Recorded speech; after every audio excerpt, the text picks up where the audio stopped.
Showtime in 60 seconds.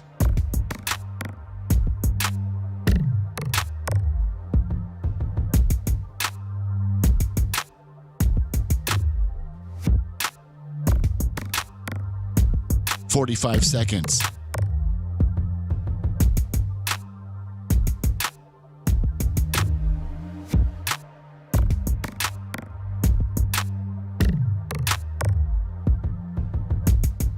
"30 seconds.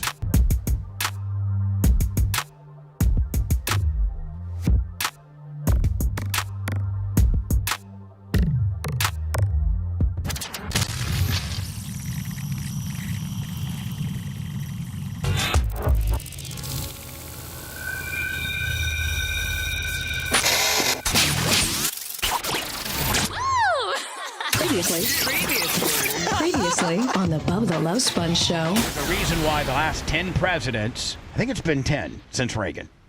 If you look, Bush 1, Bush 2, Clinton, Obama, Biden, so 5. Because I think the last person to really hold Iran accountable. Trump was in there too. Yeah, Trump, 6.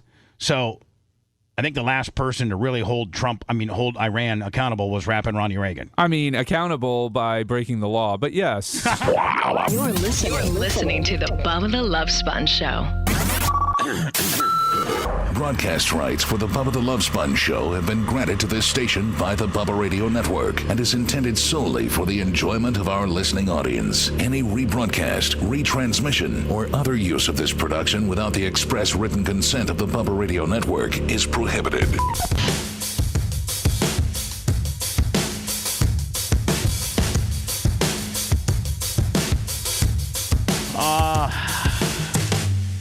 Kind of a set. Lasker walked in and I kind of agree with him. I go, hey, Lasker, last show out of these studios. He goes, I'm just telling you right now, kind of sad. I'm like, yeah, kind of sad. Friday, May 15th, 2026, a red letter day here at the BRN, as it's our last program. We hope. Well, let me. It's here. We're tearing this thing so apart today that there's no chance we could even say, okay, well, we didn't get the new studio done, so let's just go ahead and go back. No, it's Macho Man is literally cutting wires, and my furniture. I got people coming in here disconnecting the furniture. So anyway, today is the last day here in the studios. I've sat behind this microphone since January of 2012. And so 13, 14, 15, 16, 17, 18, 19, 20, 21, 22, 23, 24, 25, 26, 14 years. Man. Almost 15 years. 14, 15 years out of this studio. Some early morning trading and big ones at that. Of course, the Glow Bug first in at 25. Grouper came in. Yeah, 25. At 25. Hold on. There's some big ones here. Uh-oh. Mushroom Mitch, 200. Whoa. Oh, my God. Mitch. And the Buck. Big Buck? Big Buck Buchanan out of Charleston. Is he close to Charleston? Yeah, he's close enough. $100. So, thank you, guys. Thank you so much. We're so excited, but yet it's very, very stressful that you sound different. What are you don't got the stoner no more. Well, maybe. Do I sound like I'm maybe a little bit more energetic or something? Yes. Well, more at ease. Yeah, I got it up on my screen right here. Did you get some? What do you mean? Give it to Merch Crick? No. What? I didn't get a chance. Some? No, can I tell you something? You can have sex. I was at the track until 8 o'clock. And she had, her son, Vicente, he's an architect at this architectural firm. Oh. And they have this, once a year, they got this, I guess there's this big, huge gala that happens with every major architectural firm in Tampa. And it's like this, I don't know what it is.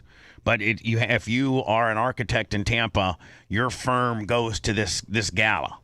And her son actually performed at it. Nice. It's like a costume kind of deal. I don't know what it is. But wait a second. He performed at it in a costume? Yeah. I don't know what it is. Maybe just a building, Gene. What's that? Maybe just like a building or something. That's the first thing that popped in my head. I think it is kind of like that. And I can't really get too far down the road on it because I don't know a lot about it. But I know that she was going to be gone until like 11 o'clock or 10 o'clock. So she's in here this morning. I mean, poor thing, she's dragging ass more than me. But I was at the track till 8. Oh, I'm working on this big project about getting all the material behind turns 1 and 2.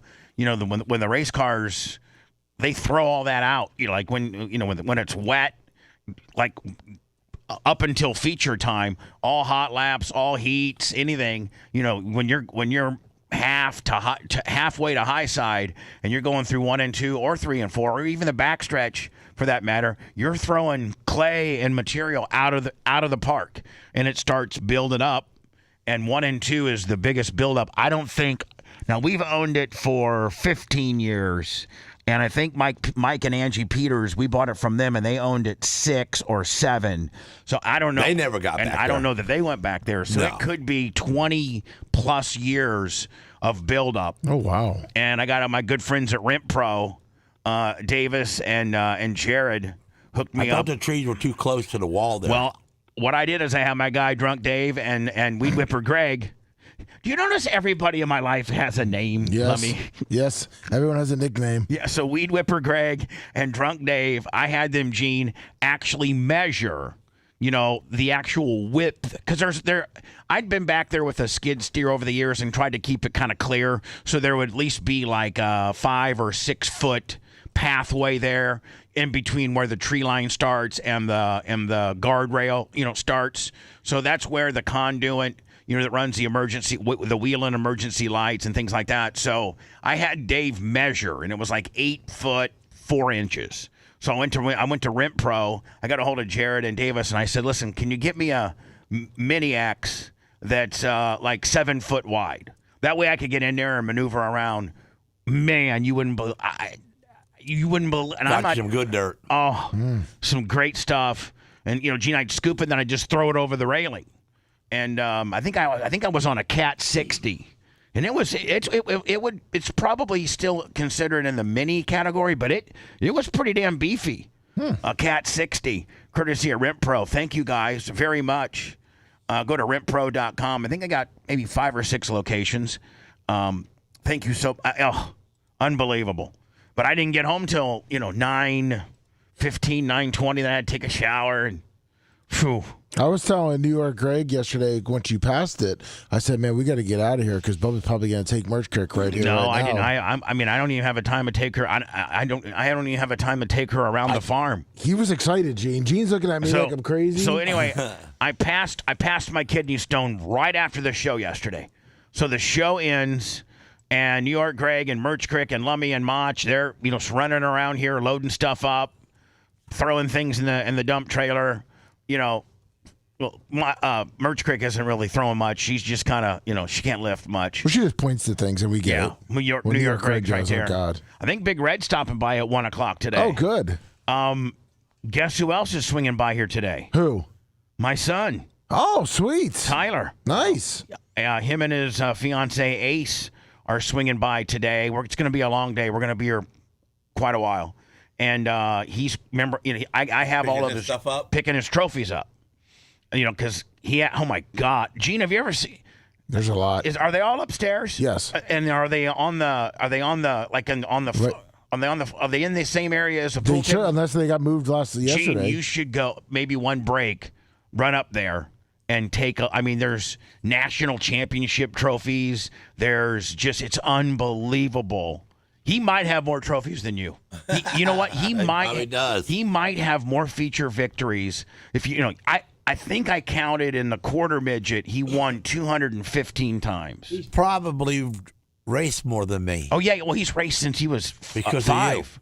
He's raced since listen, Gene. I had no one invested in me. He started. Like he started getting trophies at the age of 5. Yeah. So you didn't start getting trophies. But you until kept him at every racetrack in the country every week. Well, not in the country, but regionally, yes. Oh, so anyway, man. You guys flew a lot of places. Yeah, we did. We went as far as L.A.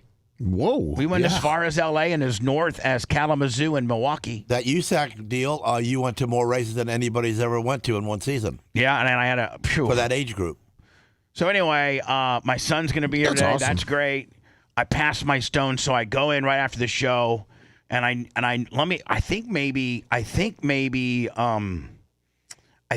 kind of squeezing it down in the shower 2 nights ago when I really, really kind of aggressively kind of toothpaste tubed my penis, and I just kept kind of like, just kind of Stretch Armstrong. Yeah, moving it down. So yesterday I go, and I've been peeing in a cup since, because you want to catch it.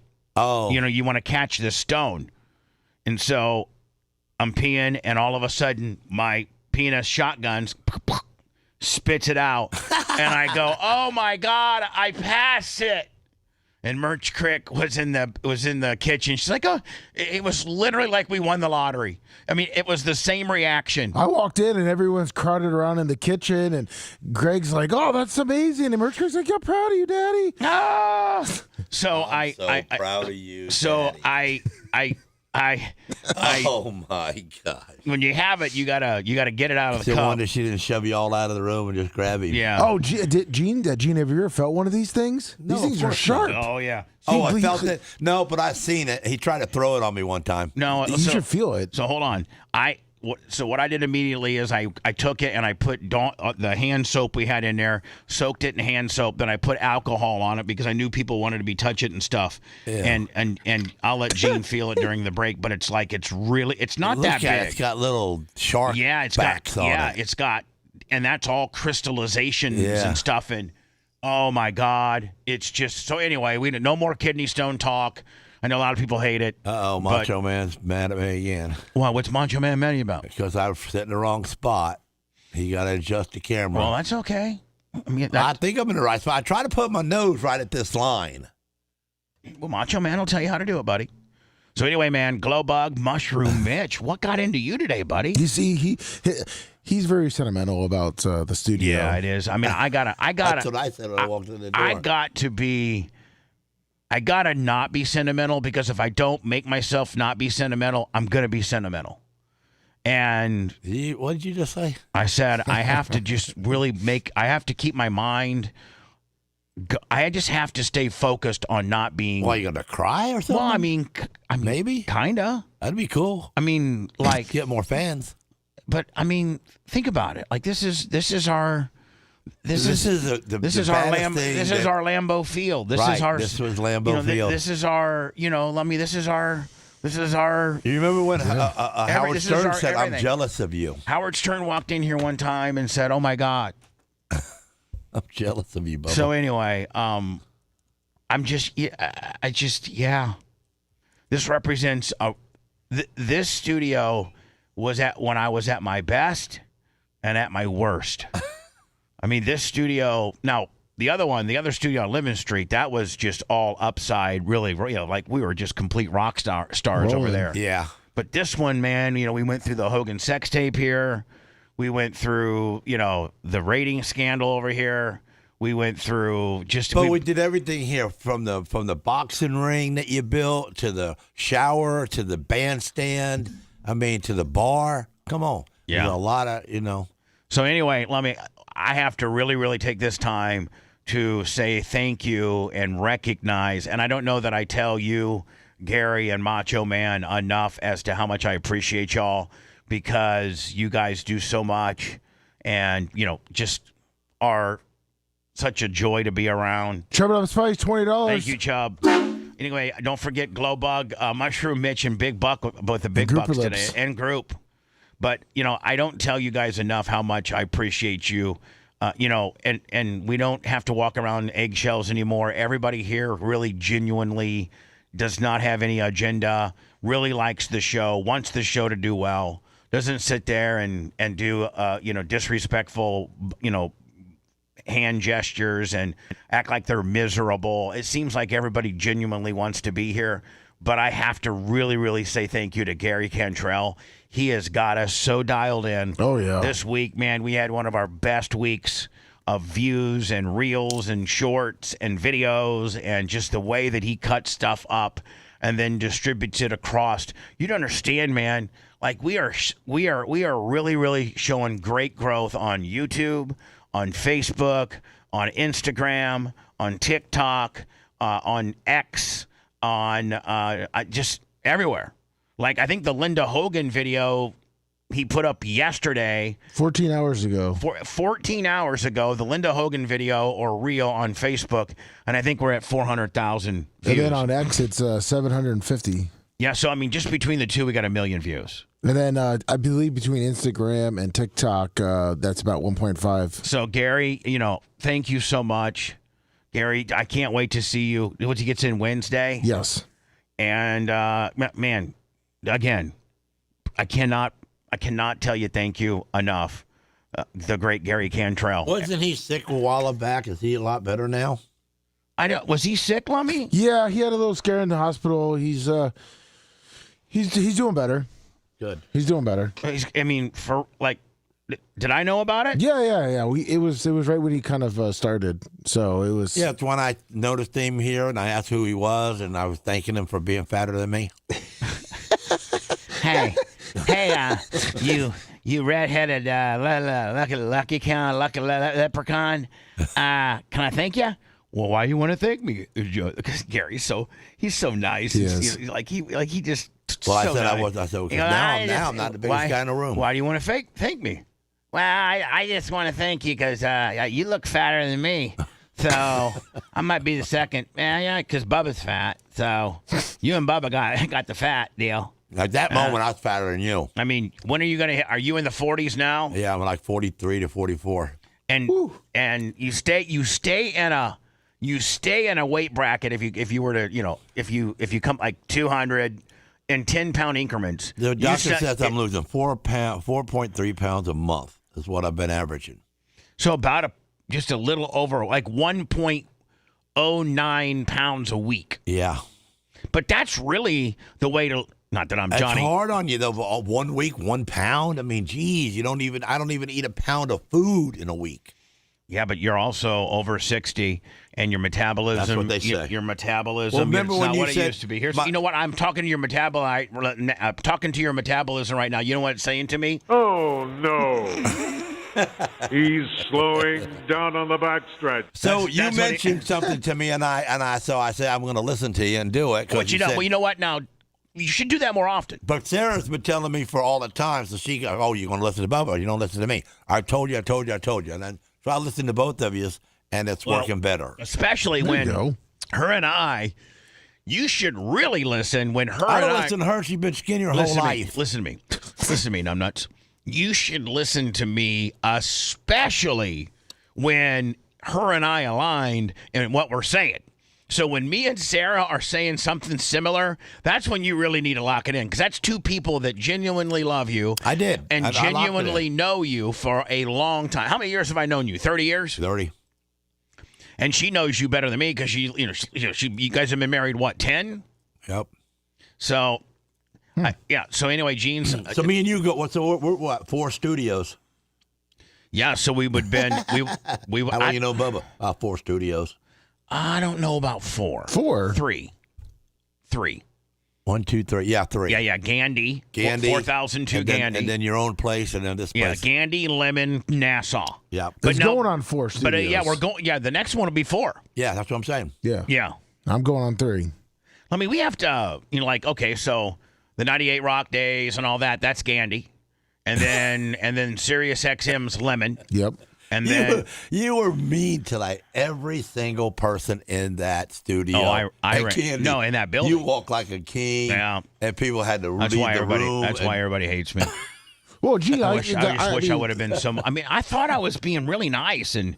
But everybody had me on such a pedestal. But even the bosses in their own they had their own offices, nice. Hell, their offices were bigger than the studio. No other radio personality was allowed to have an office. And I threw a fit. I said, I need an office.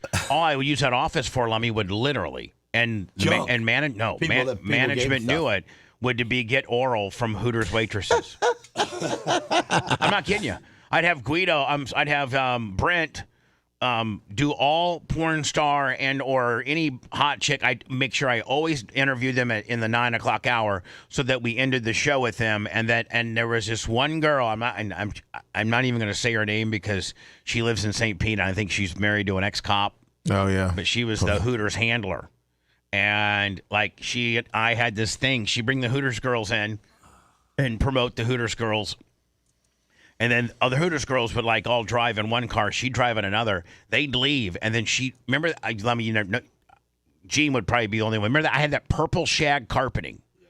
And I would take, and remember that old white couch, Lummy, that's like. Yes. That was in the green room for a while. Yep. That was in my office at 98 Rock. And then I would just, her and I had a thing where she would just sneak in my office.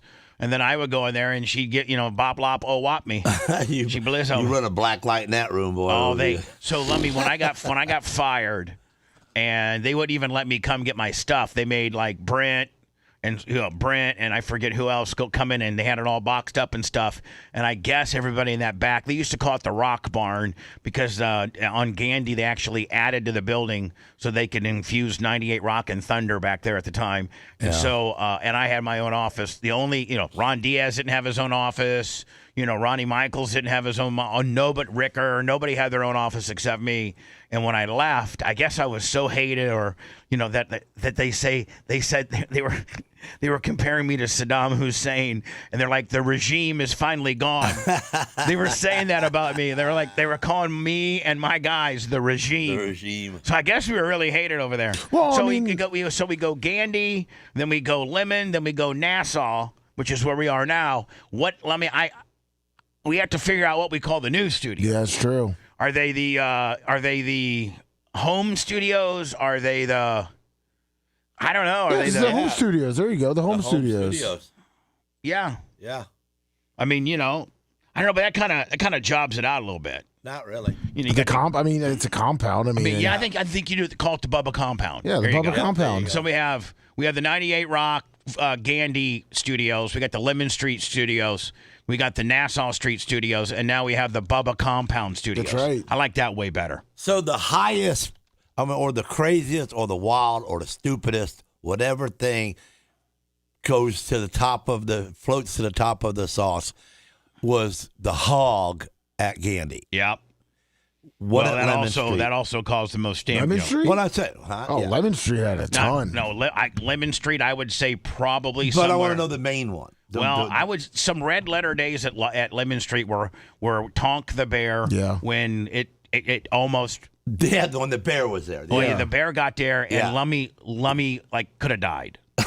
I mean, the bear. I found pictures. I'm trying to find the video. It came back twice. We got to find it. And you had it. It was. You could see. You put me on all fours. We took and a shirt. Put him on top of me. We took a T-shirt. Gene, listen to this. So the David Weathers, the Bears handler, the guy who owned a bear. Yeah. He said, listen, he loves peanut butter. The bear loves marshmallows, and he loves honeycomb cereal. So Hamill was so brilliant about stunts and things like that. All of our stunts were coordinated through Hamill, whether we were shocking the Piz or shocking the Bizzles, or we were doing the flying fish hooks, or we were doing taser, or we were doing. But the shocking the Piz when we was going to bars. And doing shocking the Piz on stage. On stage, and then we put like a tarp around it. We roll the girls into this little tarp area and show them how to put it on their crutch. But so Hamill took a 2X T-shirt. Gene, listen to this. Hamill talking about Lemon Street. Hamill took a 2X T-shirt and hot glued a whole box of honeycomb cereal on the shirt. And then Lummy and the Bears in there. I think I have it right here. Hold on. So it's grinding the food off of you. Hold on. Now this is actual audio from the bear, and we had taken its little marshmallow treat away. We had these this whipped cream marshmallow stuff in a bowl, and we took it away from him. He was eating it, and he took it away from him. And this is the sound he made. And on the third one, he goes, no. And on the third one, he was fixing to eat us all. So I hurried and gave him the bowl back. And he was go, listen. Got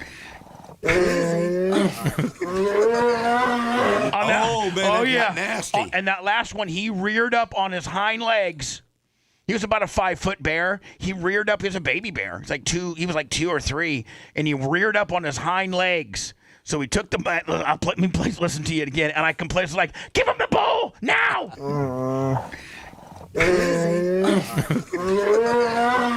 Yeah, I mean, you can hear the handler say easy. It was a 450-pound bear. Now he was a baby bear, but still, Gene, 400, and they had him on a log. They had him on a log chain, and so we brought Lummy in and made Lummy get on the couch or on all fours, and then the bear, the bear, like mounted Lummy and then was eating the honeycombs off of his shirt. But the bad thing about it, like Gene, is that they don't come off of you, so he's gnawing them. No. The bear didn't have any depth perception, so he'd just come in, and half of the times he'd bite a little. He would nip Lummy. He didn't gently. Was he freaking out, Lummy? Lummy was free. Lummy's like, take it off me. Power pig, hello, I'm burning. Because that was the safe word. Yeah, when we end the show and go, power pig, hello, I'm burning. That was our safe word. Power pig, hello, I'm burning. But we never stopped at that word. And so for a moment, we Lummy waited was like, power pig, hello, I'm burning. Power pig, hello, I'm burning. And most safe words are just one, like yellow or red. We make it so cumbersome. But you get yourself into such a bind. You say, power pig burning. Well, you didn't say I'm burning. No, exactly. No, you didn't say power Right. pig, hello, I'm burning. That's right. You had to say it all. So you missed like you'd missed the hello. Yeah. Power pig, hello. Or power pig, I'm burning. No. Power pig, hello, I'm burning. Yes, you got it. Power pig, hello, I'm burning. It's so bad. Power pig, hello, I'm burning. That was so wrong. And if you listen after the first one, you can hear somebody say easy. That was the handler. And that's the handler. Right after the first one, if you listen really, really intently, you can hear easy. Listen.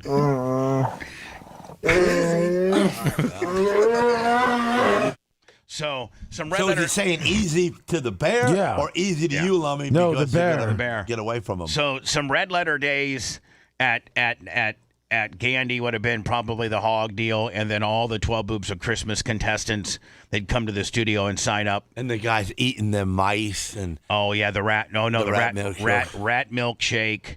And then we had, remember, a guy ate the placenta. Yeah. So we did eating the placenta, rat milkshakes, 12 Boobs of Christmas sign-ups, and the hog deal probably would have been some of the red letter days of Gandy. Lemon, the bear, shocking the piss. A lot of the girls. All the debauchery and trip. Like we had literally a about run over two of our the TV moving when the guys were moving the TV. Lasker, we had put an M80 in his pants, tried to blow his balls off, and he got mad, and because it didn't go nearly like it wasn't supposed to blow up his nuts. Because he tells me, listen, Lasker, this is going to be Iggy in the back. Okay, it's really not real. And it wasn't supposed to be a real firecracker. So you just play it off real good. I said, okay, yes, sir. Well, it was a real one. Of course it was. And so he gets mad as hell. Woo! And, of course, he always has a black F-350. He has one. Well, Craig and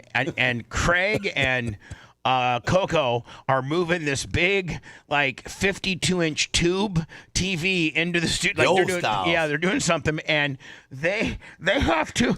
Lasker. They were trying to block me. Lasker gasses. We have video of it somewhere. Lasker, and we used our surveillance video. Hell, your TV. So Lasker getting his balls shocked, the flying fish hooks, and then just all the XXX stuff. Like we literally.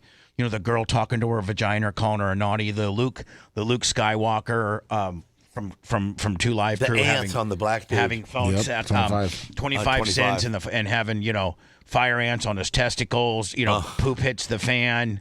You set me on fire. Yep. Set Gene on fire. You set Tom Treeman on fire. Lummy, we got a $50 super. Did you see? Shaq, $50. Thank you, Oshak. I sent you, which you could show if you want to. You could show Gene the bear because it stood up. I sent you three pictures. Two you can definitely show on YouTube. One you can't show on YouTube. But I figured you could show Gene how close. Oh yeah, Gene, look at that. And of course, we put him up. That's a badass pick right there. God dang it, I missed the size of that head. I missed that studio, man. We had some good times, and there was small, but man, it wasn't. That's why I was skinny and long. Look at that, Lummy. Talk about people that have defected from me and stuff. Look at that. Yep, exactly. Yeah. Mm-hmm. And then I sent you the second one where we were during the AM show, and then the third one I sent you. We can't show it, but you can show Gene. Was when Hamill took over. Yeah, this one should be good. Yeah, so now this was the second time. So when the bear got this bigger. is when we put Lummy. Lummy got some arms on you there. We took a softball helmet and hot glued or super glued a bowl on it, and God, Lummy, damn, I miss those days. Look at him looking down in that bowl. Yeah, and Lummy's just, oh my God, and oh my God. See his paws on my He's shoulder. holding you down. Yeah, exactly. And then the third one, Bubba, you can show Gene, you can't show. You can't show this next one, Macho Man. You cannot show this next one. But Gene, this is when Hamill this is Hamill's ideas. 10-4. What's this? Like the chocolate penis, and then the bear was 69 to me. Yeah, so look at Lummy's got a chocolate penis strap on. It's a penis made out of chocolate, and he's gonna eat it down. And then they put honey on it, and the bear goes crazy, and is 69 and Lummy. Yeah, so the bear's on top of me, Gene. I'm underneath the bear. Oh my God, that's so funny. But that's where Hamill always took it. You know what? God bless you, Hamill. Hamill always took it there. But you know what, Lummy? As bad as it was absolutely brilliant. Oh yeah, he was. Nobody, like even Howard would call me, and be like, "Oh my God, you guys are shot out of a cannon. We're better than you. I could never do that here." He goes, one of the reasons why we were allowed to do all that stuff is because Sirius had these policies, but they were in studio at the national headquarter policies. They weren't policies from a show. We didn't work for Sirius. We were contractors. We were independent contractors that weren't on premise.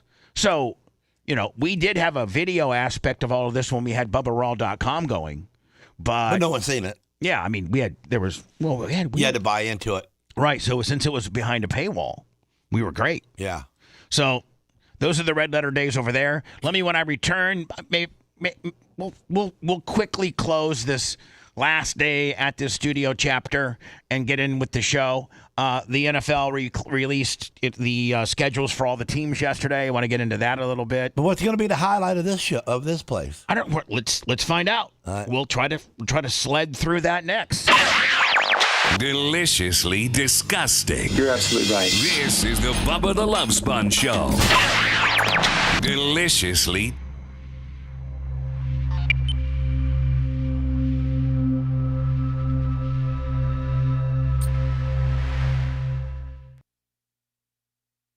So 2 and 3. Oh my God! Thank you, Gino. I got the good bananas because last week 7-Eleven picked my bananas off the top, and I said, "Listen, man, I got you bullshit." And he goes, "What?" And I go, "You don't pick the top bananas, bro. Oh yeah, your bananas are good. The bananas on the bottom are the big ones, and they're holding the little stack up. That's the ones I want." I wonder how much. I wonder where they get their. You think a produce guy comes in and sells it to them? I don't know. I mean, I buy a big old crate because I seen them take them out of a big box. That's what I'm saying. And they're already broke loose from the stack of bananas, like they're stacked in there, hands laid. I know, so he's probably got a local produce guy. Yeah. That has a contract with 7-Elevens, and Wawa, and that'd be a good business. Probably so. It'd be a lot. You go buy your bananas at the market down there off of Hillsboro. You know that big produce market? Yeah. In the bad part of town? I think yeah, man. Have you ever went in there? Oh, yeah. Have you gone in there? No, I don't. It is so it's where all the, Cisco and Cheney food. They're all in there. Well, but they're not open to the public. Oh, really? So you got to have a food chain or a restaurant license? Yeah. Yeah, because I got one of them through Greg Stevens, my buddy. But you can go in there and buy a box of tomatoes and... Yeah. See, I buy my chicken, my chicken breast, and my chopped meat from the Restaurant Depot. Yeah, that place is good. Huh? That place is good. Yeah, but Let me next break, okay? Yeah, I told much. We're good. I got a Bubba Army guy there. He's always helping me out. Yeah, they do good stuff. They're in Miami.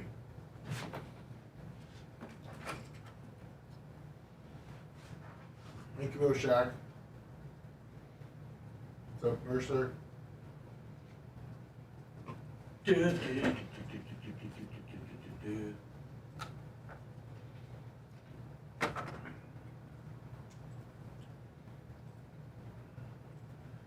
But I sent you the. Oh crap! Hold on. God damn it! This fucking computer.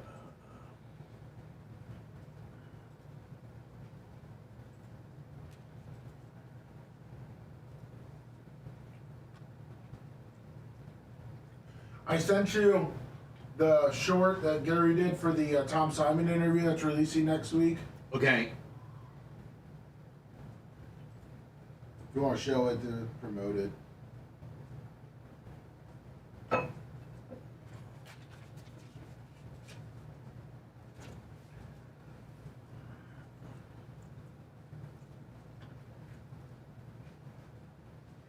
I need to send it to Tom. Well, once we post it, we normally send it to Tom, like on the link and stuff. But I mean, send the teaser to him. Okay. You got his info? Yep. Just say, hey Tom, tell him the day we're gonna release it, Okay. and tell him here's our teaser. Okay. I'm gonna play this on the air, okay? Sounds good. I think one of the biggest failures that I've had was my inability to catch a husband-wife fugitive team, John and Julianne Dimitri. They bond out, they come in and plead guilty to this crime, and... Now, is this David Mills stuff or is this our stuff? This is Gary. God damn it, Gary. Gary's been working on it. Fuck, Gary. They are told to return to court in 90 days for sentencing. We show up, the victims show up, the attorneys show up, the judge, the prosecutor, everyone shows up except for John and Julianne Dimitri. They disappeared, and so they became fugitives. Damn, Gary. They were gone. And Well, I mean, we might want to cancel Mills. Yeah, Gary's really proud of this one. And my team at the FBI. Tell him we can cancel Mills if he wants. Are they the only He's ones been on it, that man. He's are been able to studying. say that they got Tom Simon? Like Tom Simon's still looking for me. Yeah, they're the only fugitives that I failed to catch.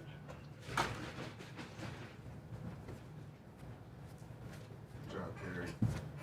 What's up, Bright Farm Jones Island? What's up, New York, Greg? NY Greg, we'll see ya. Should see you short there.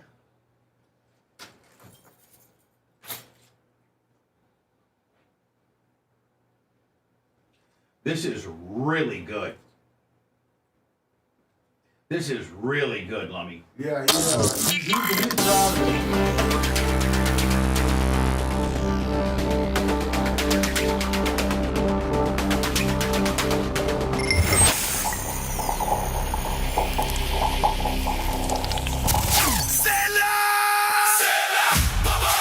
Every homeowner deserves a roofer who puts people first. 4th Gen Roofing provides roof repair, maintenance, and installation services throughout the greater Tampa Bay area of Florida. With a commitment to personal service, expert craftsmanship, and the experience only years in the field can bring. Our team focuses on real solutions, personal service, and strong roofs that last. More information, go to 4thgenroofing.com or check their Facebook page at 4th Gen Roofing. When the sign said long-haired freaky people need not apply.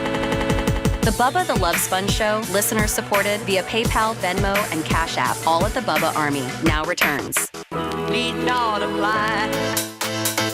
Last day of the Nassau Bubba Army World Headquarters Studios. Last day. So did the guys that have been here all week in this spot not realize that that was their last day? No, they all do.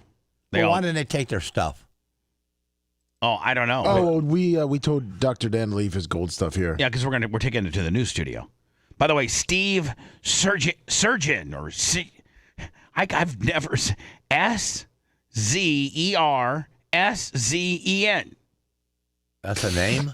Yeah, PayPal. Thank you, buddy. Oh wow. I don't know what that is, but thank you, my friend. You can't. What's that again? So SZERSZEN. Citizen? What's that? I'm sorry, Gene. What? Citizen? Citizen. Citizen. It's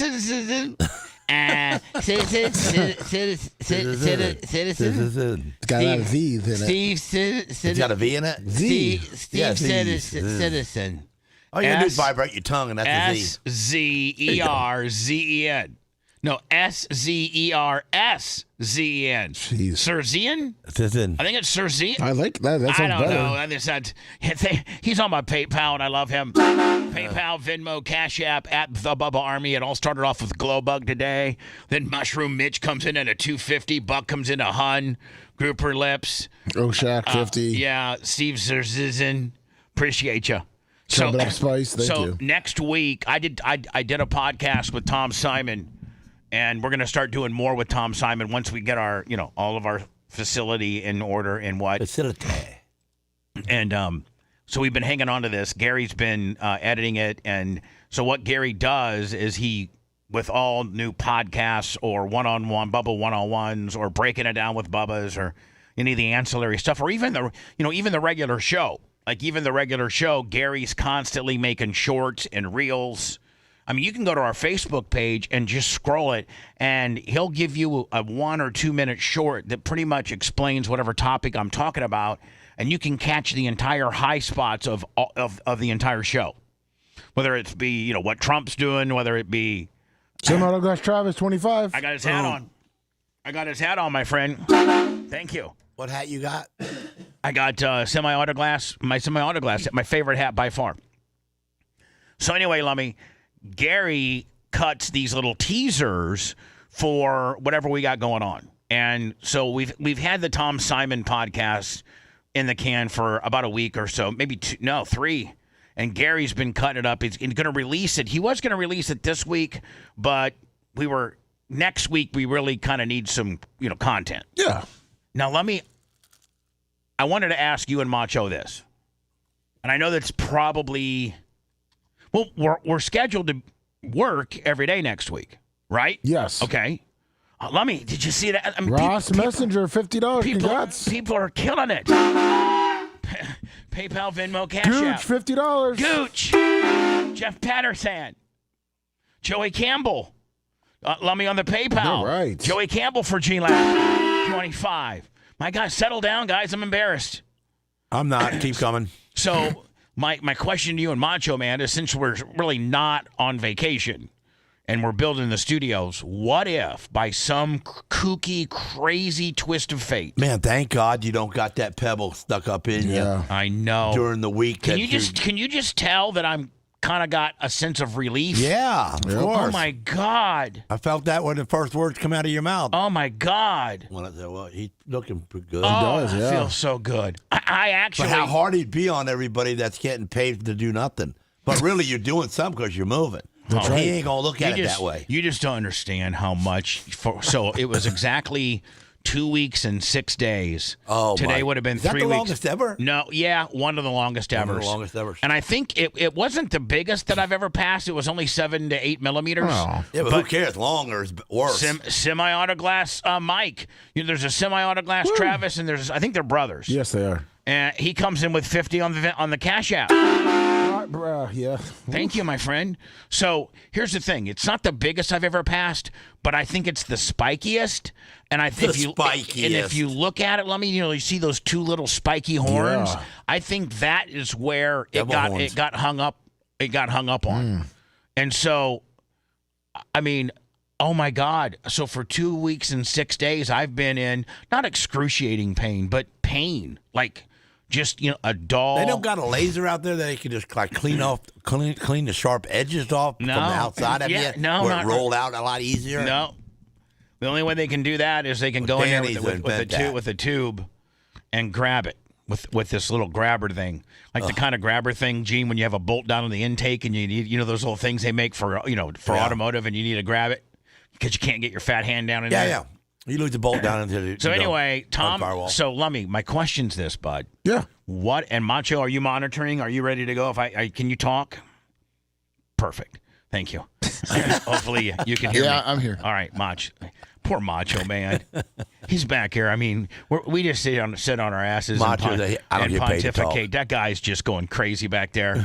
But Macho Man, if by some kooky, strange, we got lucky situation would happen where we would get the studios done by, like, let's say Wednesday or something.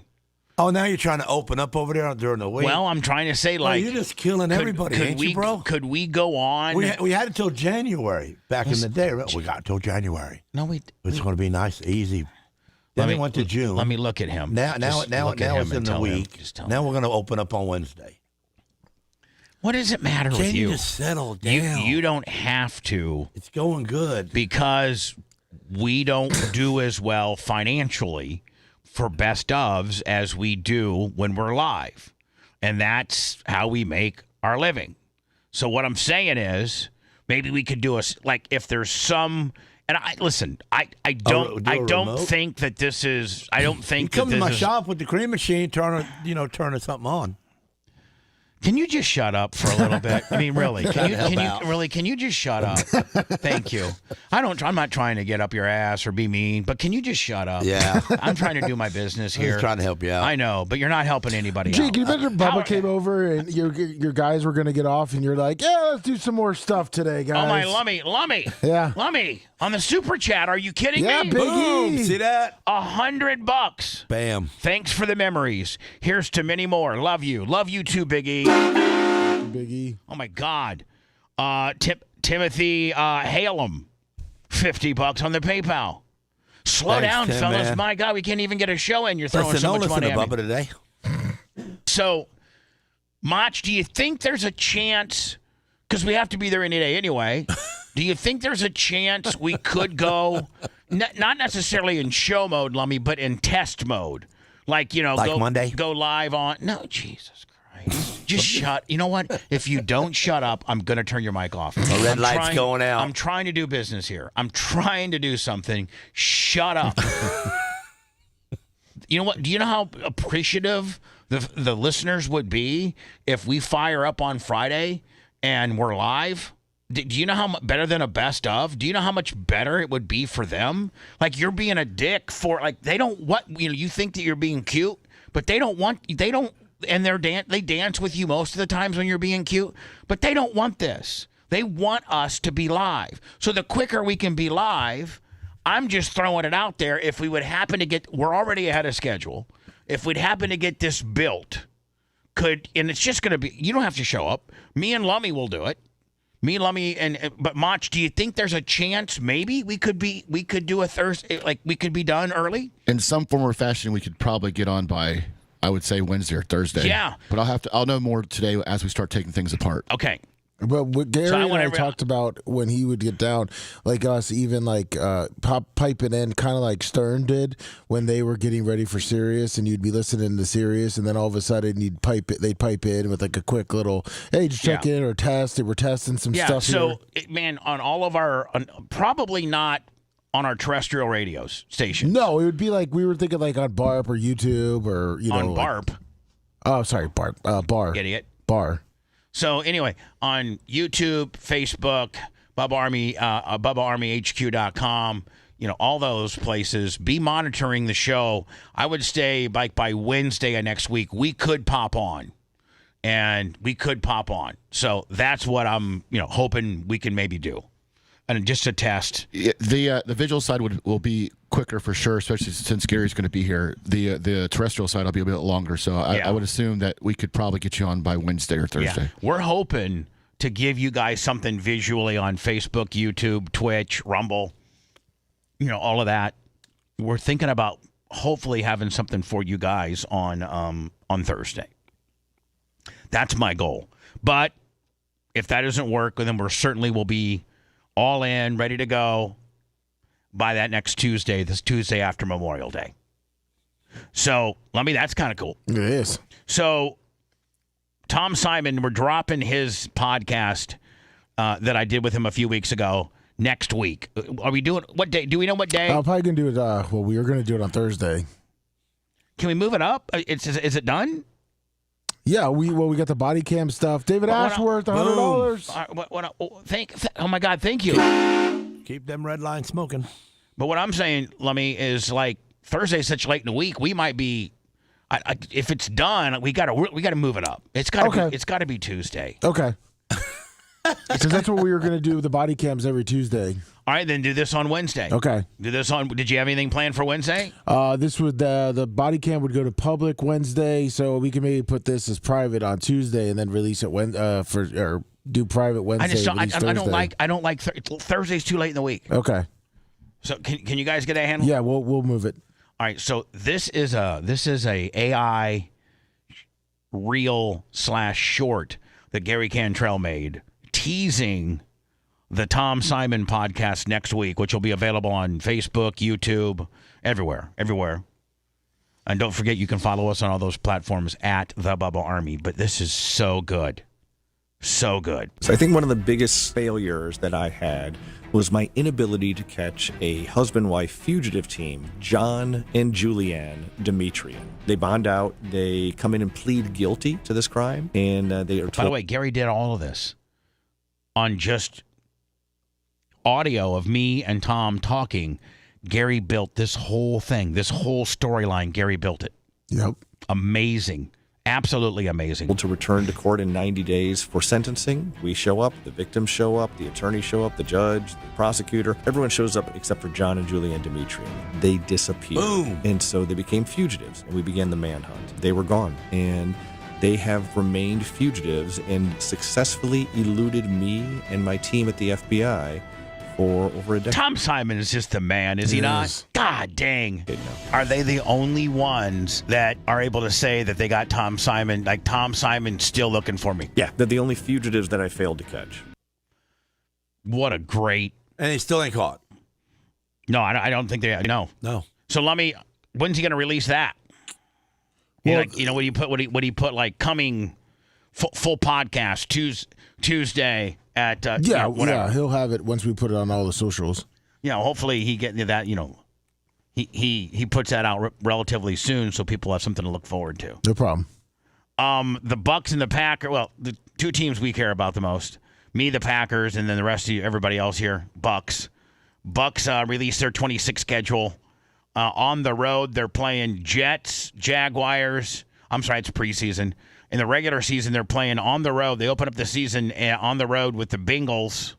So they got on the road, Bengals, Cowboys, Panthers, Bears, Lions, Ravens, Falcons, Saints. At home, they got Browns, Vikings. Man, Packers don't have any more than 2 games back-to-back at home. And look at that. The Bucks got 3. Yeah, but they put them in the hottest part. They got 3 back-to-back games in September and in October. Man, that's crazy. Anyway, home games, 3 Browns, Vikings, Packers, Steelers, Falcons, Panthers, Chargers, Saints, Rams. That's an easy schedule. Me and Lummy already. We got both. Lummy Scott. I got the Bucks at 10-7. Yep. Let me write that down. All right. Friday, May 15th, 2026. Put it in a time capsule. And I'm saying 10-7, and I'm also going 10-7 on the Bucks too. I'm sorry. I'm going 10-7 on the Packers too. Packers open up. 2 of their first games are on the roads. Vikings, Jets. Here's their road games. Vikings, Jets. Vikings, they don't do it. Packers don't do it nearly as cool as the Bucks do. Packers on the road. Vikings, Jets, Bucks, Lions, Patriots, Rams, Saints, Bears. Home, they got Falcons, Bears, Cowboys, Panthers, Buffalo, Miami, Texans, and Detroit. I got them at 10-7. I got both of them at 10-7. I think we just had a Cash App deal that you might have missed, buddy. Sorry. Jake James, $20. Thank you. Say, James. Last day of the of these studios, and if I was to say the high points of this particular studio, we went through the high points of Gandy, we went through the various high points of Lemon, the Nassau Street, which is the studio here, and today being its last day. I would say probably the Squirt drag racing. We did Squirt drag racing. Then we did Squirt on Ronnie, the cutout Ronnie. Oh, yeah. I would say the Night Ranger and Jackal performances, along with the Colin Hay, were red letter days. And then I forget how many different strippers we had in the shower. But we had a lot of shower, a lot of put your boobs on the glass. And so I'm trying to think of, we also had Brian Kilmeade in here. We had Tony Dungy in here. Trying to think of some of the guests. Tucker Carlson. Tucker Carlson was in here. And people that have sat in this studio and done content with me. I'm trying to think of everybody that went through here. Manson, Spice Boy, Brent, Shannon Burke. Hey, a high spot at Lemon Street was when the girl wrote the names down on that piece of paper, and I hand it to you. Oh, yeah, the Stormy. And they had that dude's name on there. Stormy Daniels. Yeah. Actually on my show in 2007, 6 months after she slept with Trump. Said he hammered her. She gave us that information. We were the very first. Yep. We were the very first to have it. Didn't even know what we had at the time. Way ahead of time. Didn't even know what we had at the time. No. And, you asked her, how good was he? She said he was the best out of he hammered it. Dave Navarro and one other dude. I asked Stormy Daniels, hey, tell me about David Hernandez, $20. Thank you, David. I appreciate you. Last page. Today is the last page of this chapter, and then let me. I think my life has 6 chapters. You ready? Yeah. Me as a child. Growing up, in Warsaw, Indiana, my Warsaw, Indiana chapter. Right, peeking out the hallway closet with your friend. I did. Just shut up. Jesus Christ. He was good on Wednesday. No, it's not. Just shut up. I was the captain of the football team. I did a lot of great things in Warsaw. Me watching Larry Plummer blast his girlfriend isn't the high spot of me in Warsaw, you idiot. And then, so I want you to write these down. Okay. Chapter 1 would be Warsaw, Indiana. All right. That would be everything that encompasses Warsaw, Indiana. I know I'm in this list. Chapter number 2 would be Terre Haute / the start of radio. That's chapter 2. Chapter 3 would be San Antonio, Chicago, Grand Rapids, Philadelphia, Orlando, Chicago, Milwaukee. That's chapter 3. Chapter 4 would be the Tampa / Power Pig. Hope you're writing this down because I'm going to ask you to send it back to me. Yeah, because you said your cities pretty quick, but I got those already. Okay. So what chapter am I? Your chapter 4 is Power Pig and in Tampa. Tampa. Then chapter 5 would be 98 Rock and first time syndication Tampa. And then what's the next one? 6? Yep. Chapter 6 would be a feature in the sprint car division. Sirius XM. Chapter 7 would be Back to Cox. Chapter 8 would be Bubba 98.7 and the Hogan sex tape. Am I ready for 8? You're a 9. Chapter 9 would be Losing It All. Uncle Rocky, $10. Hard time. Losing It All, Hard Times. And then chapter 10. Chapter 10 would be, the Bubba Compound New Beginnings. There you go. So tell me my 10 chapters. Compound New Beginnings on number 10. Hold on, beginning. Chapter 1 is Warsaw. Chapter 2, Terre Haute, Start of Radio. Terre Haute? Terre Haute. Chapter 3, San Antonio, all your affiliates. Yeah, well, no, just San Antonio, right, Chicago, right, Grand just Rapids. radio besides Tampa. Yeah. Chapter 4. Power Pig, Tampa. Yeah, 5. 98 Rock, first time syndication. Right. Chapter 6, Sirius XM. Yeah. Chapter 7, Back to Cox. Chapter 8, Bubba 987, Sex Tape. Chapter 9, Losing It All, Hard Times. Chapter 10, Bubba Compound, New Beginnings. There you go. I need to write a book. You do? Really, I really do. I need to write a book.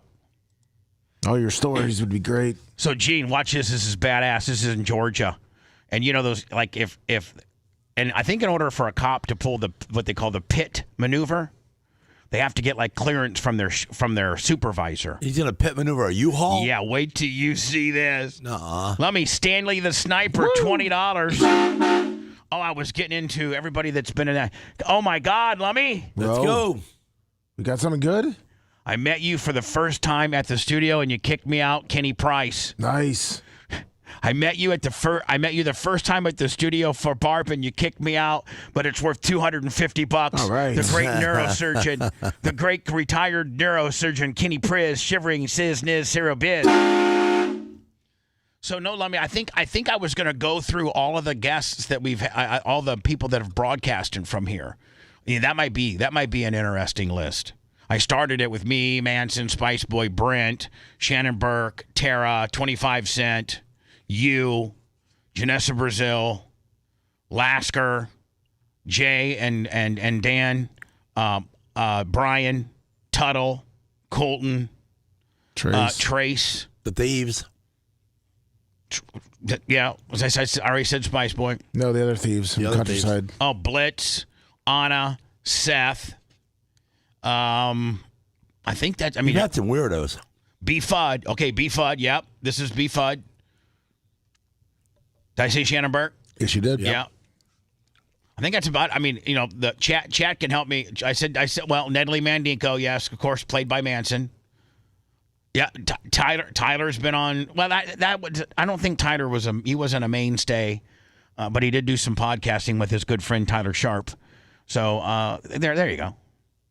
So watch this before we go into words, Lasker. Watch this pit maneuver on a box truck. By the way, Lummy, you and I have to go pick up that box truck. Yes, we do. I'm glad we didn't see pit maneuvers back in the day when me and you used to hot rod the streets, because we'd have pit maneuvered each other. Yeah. Watch this. Watch this. Oh, man. You got to love that.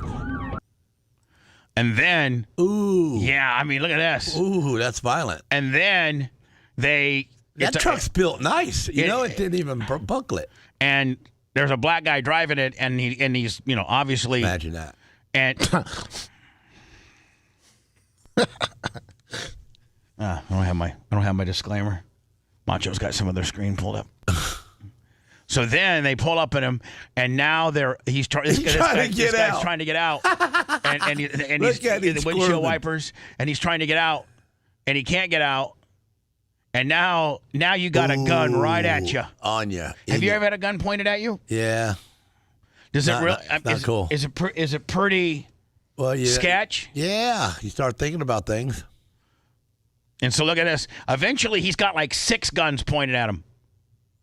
So they end up kicking the windshield out, and then they drag him through the glass. They drag him through I think they do drag him through the glass. Look at this. Ooh yeah. It's scratching him right there. Wow. Cool cops. They're cool. Oh, that K9's ready to bite. Lummy, you're missing the Venmo. Bleeding. You're missing the Venmo, Cole. Venmo. Where's it at? Yeah, he's completely got his thumb up his ass today. I don't see it. You get it before I do. I don't know, man. Nikki Peel, $100. Nikki Peel with the hot ass wife. Oh my God. You get all the notifications a minute before I do on your email. All right. So when I return, I got a bunch of stuff to handle. But I had 2 videos that I wanted to play. I can't play them on terrestrial radio, but I can play them on Facebook and Facebook and YouTube and Rumble and X and all the other visual places that you can see us and that you may be watching us from. And one is a dentist. I think she's a dentist. She says she is. Drunk New Jersey dentist wrecks her Porsche. then tries to play funny games with the officers. I think there's some cursing in here. I knew I wanted to play that. And then this one right here, this girl here, she's pregnant by NBA star Brandon Ingram. And she talks about how he's cheated on her like 7 different times, and she wants $500,000 a month in child support. So it's going to be a big baby. Look how fat she is. Gene, I don't think she's that fat at all. It's just all her belly. Look at it. It's huge. It's just all in the. Look at that. That's all going to come out that spot. That ain't that big. It ain't? No. Man, did you take some haterade today? Like everything. Lummy, do you notice how everything sucks? Everything's everything's bad. Everything's negative. I think that's the way Gene copes when he's sad. Yeah. Okay. Are you coping right now? I'm trying to cope. Don't want to leave. I want to stay. I want my spot right here. No, not leaving. This will be an empty building. I was going to say this place was for rent, Gene. You know, I'm going to get up and I'm going to come the wrong way and have to make a U-turn to go the other way because I'm going to be going wrong. Anyway, I'm going to play those 2 videos once we clear. Macho Man's going to give me a little knock-knock. I'm going to play those back-to-back for the hot mic segment. Are these both the same faces? Yeah, this is the same woman, yes. Oh, wow. Makeup really works for her. The views and opinions made by Gene Lasker are not necessarily those of our advertisers or this radio station. He's hit the rattler. What comes next? We can only guess. The Bubba the Love Sponge Show returns after these words.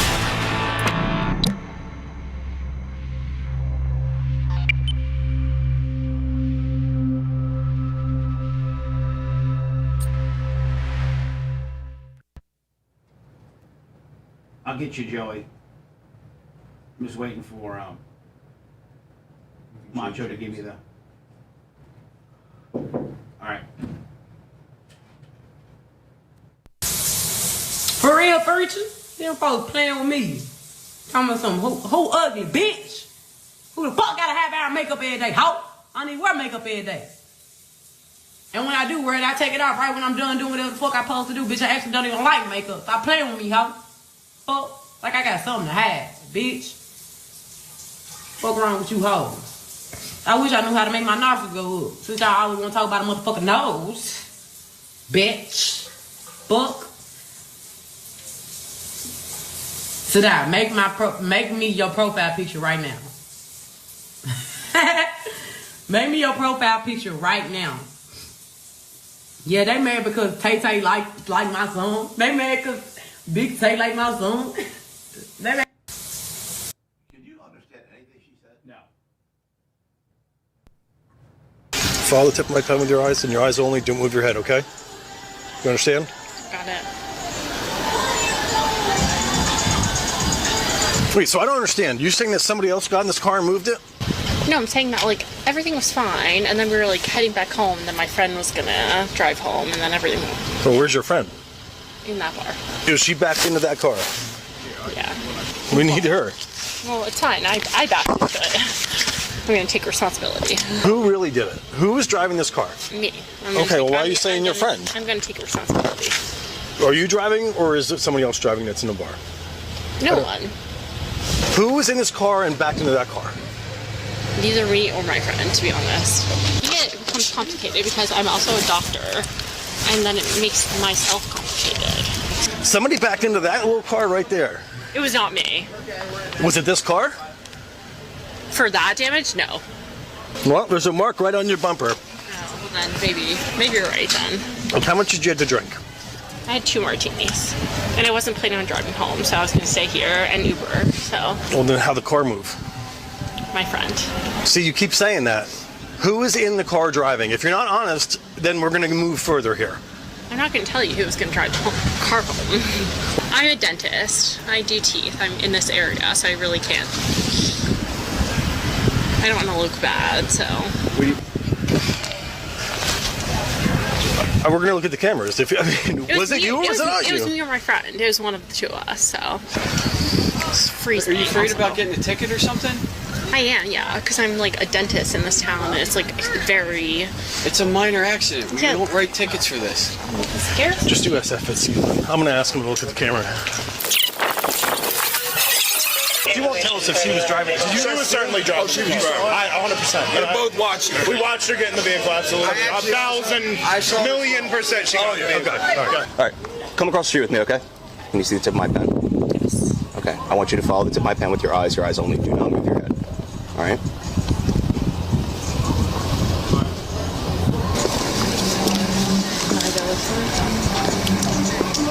Where are you going? Stand with your feet together, arms down to your side. That's going to be a starting position. Okay, no issues with balance, anything like that, right? No.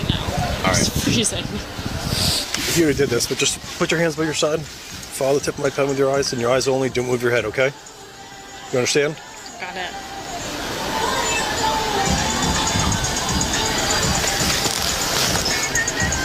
Follow the tip of my pen. Falling.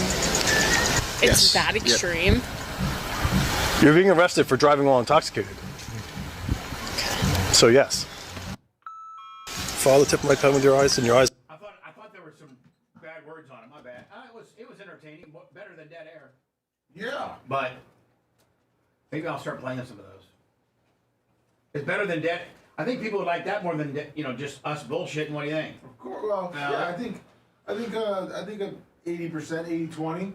Because sometimes people like, talking to Gene or Babyface or Dr. Dan. Oh my God. What's up, Glow Bug? The Glow Buggers. Glow Bug. Johnny K. What's up, Wolf?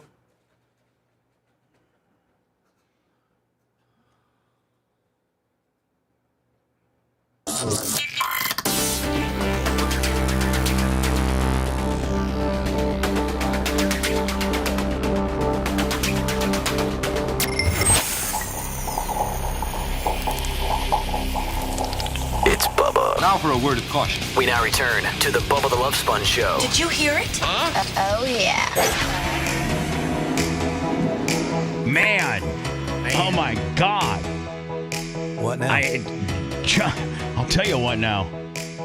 Johnny Kostika, you know that when you hear those words out of my mouth, that you got at least 100. Oh yeah, at least 100. Let me see here. I might have it. The Costico. And he's on it. 300. Woo. Whoa. I got a 300 from Johnny K, a 250 from Kenny Price.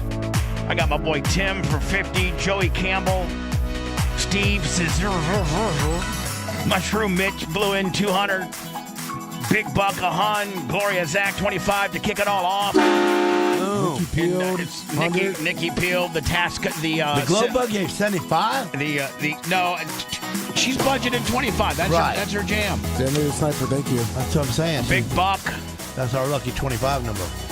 Ton of super chats today as people are Sean gifted 10 memberships, bidding farewell to the Nassau Street 15 years. No, was it 15 years? It was 2012 to 2026. So I don't know what that is. It's where we met the goats. Yeah, that's part of this chapter here, the goats. And just thank you to everybody. Thank you so very much. I'm super humbled. That money will help, And the D-ball. And who? D-ball. D-ball. Yeah, what is his name? D-ball, the black kid? Yeah, D-ball. Oh, yeah, well, you met him at the first one, too. D-ball was not here. D-ball was at Lemon Street. No, Gene brought him back for a tiny bit here. Whatever happened to D-ball? He got on crack. Oh, did he? Yeah. I mean, That's what white guys do. Gene, there's just... When they go left, they mess up. There's just as that's many their white... Go-to, that's their go-to There's just thing. as many white people on crack, Gene, as there are black people. You might want to... The views and opinions made by the color commentary made by Gene Lasker may be offensive to some listeners, and not necessarily the views or opinions of our advertisers or this radio station. Now, let me tell you something. You're not getting any younger, so your language will most likely become obsolete too. How about it? You can't find one fatso anymore. Bubba the Love Sponge is 12 pounds. I was just looking at various little sound effect or sound bites I have here. I have some long ones, but what's the least one you've ever used? That one there, because that's the first time I've ever heard it. Yeah, it's the first time I've heard that one too. I've known. I heard popper too. I heard Bubba wears a Bubba shirt. He went down to the pool and Bubba wears a what? So, yeah, I was happy to hear that Bubba the Love Sponge was there. Ronnie's wedding. Big Red. All right. He's coming today to help. All right. And he's on it for $1.50. It'd be so good to see him today. I know he's slammed, having taken over that business all himself. But thank you so, Big Red, for your hands-on today at 1. A big Bubba guy, as you know, and must have been nice to have him there. But someone said to me, "Oh, the thing with Bubba is." By the way, Lummy, I didn't even go down to the pool. Remember, I was fighting the kidney stone the entire time. I never went down to the pool. I think Howard misunderstood when JD said he saw you. I think walking in the lobby wearing a Bubba shirt. Yeah. He walks around with a Bubba shirt on, so people, Howard, assuming what's up with that? Can I say something? See, now Ronnie usually will stick up for me. Yep. Say one thing. What happened with Bubba? Yeah, go ahead. So he respond when after we settled the whole thing and what happened on what he said on the air and all that kind of stuff, and he wasn't coming and this whole thing, and then we talked and he said, "Listen, I'm sorry, but I'm not going to be able to make the welcome party. I'll see you at the wedding." I said, "Great. I'm just glad you're coming." Okay. So we're at the welcome party. It's about a half hour, 45 minutes into the welcome party. And one of the security people came over to me and he goes, "There's a guy downstairs named Bubba the Love Sponge trying to get up here." I go, "What?" I go, "He said he's not coming." I said, "Are you sure it's him?" And it wound up being him. So he gets upstairs because he wasn't on the list. I wasn't, Lovey. They wouldn't let me in. Jeez. And it was my own fault because I didn't think I was going to be able to get a flight, and I did. And he comes upstairs and said, "What happened, Bubba? You said you weren't going to come. Otherwise, I feel bad that we didn't put you on the list." So he goes to me, "I didn't realize that my plane ticket was for tonight. And I got on the plane and I'm supposed to do a radio show tomorrow, but I'm here." And I go, "Okay, I'm glad you're here, man." That was that. So he was unbelievable. Like, he didn't even know what day it was. No, he had no clue. Howard. Oh man, the good old days, huh? Yeah. That was what, a year ago? No, I think Ronnie got married like 2 or 3 years ago. 2 or 3 years ago. So the Fresno County Board of Supervisors voted to block Pride Month activists at public libraries, which is the right call. You don't need to be, public libraries should just be middle of the road, not considered safe spaces. This comes after a drag queen teacher showed up to the meeting demanding that all libraries be a LGBTQ safe space. Taxpayer-funded libraries should not be a space for grooming kids. It should be a safe place, a safe, right down the middle, no agenda, not supporting gays, not supporting straights, not supporting blacks, not supporting whites. It's just a place for everybody. And you can be gay, you can be black, you can be a lesbian. You're not supposed to be loud there. Yeah, you're right. You're supposed to be respectful and quiet. Right. And look at her. And That's loud. And you're not supposed to be drawing attention to yourself. No. And libraries are so so boomer. Like, I don't know that anybody really goes to the library anymore. My wife goes to the library all the time. Okay, well, of course she does. A lot of homeless people go to and libraries. I walk in there with her, and I look around and make sure there ain't no dum-dums that I got to adjust, and then I let her. That's great. Have fun. Thank you, Gene. But the library is called Google. That's what the library is today. Something that you needed to look up back in the day because you had to go to the library because you didn't have, a pipeline into the internet. That basically now the internet's even a next step with AI. So, libraries need to be right down the middle with no agenda. Everybody's, head down, paying attention to what you're doing, not being flamboyant, not being distractive. It's for that black guy, it's for that white girl, it's for that Puerto Rican dude, it's for the gay guy, it's for the straight guy. Yeah. But it's not to push any of your agenda. No. And school should be the same way. And I need to try to find it, Lummy. I had Charles Barkley. I'm gonna try to find it right now because Barkley completely broke it down a couple days ago, and I was gonna play it. I'll find it here because it kind of goes hand in hand. Oh, here it is. Okay, so it kind of goes hand in hand with what this is gonna do. And I'm all for Black History Month. I'm all for gay pride gatherings. I'm all for any type. If you're Muslim and you want to have a Muslim gathering, if you're Jewish and you want to have a Jewish gathering at your synagogue, if you're Christian, if it doesn't matter. Even if Iggy McGillicuddy, $20. Thank you, Iggy. Thank you. Appreciate it. Even if you're KKK or white supremacist or BLM, or it doesn't matter. You have the right to peacefully assemble in our country. As long as it's done peacefully but that's on the streets in a public space that's usually been somewhat roped off or denoted, like they give you your own space to have your protest, whatever it's going to be. But I don't think we need to pander to any particular body other than just America. So they're having a meeting here so they can say that the library is a safe place? They're having a meeting here where the council, the city council, right, or the county council, the members they voted to not make the library a space where LGBTQ people could go and be safe. They're like, If they want a safe place, why don't you just stay in the closet? Libraries are made to be open to the public. We're not going to have an agenda to our libraries. Now, lesbians and gays and queers and blacks and transvestites. You just said a bad word. No, that's what these stands for. That's what these initials stand for. Oh, okay. Say that again. I think it's lesbians, gays, blacks, transitioning, and queers. I don't know. Wow. Oh no, binary. I think that's binary.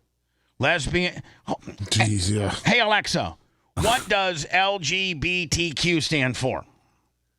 I found one thing that LGBTQ can stand for. Oh, lesbian, you had to let her wrong. gay, Shut bisexual, up! God damn transgender, it! Queer, Jesus! or sometimes questioning. Gene! Did that answer your question? We're getting a payoff here, and then you interrupt her.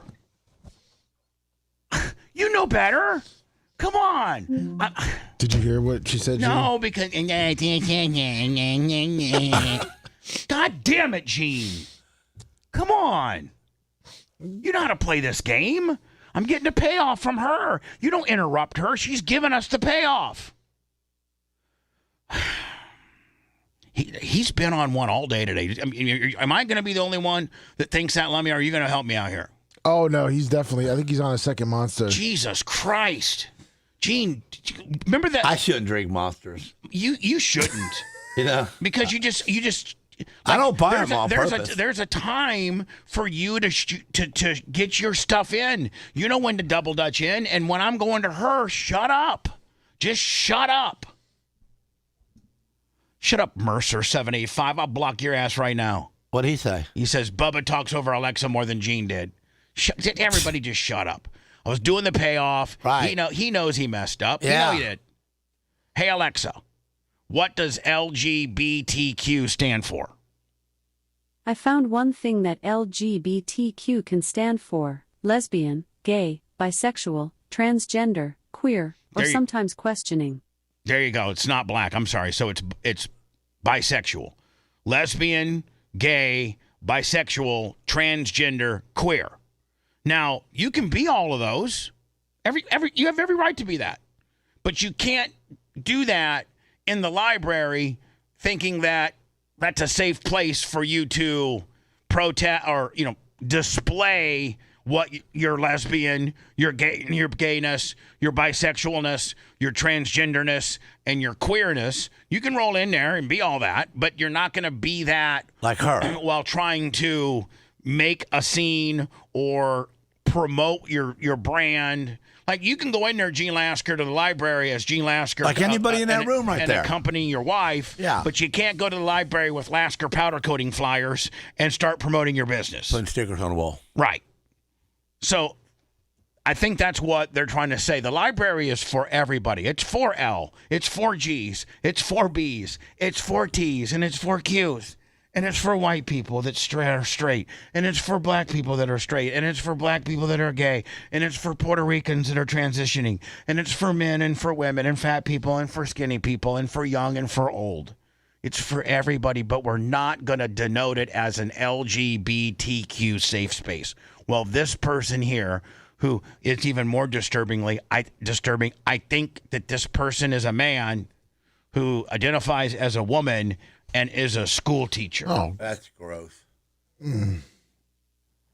Yes, this comes after a drag queen school teacher showed up to the meeting demanding that libraries be kept as an LGBTQ safe space.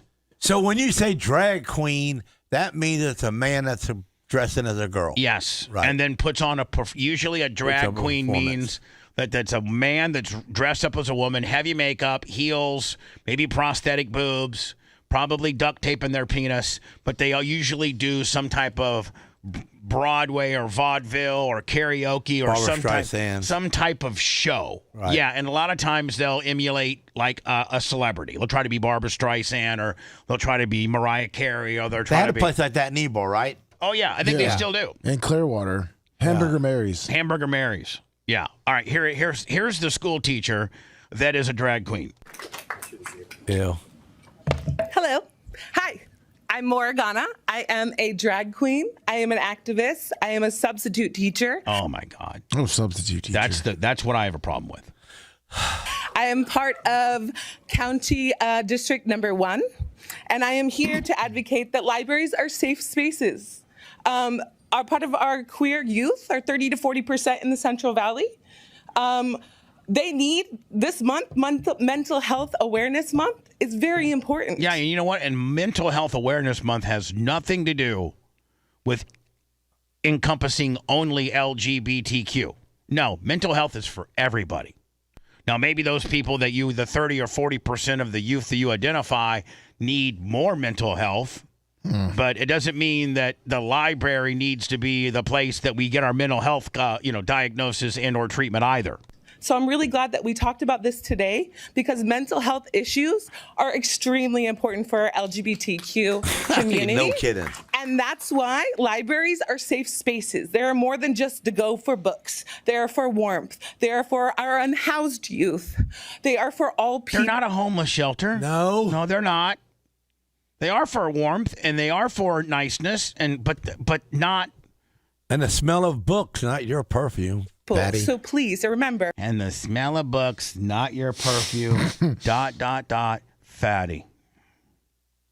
Keep libraries safe. If Fresno City College can fly a pride flag, if Fresno State can fly a pride flag, why can we not at the library? Thank you. There's about 6 people out of maybe 100 that are putting her over. That dude's got a bad body. Now, Barkley said it the best. I love Charles Barkley. He said, we live in a homophobic society. America is not afraid of homosexual. We're just sick and tired of having LGBTQ pride shoved down our throats in our sports, our jobs, our TVs, our movie, and our education. I agree. He's not scared of being canceled. What's that? He's not scared of being canceled, no, he's not. Which is why he's great. And he's not. He's not. ESPN. And here's the thing.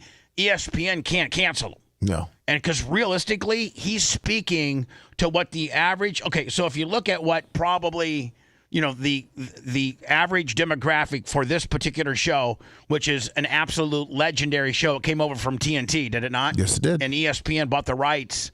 What is it, Basketball Night in America, or I forget what the hell it's called. Is it called Tip Off now? So, yeah, I think they changed it. ESPN's Tip Off, yeah. but it was always Charles, Shaq, Kenny, and one other dude. Shaq. The white guy? Yeah. They've been around for 15 years or so. And here's the deal. Charles Barkley is speaking like probably what 95% 90% of their audience wants to say and believes, and that is, hey, we ain't got a problem with homosexuals, lesbians, gays, bisexual, transitioning or transgender, and or queer. We don't. None of us have a problem with that. In fact, there's a lot of those men that are in the league. But we don't need to shove it down Americans' throats. And, I feel the same way. If another guy did it, it would still be a big deal because we live in a homophobic society. And that's unfortunate. That's why, first of all, anybody who think we ain't got a bunch of gay players in all sports, they're just stupid.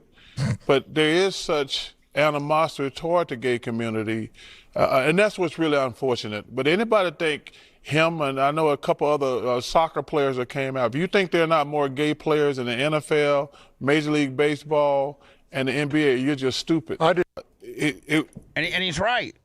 And they're allowed to be in the NBA and the NFL and the NHL and soccer, and they're allowed to play, and nobody holds it against them. And it's not a big deal if you're gay. It's not, but the networks and the home stadiums and the teams and all of that, making it, a particular, was a whole entire month or something like that, Lummy? They get Pride Month, yeah. The gays got it going on when it comes to sports because the simple fact is they get free porn.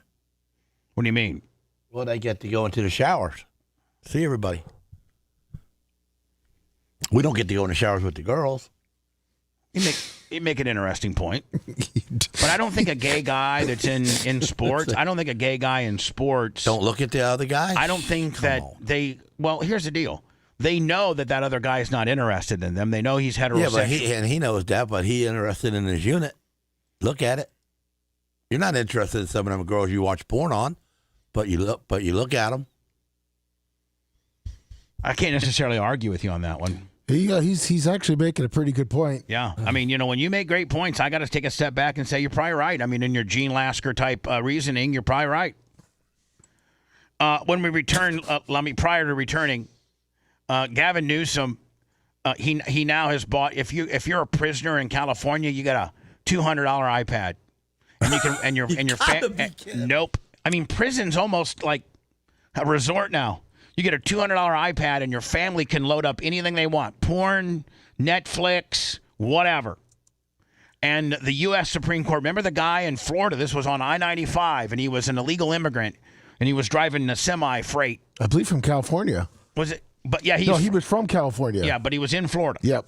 And he, I don't know, could not speak English, could not read English, could not read street signs, somehow had a CDL out of California, and killed, I think, a mom and her, a family, or at least a mom and a kid, when he decides to do a U-turn on I-95.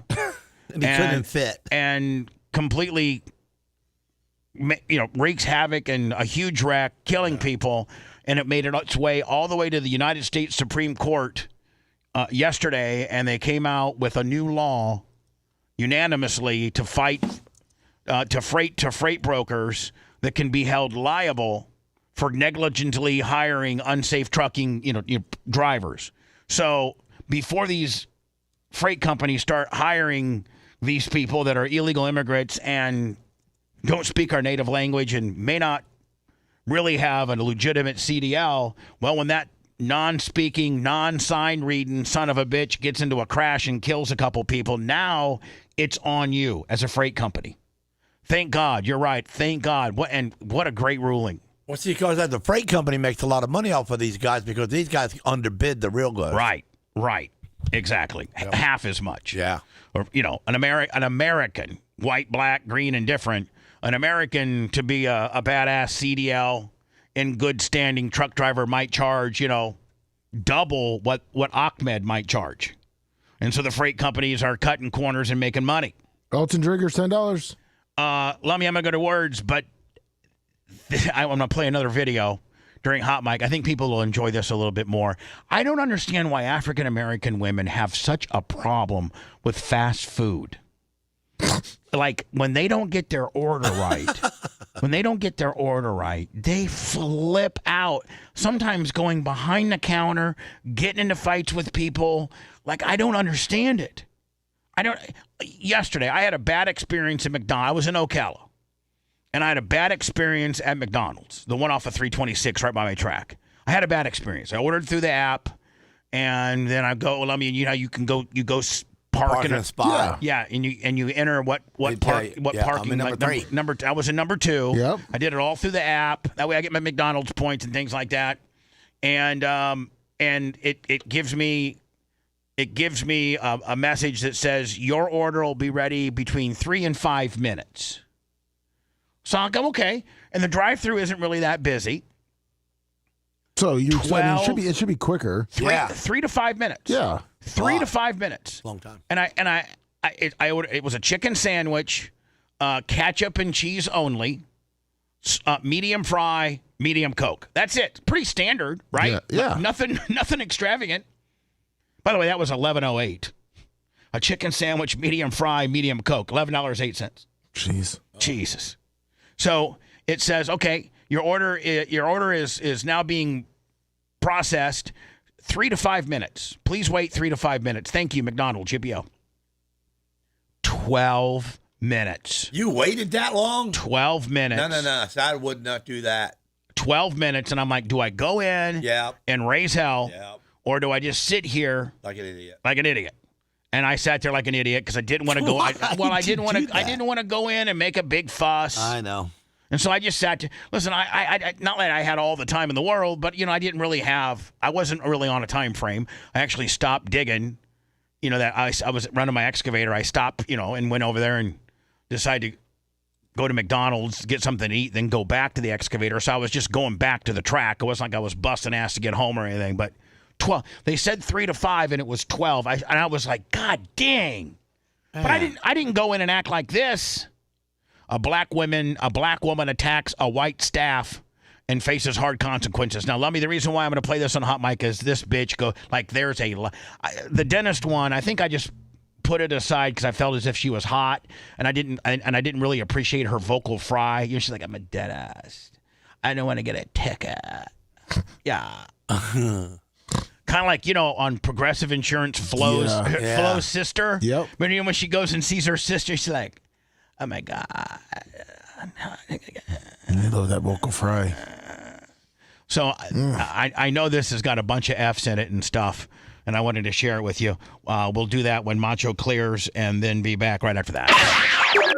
Quite simply, you're listening to pure filth, and he's damn proud of it. The Bubba the Love Sponge Show returns after these words.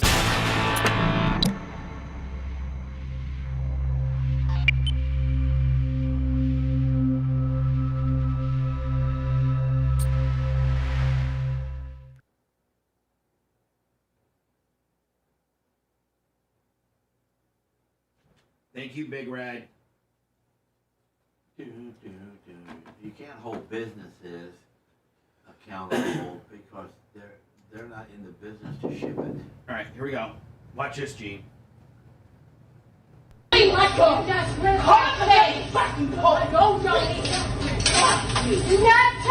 boss! You just punched me in the face, bitch! I'll destroy the fuck out, bitch! Get the fuck out, bitch! No! You get the fuck out! Honey, I don't know what's wrong with you. Sorry, I've been up all day. I'm sorry, I'm sorry. Yes, I'm touching my boss. Get out! God assaulted her.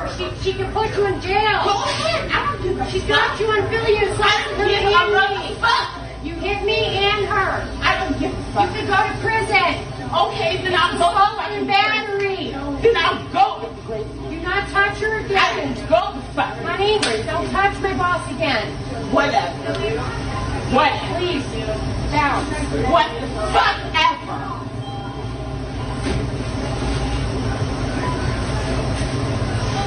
Shit. Thank you, sir.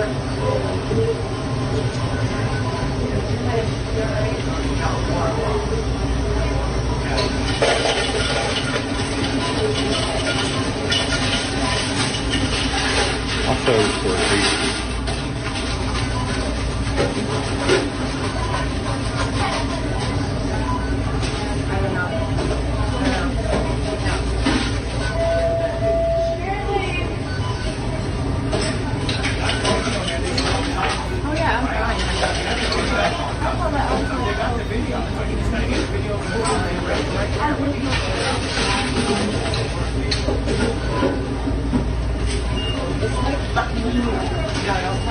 It's right fucking. Don't come back here.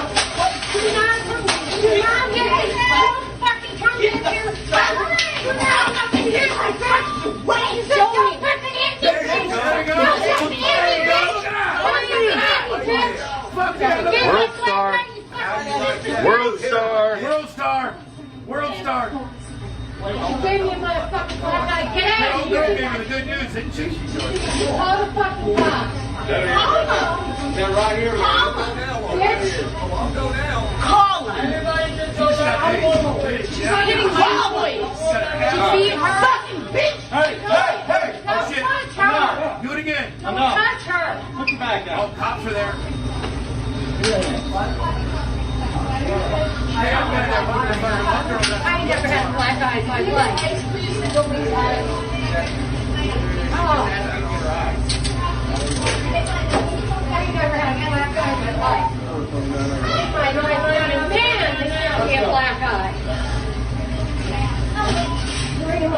Man, they get black eye. Going to jail. Hey, how about old girl fucking beating the brakes off her? And you can see she was the redneck girl. That's what I was saying, man. Beating the fucking brakes off her, man. Giving her the good news, Yeah, she man. had one arm on her arm and keep her. She put up with enough, and then she couldn't take it anymore. No. And she put up with like 3 hits, bro. That was bad. Come on, man. Nobody puts up with that. She fucking. And then did you see the black girl? She really had a different attitude after that. She got, She shut up. Wow, that was great. I knew I was saying it. First thing out of her mouth, I'll leave now. I'll leave now.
No matter what your emergency may be, a lockout, maybe you're in the ditch, dead battery, car wreck, car won't start, and you need it towed, one-stop shopping, my friends. It's Steps Towing, 800-330-8651, or, of course, StepsTowing.com. Steps has been family-owned and operated for over 60 years. Anything from a big semi-rotator rig to a regular wrecker to a flatbed Willie, they got you. Steps Towing. Tell them Bubba Army.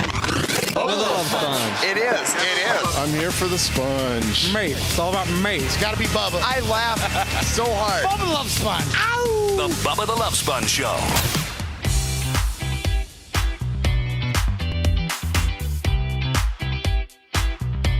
I mean, what a great day. Oh my God, lots of people coming out of the woodwork, helping out the show. Like with some sentimental type stuff, as this is the last show that we'll ever do from the Nassau Street compound, as the new beginning will be, what do we call it, the Bubba, we're just going to call it the Bubba compound? Is that Bubba compound, yeah. That's what we're calling it? Yes, sir. The new studios, which are scheduled to be completely done the Tuesday after Memorial Day from the Bubba compound. But big swinging D's today. You know, Big Red $150, John Costico $300, Kenny Price $250, Timothy Holm $50, Joey Campbell in the house Steve Mushroom Mitch too, Buck a Hun. Of course, Glowbug starts it all off. Thank you so much. PayPal, Venmo, Cash App, all at the Bubba Army. Thank you. That guy with the double Z name, we need to make him a name. Yeah, Steve. Jeffrey Kulak, $20. Let me just thinking maybe that Trump being over in China yesterday, and by all accounts, things went pretty well. You would think that might have shown the world that this is going to probably be, maybe we can resolve this with China's help faster than Trump can do it by himself. So that would be maybe give people an optimistic, opinion.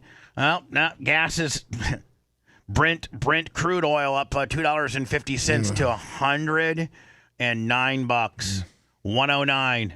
It was just down April 17th, so exactly a month ago it was 82. So 1 month ago it was 82. Today it's trading at 109. Man, we can't catch a break. Nope. I don't think that's going to go down until this thing's over. We're losers.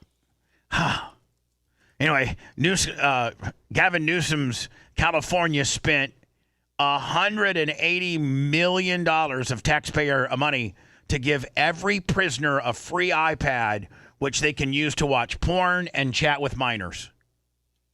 $180 million so that every prisoner has an iPad. And then your family can load on whatever they want. I think you have to pay like to be hooked up to the prison Wi-Fi. It's I don't know how much it is, but Well, to send text is 3 cents per text message. Really? Oh, it is? Yes, 3 cents per text message. So they can actually, but they can communicate. They can. There's a report that I was reading for that. There was a guy that sexually assaulted a minor, and he found out, he got her email and number and started talking to her and threatening her and telling her to send him nudes. And he was in prison. For there you go, Gavin. Sexually but they also got the guys in prison talking about what they did and telling on themselves. Yeah, but I mean, you can listen to, you can be up on the phones and be up on the mail and get that. I don't really feel comfortable with every prisoner getting an iPad, especially at a tune of $180 million. But I guess in all fairness to Newsom, I guess there's 48 other states that inmates get iPads. All right, too. well then you know what? I bet you Grady Judd don't do it. Yeah, I bet you Polk County gives you a soup sandwich and a bologna sandwich. Even he'll tell you, I don't even give him good food. So listen, I was talking to Grady one time and he goes, listen to this. He goes, the USDA health and nutrition, it's the 2,000 calorie USDA. The USDA has a 2,000 calorie minimum diet. You need 2,000 calories to be healthy. Well, to not die. Basically at 2,000 calories, you're going to be skinny as hell if all you eat is 2,000 calories. Yeah. But 2,000 calories nutritionally will keep you alive, and that's it. You will survive and be able to function great and not jeopardize any of kidneys, liver, heart, lungs, pancreas, all that on the USDA recommended 2,000 calorie a day diet. Do you know how many calories Grady Judd gives his prisoners? How much? 2,000. Nice. Felix, $10. 2,000. He even has a nutritionalist that does if Grady gets a report, because Gene, things change. They'll do they kind of switch it up a little bit. One day might be sloppy joes. One day might be pizza. One day might be a hamburger and some peach cobbler. They change it up. Grady gets a full report. And if they go over 2,000 calories, now he said, I give them a 100-calorie buffer. I actually, maybe 6-7 years ago, did a ride-along with him on a Friday night. This is, and when we went into the jail, and he took me back to because the prisoners make all the food, the trustees, the guys, Gene, that are only there 5 more months, and they've been good for 2 years, and that, you've been in jail. The trustees they're the ones that make the food. Yeah. And so Grady took me back there, and all the knives are tethered. like they're hooked up to cords so they can't stab each other and they can only go as far as the table. Like they can't, like if you're chopping onions or you got to chop they up. They don't go arm's length. They don't go much farther than what you need. Like you could not stab a guy unless he was literally standing shoulder to shoulder with you. On you. And so he goes, so I'm telling you, man, the USDA recommends a 2,000 calorie diet for you to stay, nutritionally sound, and my prisoners get as close to 2,000 as I can get them. And my nutritionalist, I get full hot on her. It's a woman. If she goes like 2,300, he goes, they don't need those 200 or 300 extras. Keith Yeager, $250.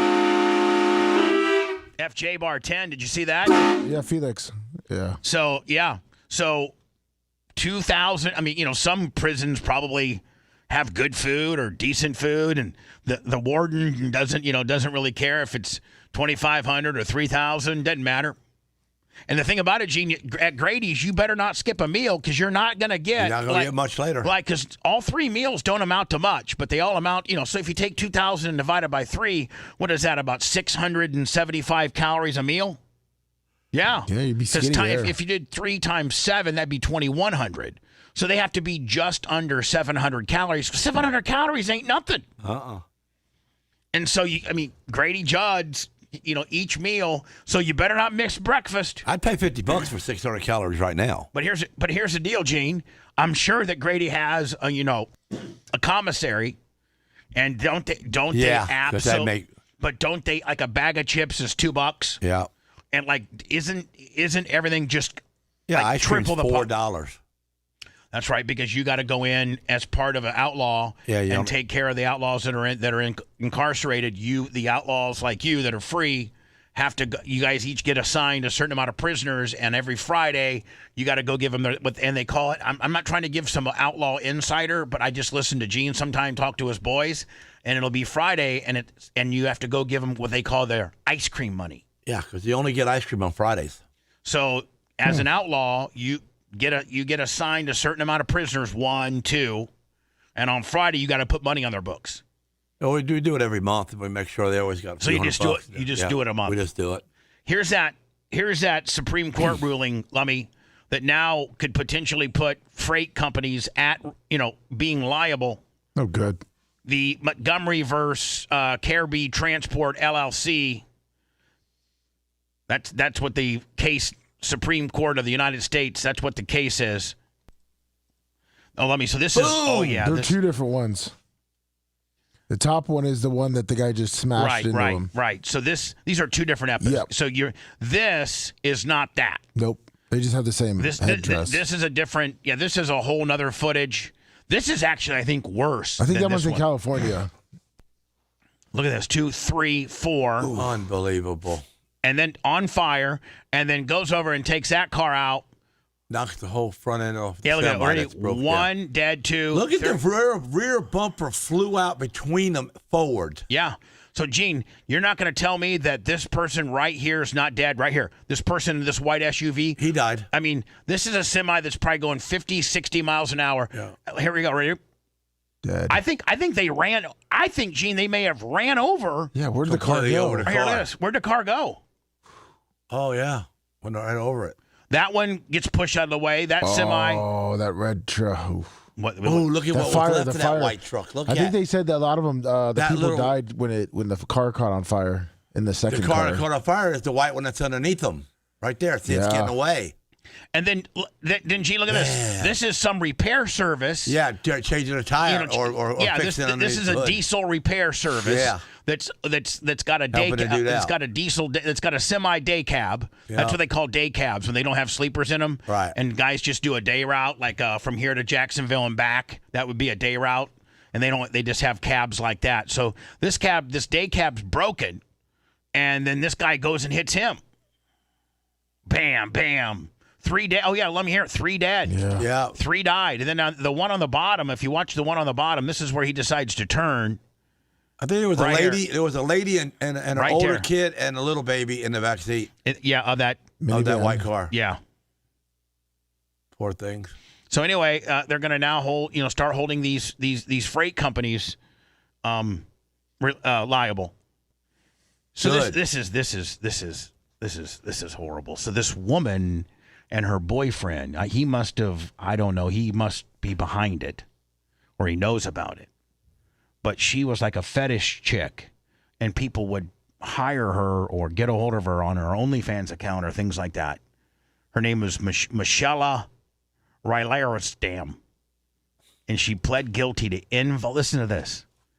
Involuntary manslaughter after being accused of saran wrapping a 56-year-old man like a mummy, pouring adhesive to his eyes to see, so she superglued his eyes shut while recording all of this for her OnlyFans. She was supposedly paid $11,000 to engage in fetish play with a man called Michael Dale.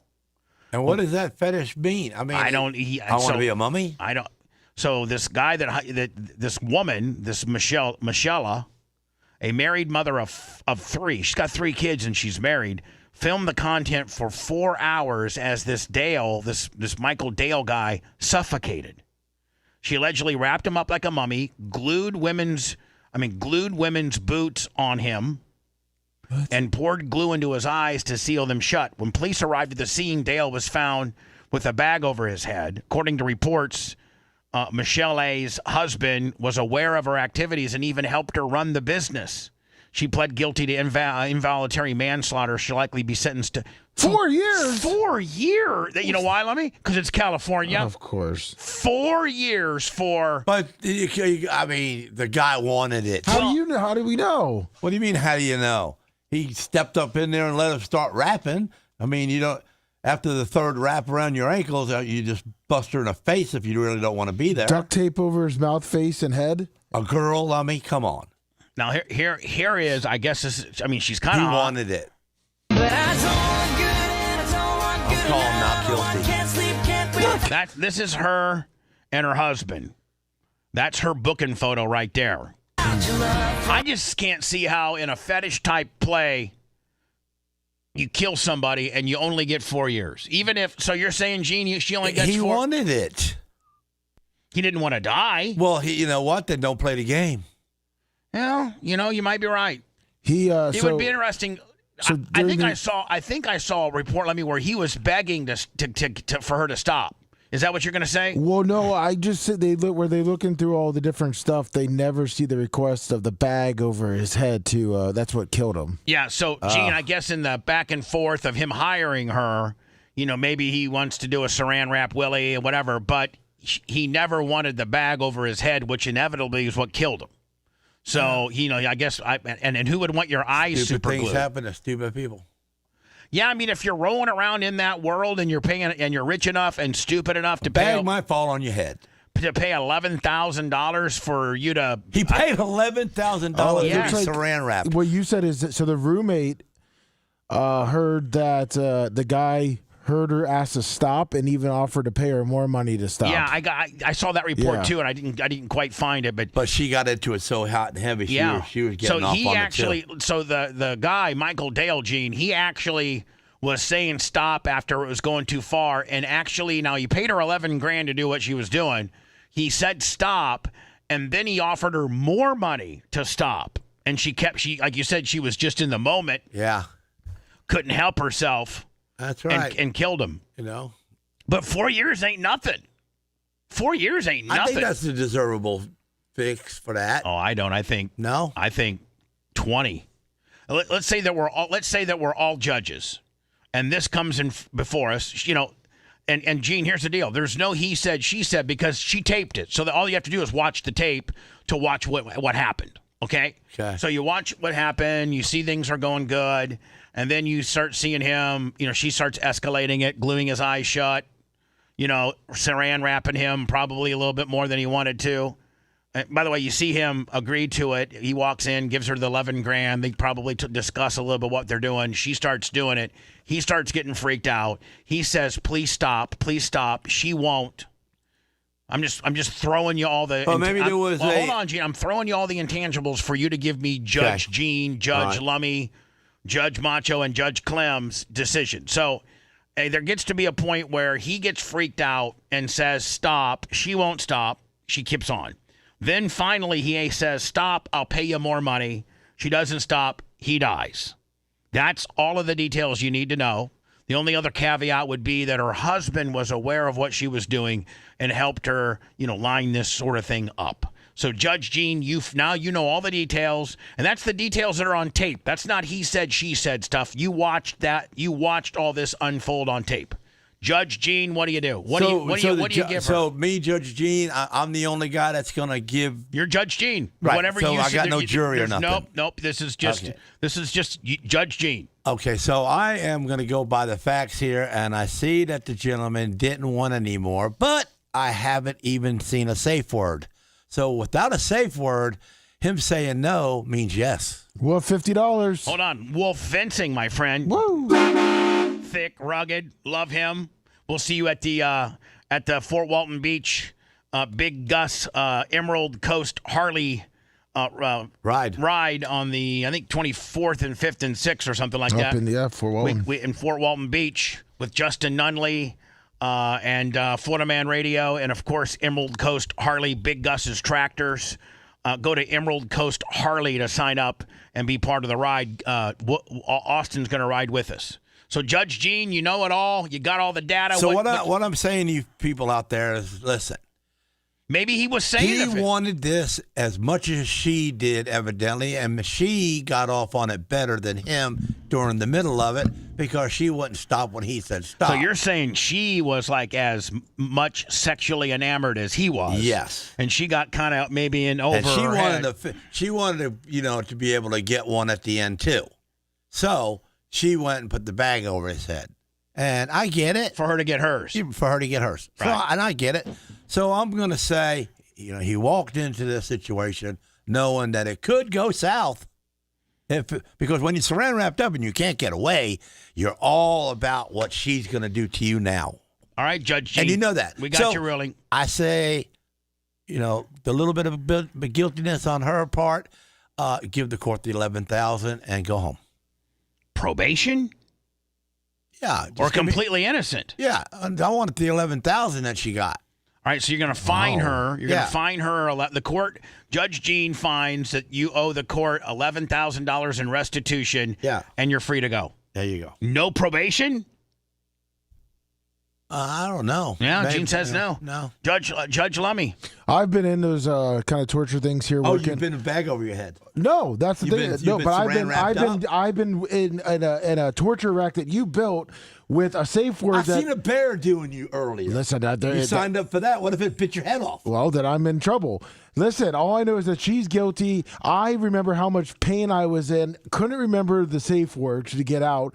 So, you know what? I feel bad for this guy. I do too. 25 years with no terms of getting out early. 25 years, no possible early release. That's right. So, Judge, you signed up for the 25 game. hard years. You forgot the game in the middle of it. Jean, you get out of the game. Judge Jean, don't try to... Judge Jean, move to California and be lenient, all right? I'm in Florida. Judge Jean, don't try to infiltrate this other judge's ruling. Judge Macho, do you got a judgment for this situation? Fire her up. He's dead. She needs to be dead. Oh, kill her. Oh.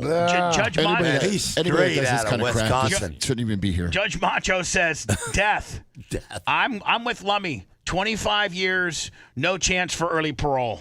That's what I'm saying. I'm going to tell you something, Black Girl. You better hope it's me. When we return, Lummy, we're going to try to start breaking this China stuff down a little bit. Trump was in China. I think he's back now. Is he not?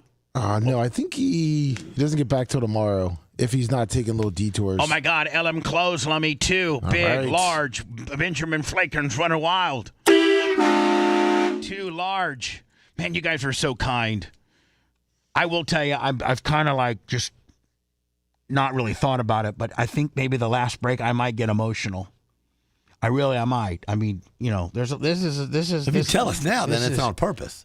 Well, no, I'm. If you don't tell us nothing and start doing it, then we'll all freak out and run up there and try to help you. Gene, I'm just telling you now so that you don't freak out and come up here and try to help me. I've been keeping my emotions in check. I was going to cry when I walked in the door. Yeah, well, I don't know if it's because the place is ugly now or, Just so you know, hot dog. There's not enough soap in the world to make him clean up his act. Get out of my sight. You're listening to the Bubba the Love Sponge Show. Put yourself over.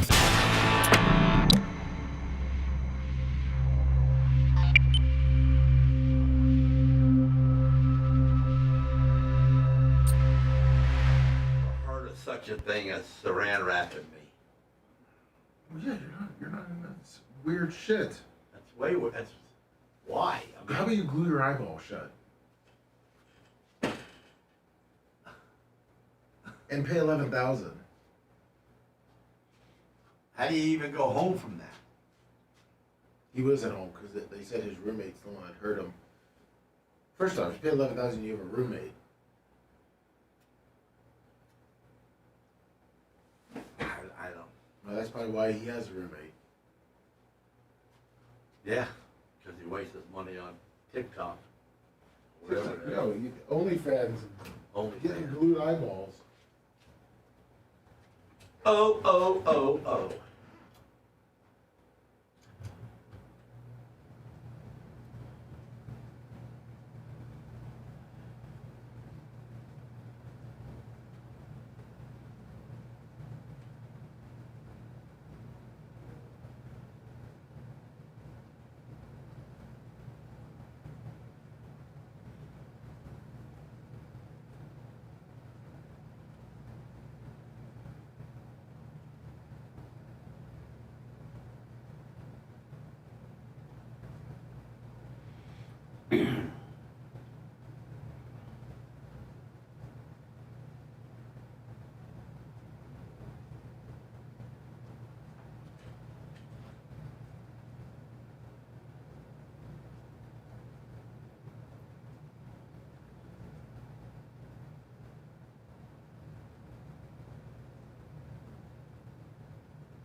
On his wedding night, James Shira ran over his best friend,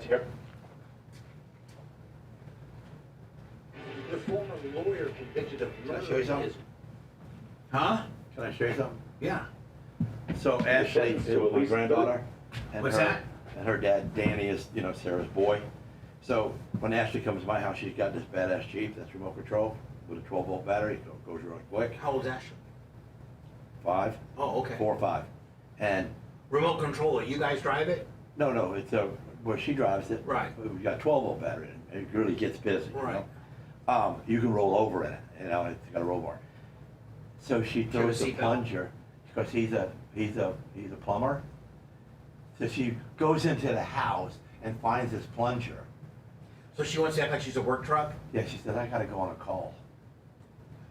Like my dad. Did you buy that Jeep for her? Yeah. That is badass. Where do you get those things at? Internet. Oh, yeah. They're the souped up ones. Right, no, I've seen them. Yeah. I mean, they call them juice box, don't they? Yeah, it Juice goes like 12 mile an hour. Right. Well, 12 mile an hour in the yard. Oh, it's fast. Does it got hard plastic tires or real rubber ones? It's hard plastic tire with a rubber sheet. Oh, okay. Okay. So it can't never get a flat. Right. But it has rubber grip. Yeah, it's got rubber grip. And then my daughters, they tell me, you're so over. You're just always over. Just couldn't get a normal one, huh? Trying to kill the babies. It's got a seatbelt? It's got a seatbelt, doesn't it? Man, everybody's been so generous today. I'm so humbled, and we appreciate it. And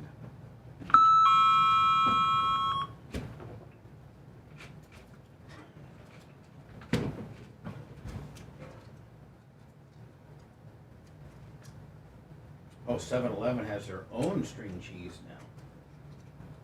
Of course, it's impossible to get into.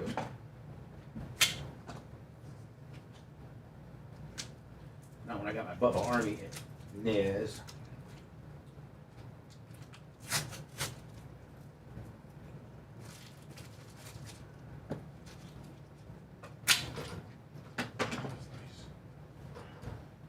And these motherfuckers better get in here. Look, Chaos Racing.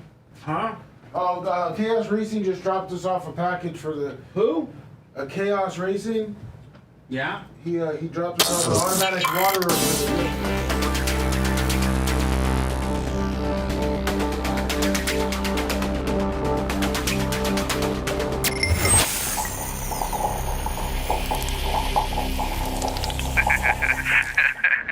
The Bubba the Love Sponge Show, listener supported via PayPal, Venmo, and Cash App, all at the Bubba Army, now returns. So Lummy just got at the new place where the goats are. We don't have water out there, so Lummy has to lug like 5 or 10 gallons of water from the studio garage area back out to where Baby and Hootie are in the goat area, and to make sure they have water. So it's a daily, if not couple times. It's at least 3 or 4 times a week. Lummy's got to water them. Do you put copper in their bucket? What do you mean put? I don't understand what you're saying. No, why? You just get your little solid copper fitting of any kind, a little piece of tubing, a little, a key or a knuckle or anything, a piece of copper, and you put it in their water bucket, and it won't grow any algae at all, ever. You put it in like in there where they drink out of? They drink out of. Yeah, no, I'm afraid that they'll eat it. I mean, they eat it. They'll eat it down to the bucket. Yeah, I don't know. Who knows? I would be pretty scared too. So because they'll eat shoestrings, Gene. They'll eat wire. Like I'm telling you right now, they'll eat a battery cable. But this way, always got to wash that bucket out. Yeah, I didn't know. Wash it every single time. So if he took like some copper wire. Yeah. And like super glued it to the bottom of like the plastic, container or something like that. You get a flat piece of a copper sheet and just, coat the bottom with it or put it across. I never knew that. So copper. That's what we do with our chickens. Well, I got to look at this new thing. I didn't. Well, Brian Lefevre or whatever says copper is a good antibacterial. Where did you learn that at, Gene? I don't know. Redneck School. I learned that at Redneck School. Trash guy, $20. Anyway, we have this ongoing struggle. I need to eventually run water out there, but which this guy. So Chaos Racing is the guy that gave us all that piping too. Yeah, and I might need like him to look at my soft water stuff. Okay. But he just dropped off this automatic water bucket. Chaos Racing. I wish I knew more about the guy. I wish I know. Well, your name's Robert, but Trash Guy 7420 on the super chat. We're killing it. I think we're doing Chaos Racing. He must be all over the place. Is he a racer? I'm not sure. He's down in Paris. Yeah, I got his number. You need to give me all of his information and his business so we can promote him. We got those business cards from him. Yeah, maybe we'll write me a little something. We'll do a little something for him. We'll do. Now, so he brought an automatic waterer. Yes. For the goats, and it's just on the surface, Lummy. I'm thinking that maybe it's got a big hopper that you put water in, and then it kind of disperses it in a certain increments, so that the goats. Now, do they drink a lot of water? Yeah, the problem with it is that with the heat and everything. I mean, I would say they drink probably one of those containers a week. Well, I don't know what one of those containers. The black container that's out there. I think that's about 10 gallons. So you think they drink the cleaner the water, the more they'll drink. Yeah. So let me know that copper is your way to cleanliness and antibacterial. Thank you, Gene. 813-90-BUBBA. 813-902-8222. 813-90-BUBBA. Yes, go ahead. You're on the air. Hey, Tom. Hey, Tom. Yeah, I was just marveling at Gene's tan. I mean, he's got one of those Charlie Crisp tans. Tan? You do look tan, bud. You do. That's because I work outside and mow my own grass. Well, when your fingernails are tan, you got it. That could be dirt from Gene. I'm just saying. He could have been wrenching on his hot rod before he walked in here. I try to keep my fingernails clean, but they don't stay that way. Yeah, because you're a real man. You're a real man. I'm just talking about. I'm not talking about under your fingernails. Oh, okay. Your fingernails. Yeah, I'm a healthy guy. So yeah. Hey man, Tom, appreciate you. Thanks. Thanks, Tom. See you later, Tom. Let me before I get into the China stuff. This CBS cameraman for the CBS Evening News are from Taiwan. From Taiwan? Yeah. Where's that at? You know what I'm trying to say, Taiwan. They're from Taiwan. I guess they're reporting live from Taiwan as Trump is in China, and they're doing their CBS Evening News gimmick, and the cameraman falls out. Like, I don't know if he faints. Mean falls out? Oh, just fainted? Yeah, and they're like, oh, my God, call medical, call medical, call medical. Oh, wow. And finally tonight from Taiwan, as President Trump and China prepare to meet, you will hear a lot about American decline and the rise of a powerful... Now, is that China? That's nice. Or is that a futuristic look at China? Or is that China? Because if that's beautiful. I want to go there. My God. Yeah. I don't know if Americans... Yeah, I think it's allowed. No, you can go there. Hey, Alexa, can Americans go to China? According to TripSguard, China is open to travel from United States, but requires a negative COVID test for unvaccinated travelers. My business partner used to go to China all the time. But you kind of got to watch, like, don't... You buy Chinese fish? No, we had Chinese customers. So they'd buy from us. Why did you get the right fish over here that they don't get over there? The Chinese don't get any fish from their place. Yeah. What's wrong with their ocean? They fished it all out. They fished it out. And that's all dirty. Because there's so many people over there. Yeah.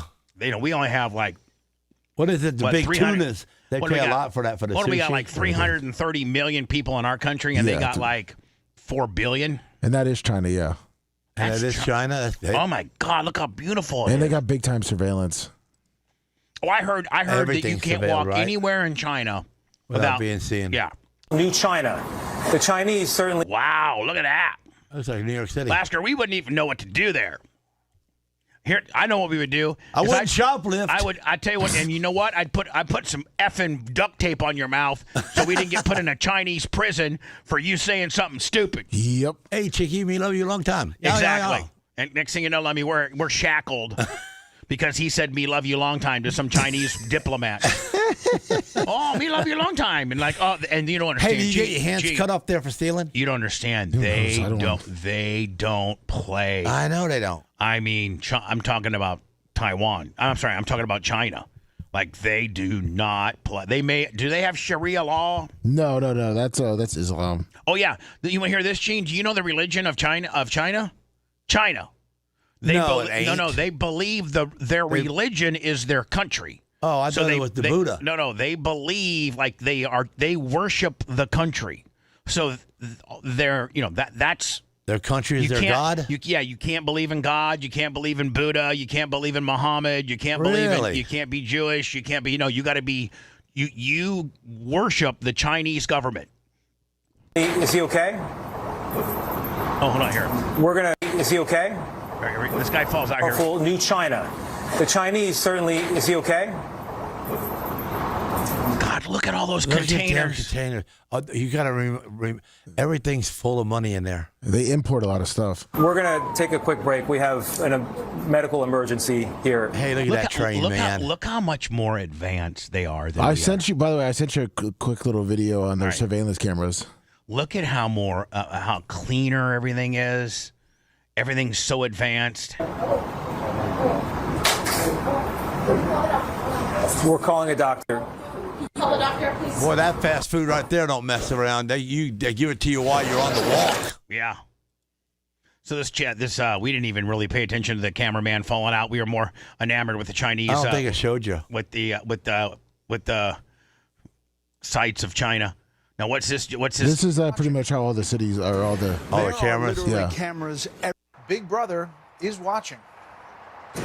There are literally cameras everywhere in Beijing. We are outside the Haidian station. Hold on, Gene. I want you to look. Look how this would be the equivalent to New York City, right? And you know that there's rats and piss. And No, ain't none of that here. Well, you went to New York with me a few times on the serious days. Terrible. And there's some nice places. That was back in the day. But it's filthy for the most part. Right. Look at this. And I can look at the streets. I know. Count at least 20 on this corner. In fact, in Beijing, they've added 1,500 cameras just this year alone. They see everything. There's nobody jaywalking here because they could get a ticket right away.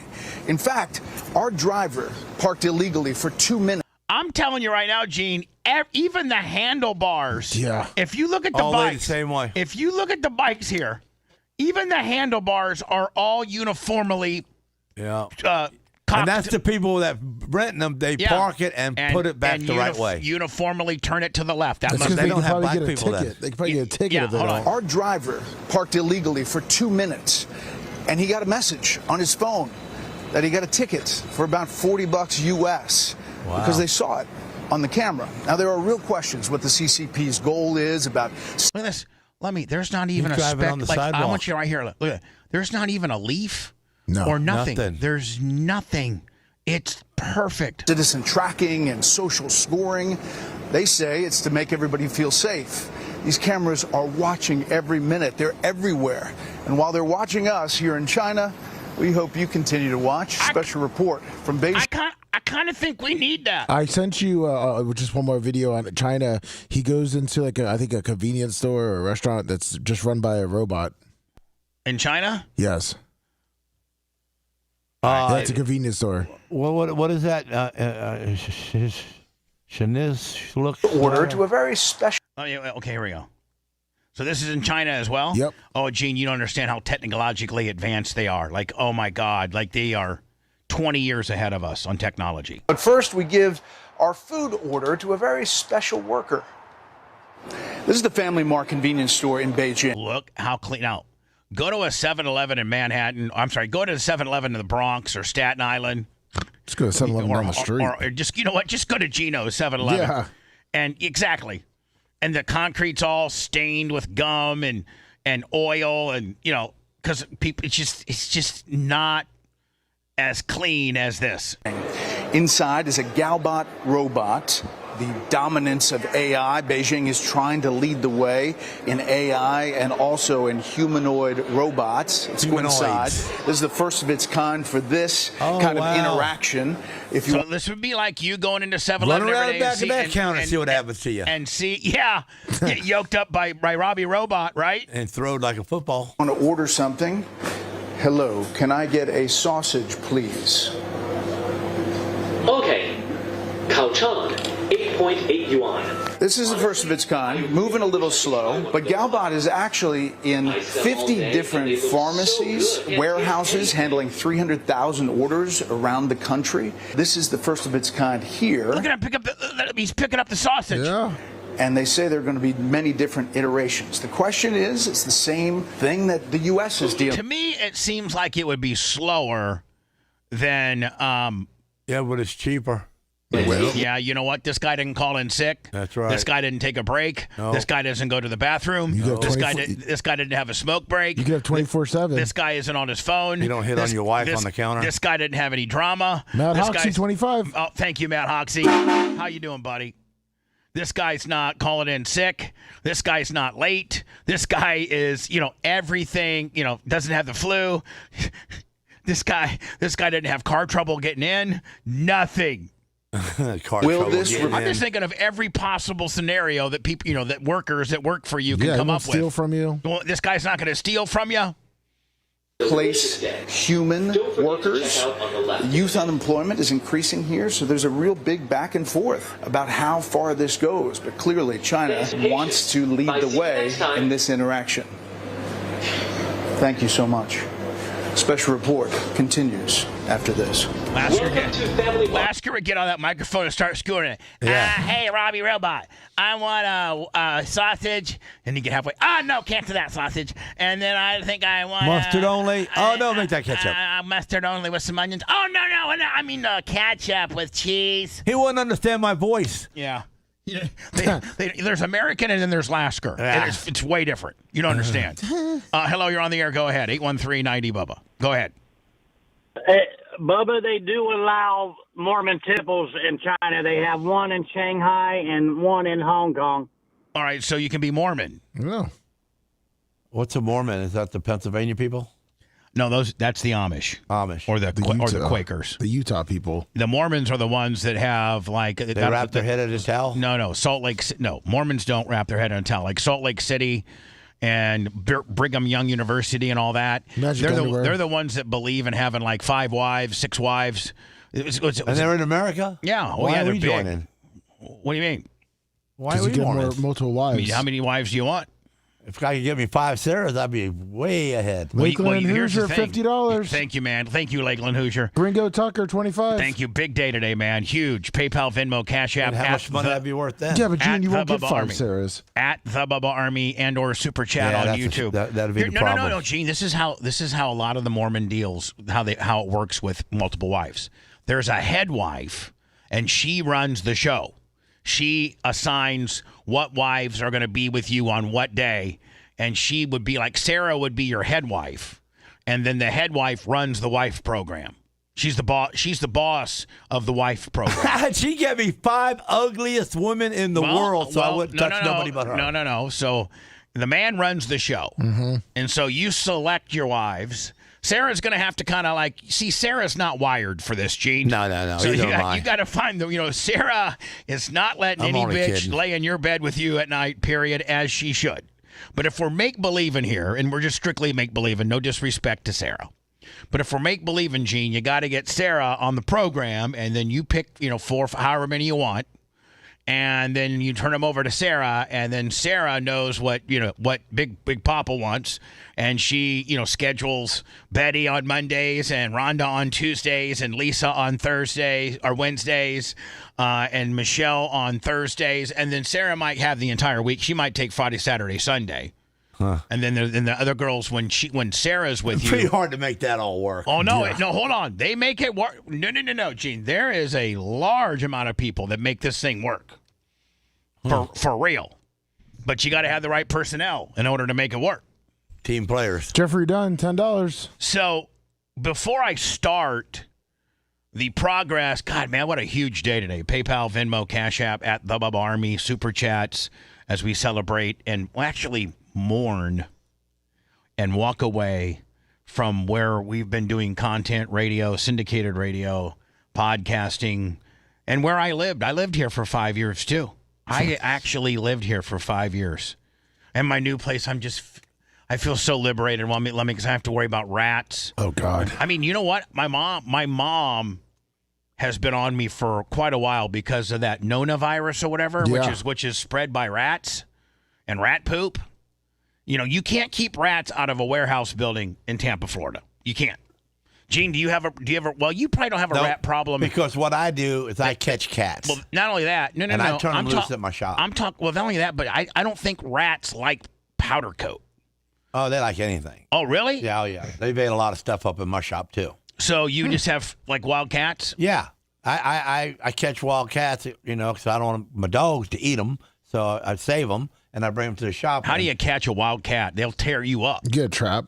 Yeah, you get a trap, but you just let them loose and get out of the way because they'll get on you. They will, won't they? Yeah, but the problem. But I keep food around there all the time. But you got to keep some. You got to keep some friskies out back, don't you? Yeah.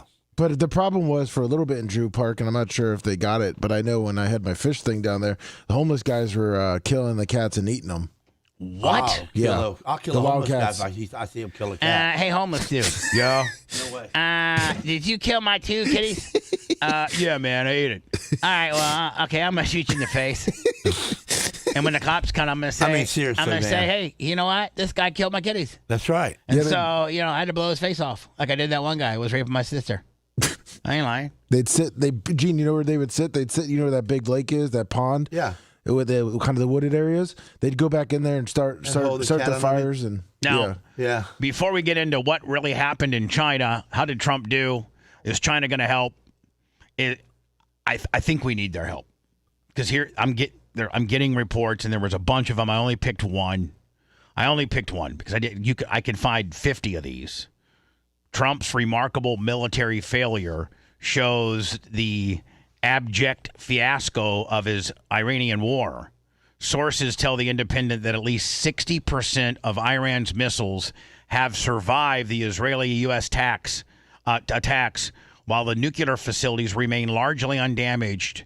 Amid a delusion in the White House, reports World Affairs editor. They're saying that Iran's missile arsenal is most likely intact and still capable of attacking American allies beyond the Gulf states 2 months into the joint U.S.-Israeli bombing campaign.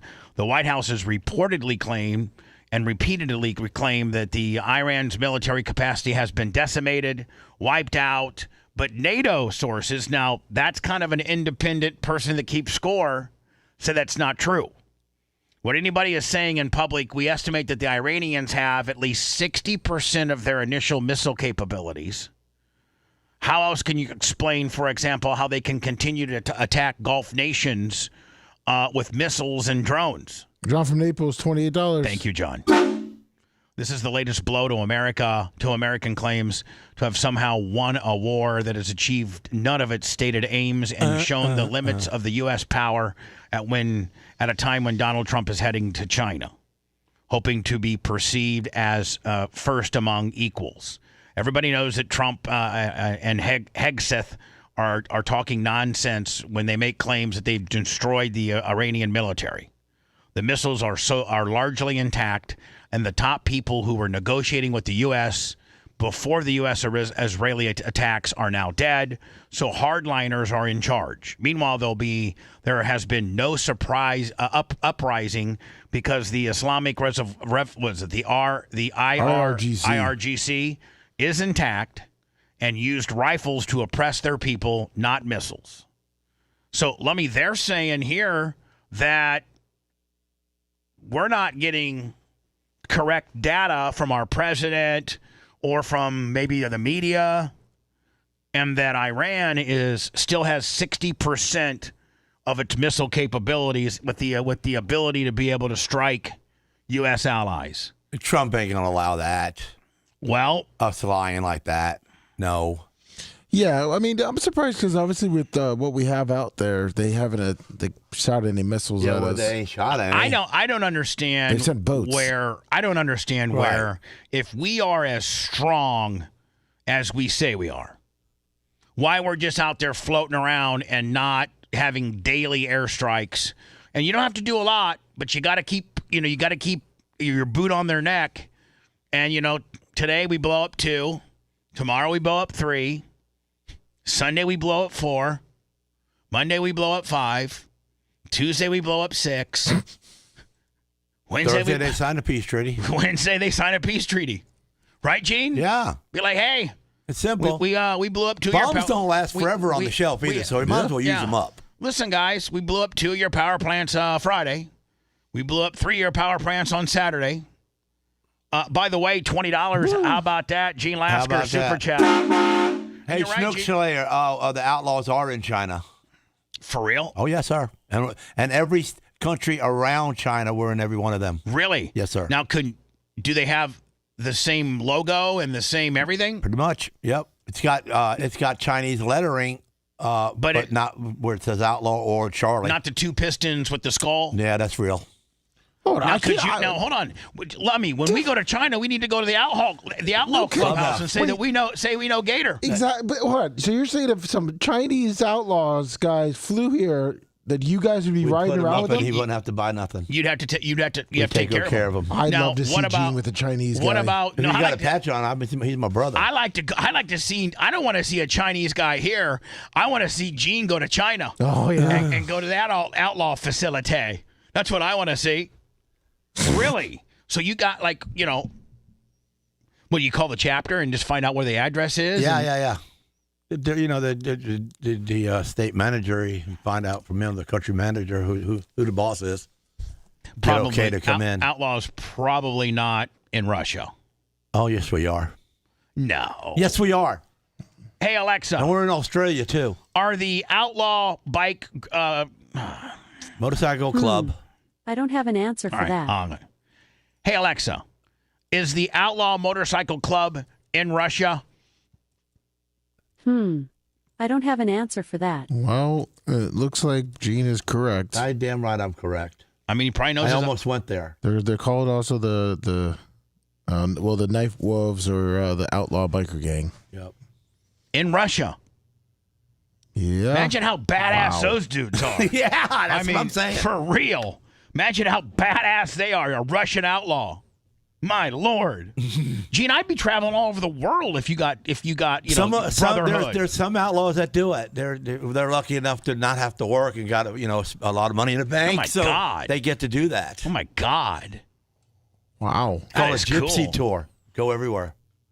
And you're taken care of, right? Oh, yeah. Like, they take care of you. Yes, they sure do. Well, and now the outlaw started in America, right? Yes, it did. Okay, so that's American outlaws are original OGs to these people. Yeah. They this. So probably an American outlaw coming to Australia or Russia or China. If you're in China, Russia, Australia, and you're an American, and you're Well, when I went to England and I got off that plane, there was 9 guys with a bulletproof car, 9 outlaws, and they surrounded me, and I walked in the center of them as we walked through the airport, so nobody could get to me at all. Ronald Trahan, $20. Brand new money. New money. And it says Gene Lasker's Ice Cream Fund, $20. All right. Thank you. Lummy, when we come back, we'll start breaking Trump. And is it Xi? Xi, President Xi. President, Emperor, Supreme Leader. Oh, G-Wall. Xi, the head of China, and Trump, they did a lot of talking. We did a lot of talking. I was blowing a lot of smoke up that guy's ass. I like that G-Ball. But I really, really need their help. Because I don't know, I may have gotten into a little bit over my head over here in Iran. These stinky bastards don't want to give me what I want. And them having nuclear capabilities is just not going to happen. We got like 3-4 of those stories next. I began to hallucinate and thought a houseplant was talking to me. Prescription medication. Oh, man. Prescription medication. Red delicacy. It takes a lot of great prescription medication to make the show sound this mediocre. The Bubba the Love Sponge Show returns after these words.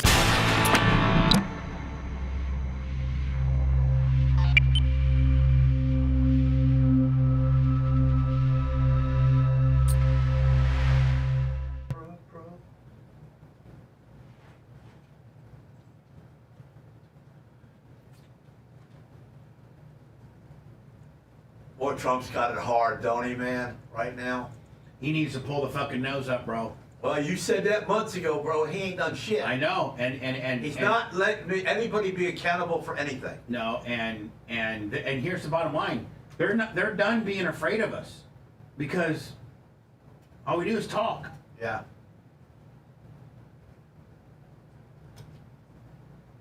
I don't get it because the most Americans, the majority of them, want him to bomb them. I know, but they want this to be over, and that requires him giving it them over with, whatever it takes. That requires him giving them the good news, and I don't get that.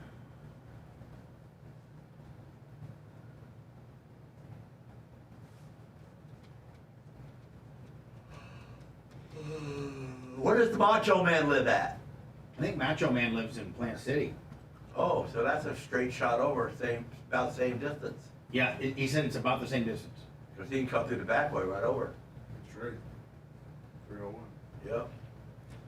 And even back streets other than 301. So he's got some good ones too back there that come through.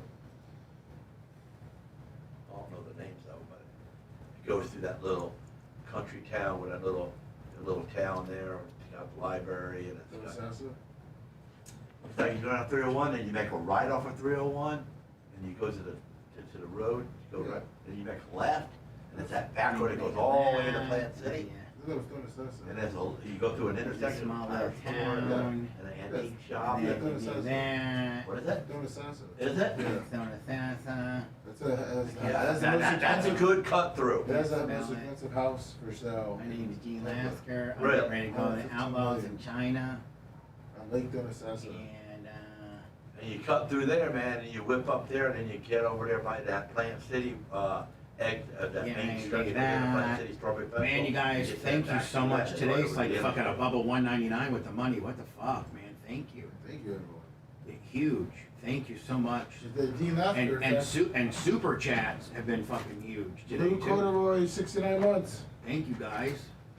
Fixing to hit 260,000 we're at 250. We just went over 259 last night on Facebook. We're at 259,369. We're gonna hit 206. Hell, Cantrell will have us at fucking 270 by next week.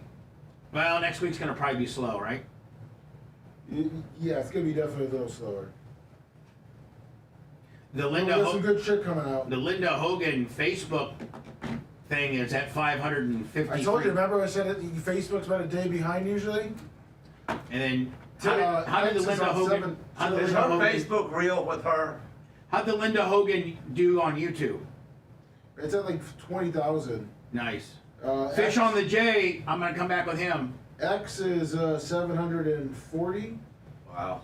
730. And you guys got our X numbers going up. Yep. We're at 111 now. We've kind of hit that bubble, broke that bubble. Yeah, you're at 779,000 views. On X? Yes. Nice. It's gonna hit 1 million. Million on there, million on Facebook. Million on there, million on Facebook, yeah. And then the Brooke Hogan from April 24th, that's at 566,000 on X.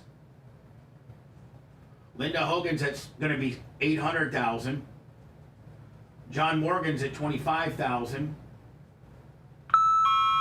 The Jake Paul thing didn't do very well. Oh my God, the TMZ thing, 540.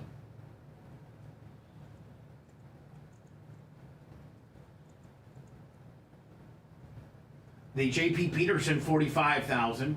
Nice. Yeah, JP did good. For a local story. Lightning said he couldn't come on my show. I wonder why. Looks like maybe the rumors that we had might be what? Looks like the rumors we might have had might been a little close to too close for him. It looks like we're right. Remember what I said about my guy saying what the Lightning front office was saying? No, you didn't tell me. Remember?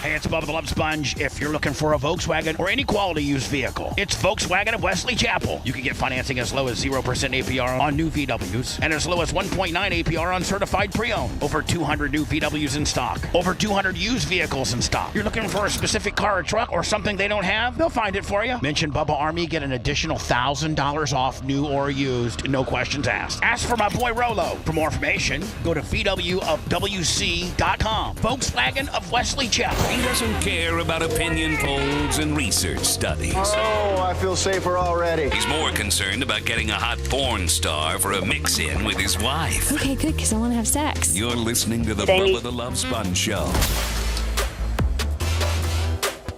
Oh my God, Polly Short. What? I got something open. What is that? Oh, baby. And I was like, Polly, we've just been through this a couple months ago. Go easy. Whoa. I don't even know where's that from? I don't even know where that's from.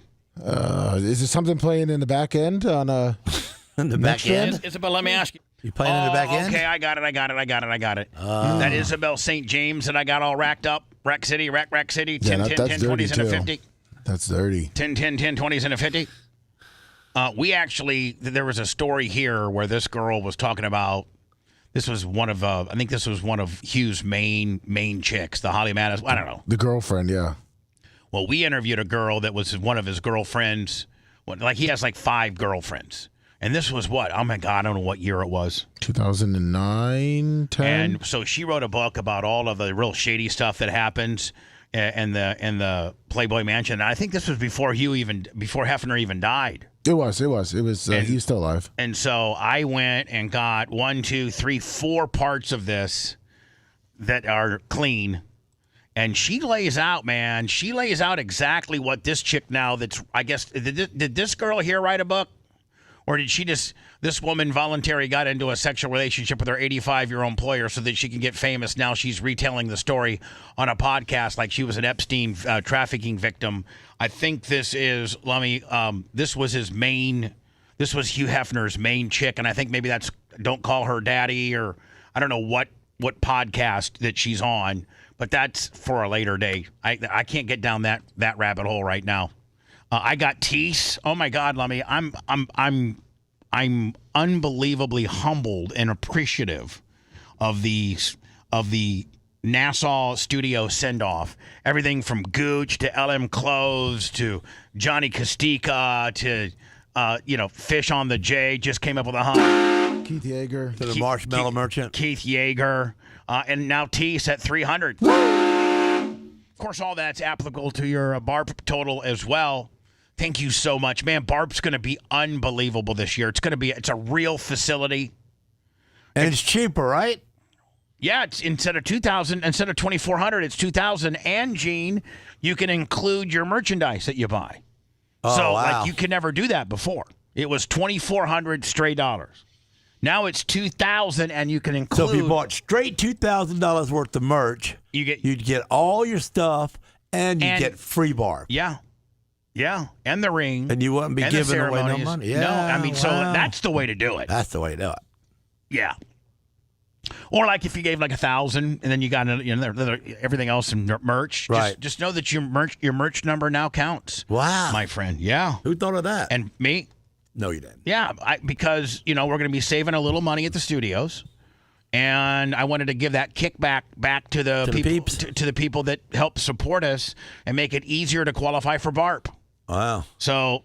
Yeah, including your merch. So that's like super win-win. Not only are you getting $2,000 worth of stuff, T-shirts, all stuff you're gonna wear every day anyway. Yeah, I mean your backpack, knives, shoes. Your fragrant Bubba Alpha 26. I wear that every day. Shoes. You know what? I didn't put my squirt on today. I smelt that when I was earlier talking to you.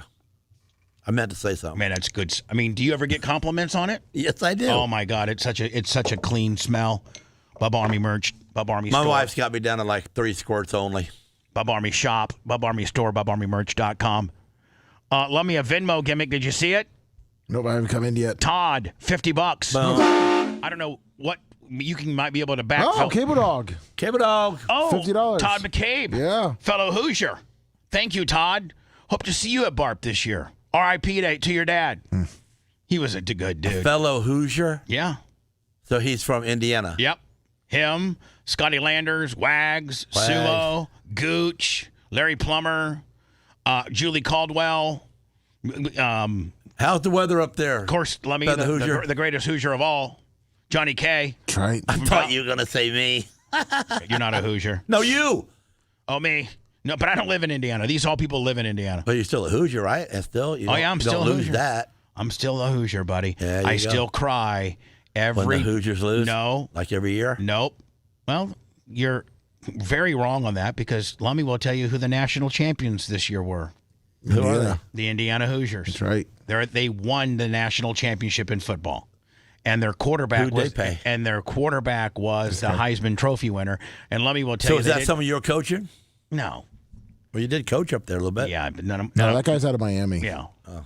But I do cry every Indy 500 when used to be Jim Neighbors saying "back home again" in Indiana. Yeah, I cry. I never got that. I've seen you do that before. There's two things that make me cry: "Back home again" in Indiana at the Indianapolis 500 when they sing it, and then the movie Hoosiers. I cry like a baby. Have I seen that? Hoosiers? Yeah. You should. You know what? You probably haven't, but you should. Isn't it pretty much based on Warsaw? No, it's based on a town that was smaller than Warsaw, but it's based on the premise, Gene, that back in 1954, the Milan, Indiana, which was like population 600, and they actually had like in the entire high school like 41 boys for the entire grades 9 through 12. And it was just like a really, really, really small town. And they went on to win the entire state championship back in 1954, going against the South Bends and the Fort Waynes and the guys and the schools that had I want to watch that. And, can I tell you, it would be good to watch it with Coben. Really, it's a really good, wholesome, inspirational, do good, don't ever give up. The little guy can win. Like it's, oh my God, Gene Hackman and Dennis Hopper are in it. It just really, and I think, I don't know if it won any awards or not. And Gene, 2 guys that are in the movie are from my hometown. The number 25, Raid Butcher, He was one of the he was one of the main stars of the movie. He's actually his name's Steve Holler. I went to school with him. He's a year younger than me, and he has he's the most prestigious dentist in Warsaw. He went on to be a dentist. They got Academy Awards, Golden Globes. Did it get an Academy Award? Best Supporting Actor. Dennis Hopper, probably. And Best Music. Wow, Gene, it's called Hoosiers, and it is just. And then I will watch it with Coben. Then being from Indiana too, like it hits home a lot better. It hits home a little harder being from Indiana, and I cry every time. I sent you a video if you want. I don't know if Gene's seen it or if you want to look at it. Hi, who's this? Quickly. With a tear in my eye, I just want to say thank you to the studios and goodbye. But we look forward to going back to the regular. Black to the regular. Black to the regular. Joe the Supermarket. I appreciate you. That was Joe the Supermarket? Yeah. What did you send me? Is he dying? It didn't come through. I got to reset my computer. Hold on. Oh, well. Was that taped or was that real? No, it was real. Was he dying? No. Why? No. He just sounds bad. Yeah, no, he's good. We did discuss Iran. We feel very similar to Iran. We want that to end. We don't want them to have a nuclear weapon. We want the straits open. We're closing it now. They closed it, and we closed it on top of them. But we want the straits open, and we want them to get it ended because it's a crazy thing. They're a little bit crazy, and it's no good. Can't have it. They cannot have a nuclear weapon. Again, where the big sticking point is, they don't want to relinquish their nuclear weapon capabilities. They just don't. And I don't know that they ever will. And I think it's going to take China. And what's China going to do? Well, China, Gene, is the second most powerful. Well, they're the. So they're going to put the boots on the ground so we don't kill Americans? You don't understand. China and Iran, they play nice together. They're allies. They work together. And so there's only really two countries that Iran would listen to, and one of which is their neighbor, and that is China. Oh, okay. And so China has a big impact on how Iran gets just a lot of its durable goods. Like they listen to China. China's, Gene, you got to understand, China's a superpower like we are. They are it's United States, China, Russia, they're probably Saudi Arabia, Israel. Those are your superpowers, Those are your superpowers in the world, if you will. And when Iran, they're not listening to us. They're not afraid of us, but they're afraid of China because China controls a lot of their economics and a lot of their money. If you'd probably know more about it than I do. If China shuts them off, they're really in trouble. Oh, they're done. They are done. Yeah. China has offered to help resolve the war in Iran as Donald Trump and Xi Jinping enter a second day of talks. Foreign editor Hugh Whitfield joins me on the desk this afternoon. Now, Hugh, look, there are concerns. I do like that Australian accent. I do. Have you ever been with an Australian chick? I've never been with an Australian chick. By the way, $20. Or a black girl. So that would be you need an Australian black girl. No, there you go. Yep. Man, I could hit 2 buckets with one gimmick. Yep. What China will want in return for help with Tehran. Yeah. So, what? That's a good question. What's China gonna want to help us? For us to, for them to actually listen. Sally, that's exactly right. And China is really laying it on thick for President Trump over the course of this visit, including this afternoon. Rarely is a world leader allowed to be taken inside the Communist Party leadership's secretive compound in Beijing, where Xi Jinping lives. I'm watching Macho Man build the best of shows right now. I'm watching him build it. It's amazing. Like, we've never had this type of engineer. No. Like, he just, oh my God. Yeah, he knows next gen. He knows everything. I love him. I love the Macho Man. Oh, yeah. Me and Gene were reminiscing about the real Macho Man. There was one time when we were really close with him. Yeah. And Hogan ran him off. And Macho Man told me on a phone call one day, I'm telling you right now. We were Hogan's puppets. He was using you. Yeah. He's going to use you as this local yokel kind of deal to do all of this dirty work. And we're like, Macho, shut up. Yeah, I have that too. I know. You need to get that excerpt for me if you could, okay? Yes, sir. And works. We probably need to make that a standalone.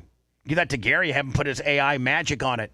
My God, Gary, that Tom Simon thing you came up with is just absolutely breathtaking.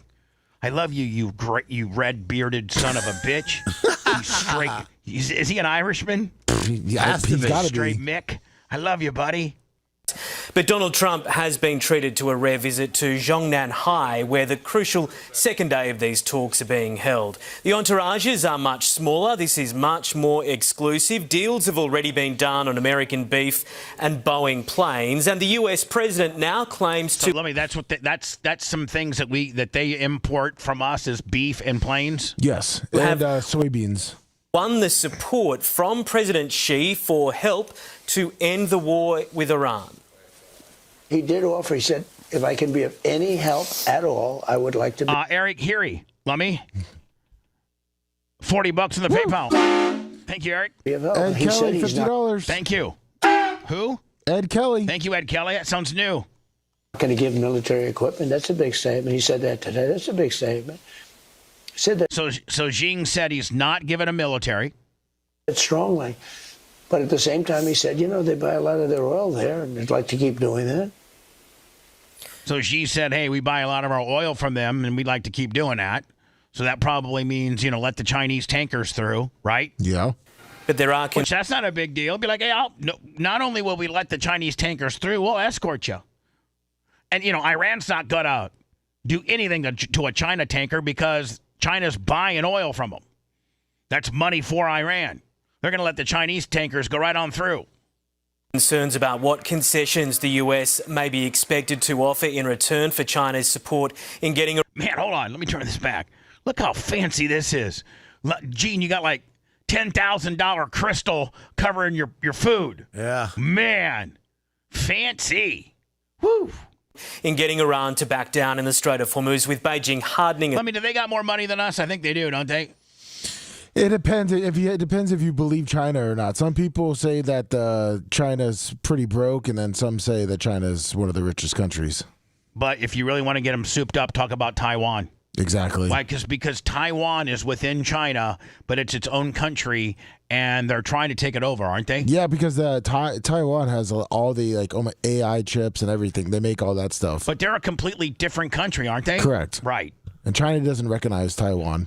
Its language surrounding Taiwan. Do they try to go in there and boss hog though? I mean, do they try to go in there and take over? Does Taiwan got their own military? They have, but we protect them because we get everything from Taiwan. Taiwan gives us all their technology and all their chips and everything. Yeah, so we are the ones that are protecting Taiwan. Yes. Meanwhile, China wants them, but we're their protector. But now we're over to China asking for help with Iran. Yeah, because China's building these man-made islands all around Taiwan. So they build landing strips. I'm watching Macho Man do his work. He's just amazing. Look at him build these shows. Can you see him build these? I can do it, yeah. Dang, Macho Man. Taiwan, claiming the US and China face conflict if they can't reach agreement on the island's future. Overnight, as you can see, a state banquet to celebrate the current relationship. On the menu, I can tell you, crispy beef ribs and tiramisu, Sally. And it's also where Xi Jinping told guests achieving the... Now, I wonder if this, Lummy, I'm thinking. So as somebody hands Trump a drink, he just drinks it. But hold on, Gene. Think about this. That's what we see. Well, you're going to kill him. Well, that's what we see. I bet you everything that I own, which isn't much, that champagne or whatever they're drinking is something we poured. Nope. It had to be screened by the Secret Service prior to handing it to him. I promise you that. They reported on this. So whatever Trump drank or ate, a U.S. person touched it and made it or served it. Yeah, so they got the bottles. They brought their own bottles. So whatever they were drinking like this. So we brought we brought our own. Yeah, so then they poured this for Gene, him. can I tell you this, Gene? I know a guy that used to work in the Secret Service, and you want to hear this? No stones unturned by these dudes. So not only that anything that he eats or drinks may not be what they're serving everybody else, but they control. It looks like theirs, but it's ours. Exactly. You want to hear the other thing? We bring our own fuel for the plane. And, I believe that hold too. on, and protect it. It's our fuel, the fuel for Air Force One. They'll fly in a big tank full of however much fuel that thing holds, and refuel it. so that they're not just getting fuel from the airport in Beijing. Yeah, because they could like put M&Ms in it where the M&Ms are little sparks. Well, they could also do what your wife did and put kibbles and bits in your injectors. That's What I'm right. saying is Boom. Planes coming down. So you don't understand, like, we even ship in our own fuel for Air Force One so that people cannot tamper with that. Right, because that's easy to do. Yeah. And there's 24-hour armed guard security that perimeters that plane, like 20 dudes I believe that are around that plane, and then the fuel is guarded by like 10 guys.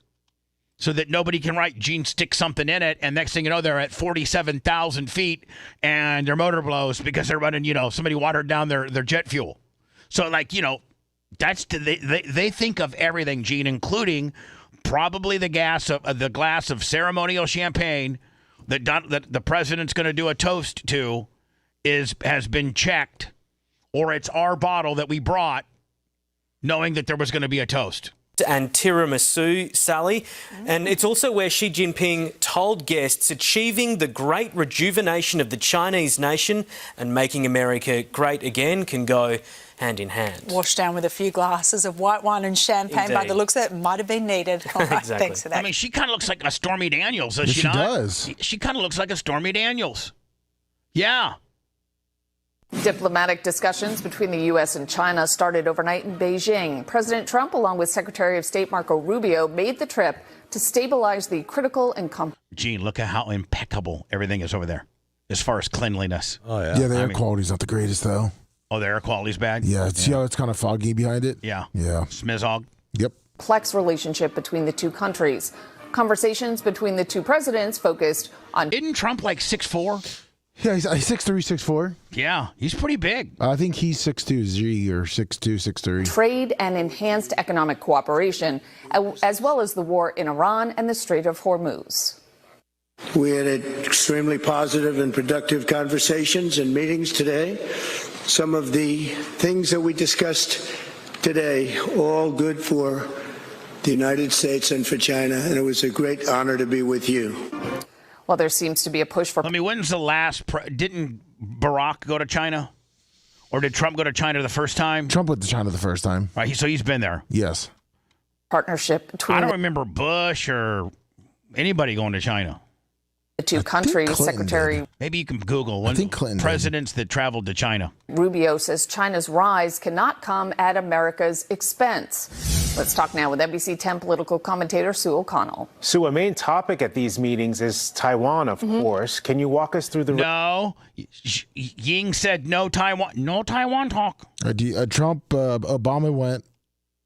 Bush, W. Bush, Bill Clinton, H.W. Bush went, Ronald Reagan, Gerald Ford, and Nixon. Biden didn't go, did he? No, he did not. Relationship between China and Taiwan. I'll do my best, right? Okay, think of China and Taiwan like a couple that split up after a brutal fight 75 years ago, and they built separate lives, but one side still refuses to accept the breakup. So that's China. And China says Taiwan belongs to Beijing and has been clear it will use force to reunify if it has to. Now, Beijing hasn't done that or moved on that because the cost of war that they may not win is just way too high for them to do. So then, Sue, after the summit in Beijing, did America's position on Taiwan shift? So America's position was Taiwan should not formally declare independence and China should not invade. And nobody should change the status quo by force. Now, that has not changed. But President Xi told President Trump that Taiwan is the issue in this relationship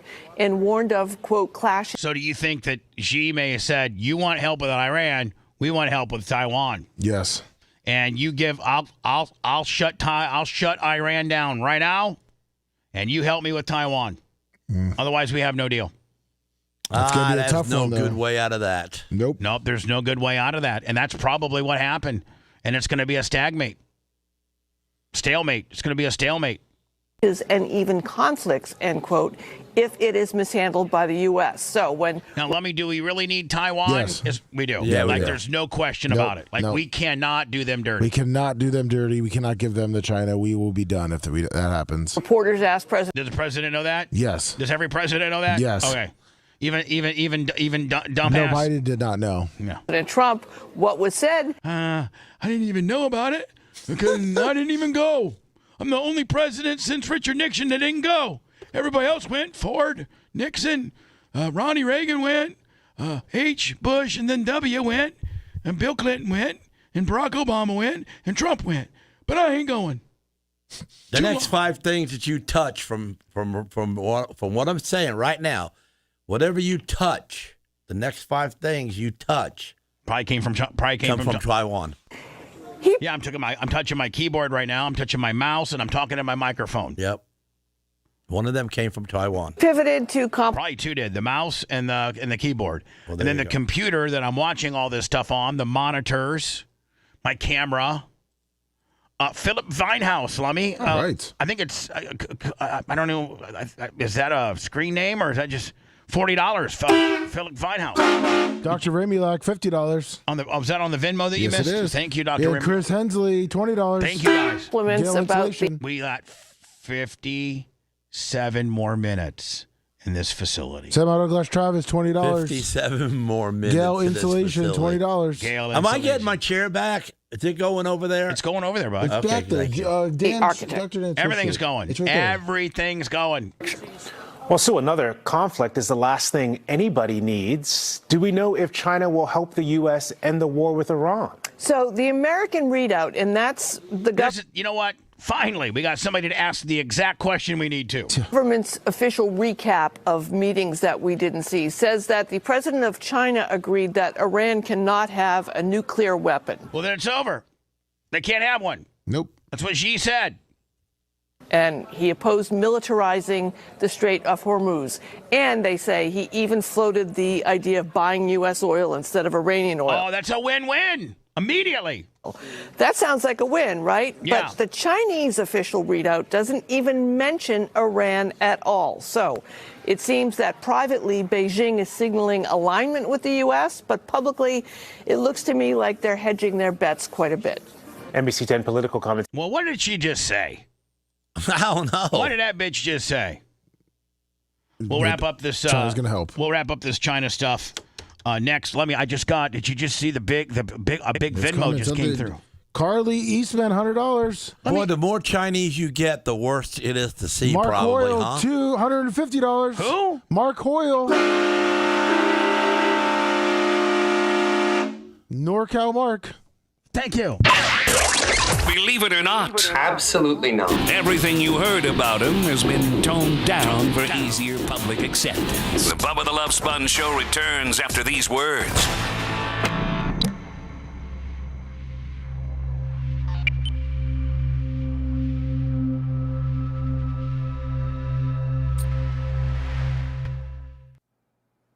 Dirt Merchant, 55 minutes. Yeah.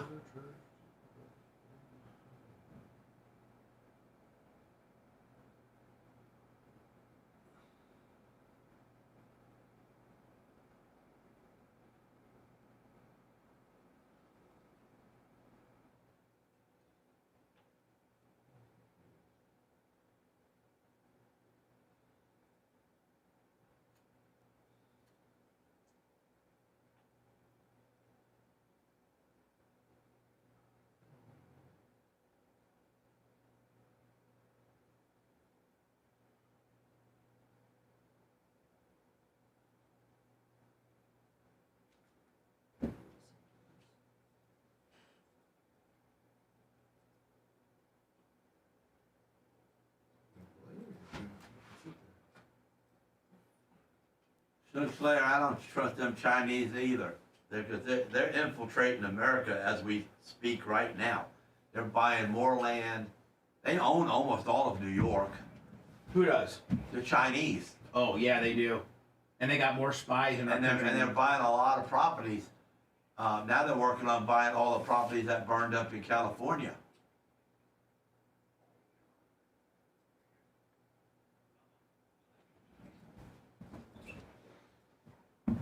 Hey, Gene, we might need to use your truck to back that gray trailer. You might have to back that trailer for me today before you leave. Because Erica's F-350 doesn't have the balls that yours does. Okay. So I'm seeing where they want it backed. But They want it backed up? I think they just want it backed straight up, I think. Hey, can you paint? I think she won't answer me. Huh? Can you powder coat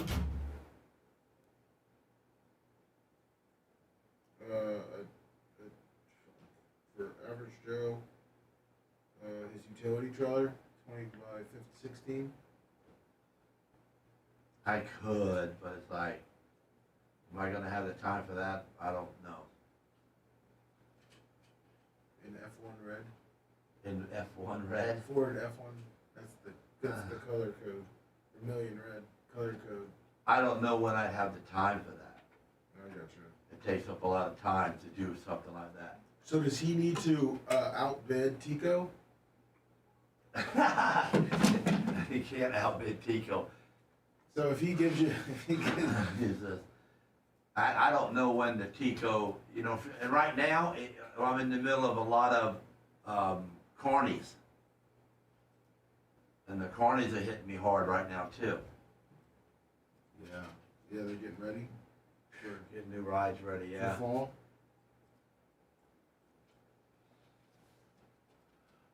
Oh, shit, man. There ain't enough time in the day for me.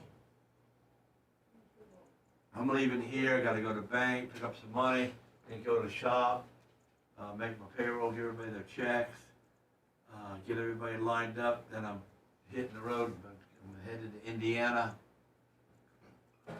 Indiana, oh, for your... That hot rod. I'm trying to get it by 5 o'clock in the morning, Oh, and then shit. be home by 2 o'clock in the morning the next day. Oh, fuck. That's a lot. Straight, 15. Jesus.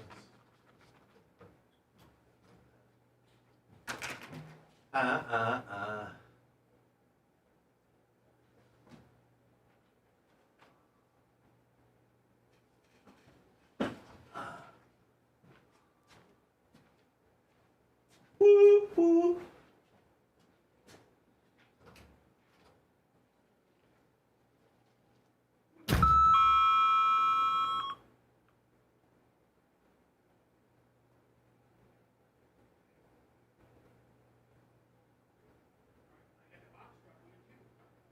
She should have parked her fucking trailer on the street. All right.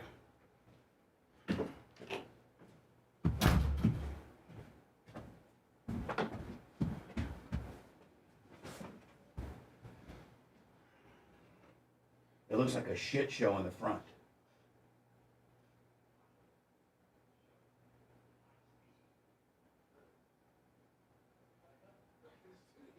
I don't have time to figure it out right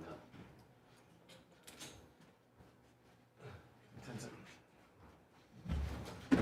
Like you popped in there. It was like,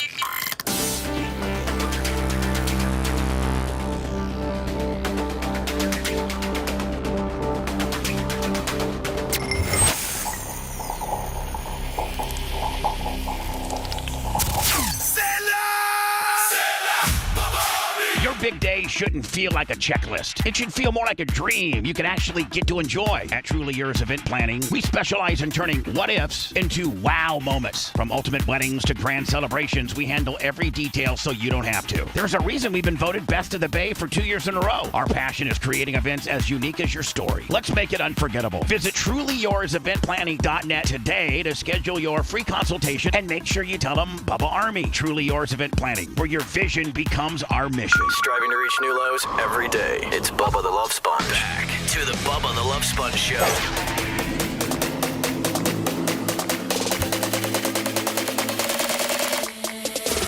843 Bubba. Woo. $100. Woo. So much today, man. Thank you. Last 49 minutes of this studio. Wow. Wow. And then we're born again. And then I got the merch crick. Like, can Gene move this trailer? And can Gene move that trailer? And Gene's got a trailer. Yeah, he does. And I'm like, oh my God. And have you seen out front? I'm like, nobody's really planned this thing out very well. Now we need Gene to move the gray one all the way back. And that's going to have to mean, that's going to require Gene to have to disconnect his trailer to move it all the way back.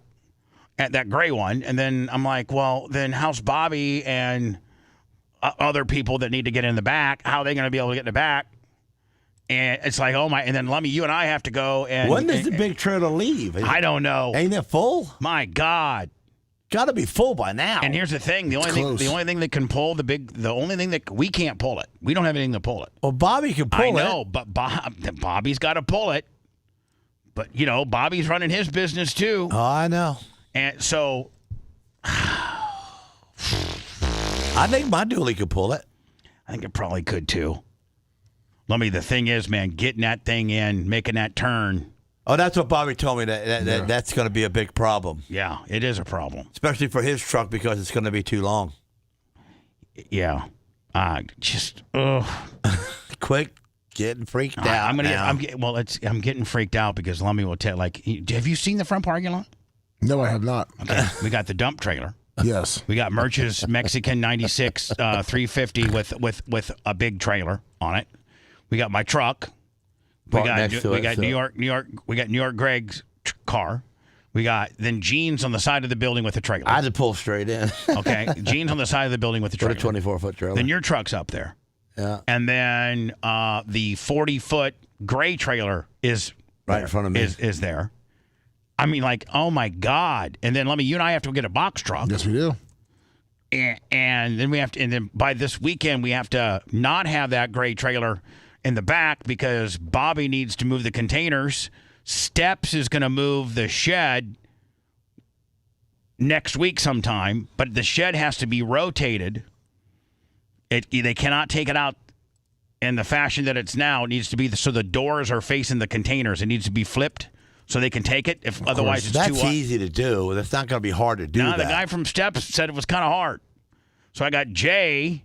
Maria and Jay, he's got a Moffett and a forklift just right around the corner. He's bringing his Moffett to flip the shed, but I don't think he's going to be able to get his Moffett back there if Merch Crick wants that. Yeah, you got to be careful with that because it'll probably break it. Yes. So it needs to be jacked up. It's all and you put coming. The PVC tubing under, like I said. Who? Tarp and Mark. Boom. The money's coming in, and let me look at this. Now the logistics of all this is coming down.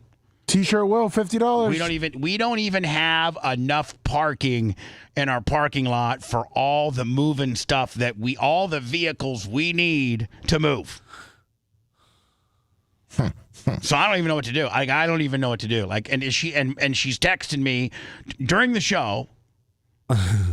And I'm like, Lasker's all in the way. And no, can you get Gene to move the gray trailer all the way back to the goat area? Well, I'm like, yeah, I guess, but that means Gene's gonna have to back up. We're gonna have to put his trailer somewhere. Side of the road, which is no big deal. And I probably need all hands on deck to help to do this. And then do you really want that gray trailer all the way to the back? Because if you go all the way to the back with it, now you can't use it. Now Jay can't use the Moffett to spin the shed, and Bobby can't come in and pick up the. At this point, Bobby could pull another box out of the way. So Merch Crick, as soon as the show's over, you need to be right outside that door telling us what your plan is, because I don't think we can move that gray trailer. And Merch Crick, you should get your stupid ass truck and your trailer out of there. That should be on the street. Nice. That should be on the street right now. That shouldn't be right there.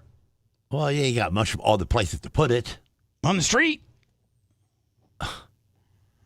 I just hate getting thrown curveballs when I'm laser locked on the show. We're having a great show. It's my last 44 minutes in this studio, and I'm doing moving logistics while I'm on the air. Come on. That would be tapping Aaron Rodgers while he's in the minute of a 2-minute drive for the NFC Championship. And I'm come on now. For real. Can anybody see my pointer? I feel your pain. Could have waited till 10, probably. I know. God damn. Now I forget what I was going to say. It was probably good.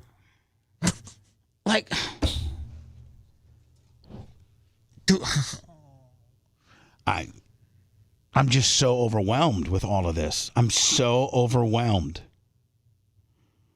with the logistics. Could you of have this. paid a big moving company just to move everything? I don't know. I thought she Would was there going be to do such a that, thing? and she wants to save 18 cents.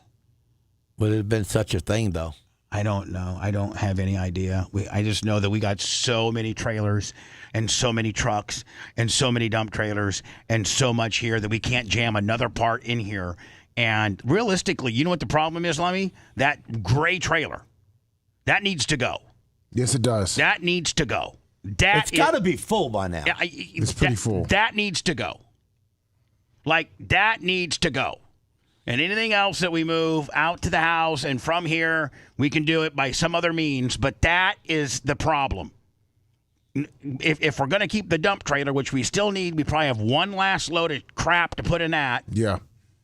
If we're going to keep that, we can't have, and we're going to expect people to maneuver stuff around in the back, including pull the merch trailer out, move the shed, move the 3 containers. That 40-foot piece of shit Can't be here. Cannot be here. And you know, and employees still have to park. Today's the last day. Maybe we should have done all this on Saturday. I'll go pull, if you want, I'll go pull to the AAA or the lot next door. On the next break? Just pull your truck and, And then... I'll get Macho Man to pull his over there. Yeah, everybody needs to get the hell out of here. What's the Macho Man driver? New York, Greg, you need to move your truck. And then, I don't know. We'll just all go park over there on the street. And then I mean, I gotta somehow... I got to get that gray trailer out of here. I wonder if the box truck would pull the gray trailer. No. It wouldn't. But Steps will pull it for you. Yeah, I might have to do that. Quit leaving him out because he wants to help. No, he's helping me with. He's helping me with. He wants more help. He wants more. He wants to do more. He said, "You tell Bubba, quit messing around and call me." I know, but I don't want to. I don't want to abuse my privileges. I just told you what he told me. Okay. Well, maybe I can get him to move the 40-footer. Yeah. Out to. So he can put it on a 2-ton short wheelbase truck. Do they have those? Yeah, like that big 700 Fords. Oh, with the squatty, and they could probably get it to our place. Yeah, no problem. Well, you know what? Short wheelbase. Let's Merch Crick at 10:00 when the show's over. I can't figure this out right now. Do not be texting me these problems, please. Please stay off my phone unless it's an absolute emergency, like my mom's going to the hospital. And we'll try to wade through all of this nonsense at 10:00, including involving maybe getting Steps over here today to, move that to our other area.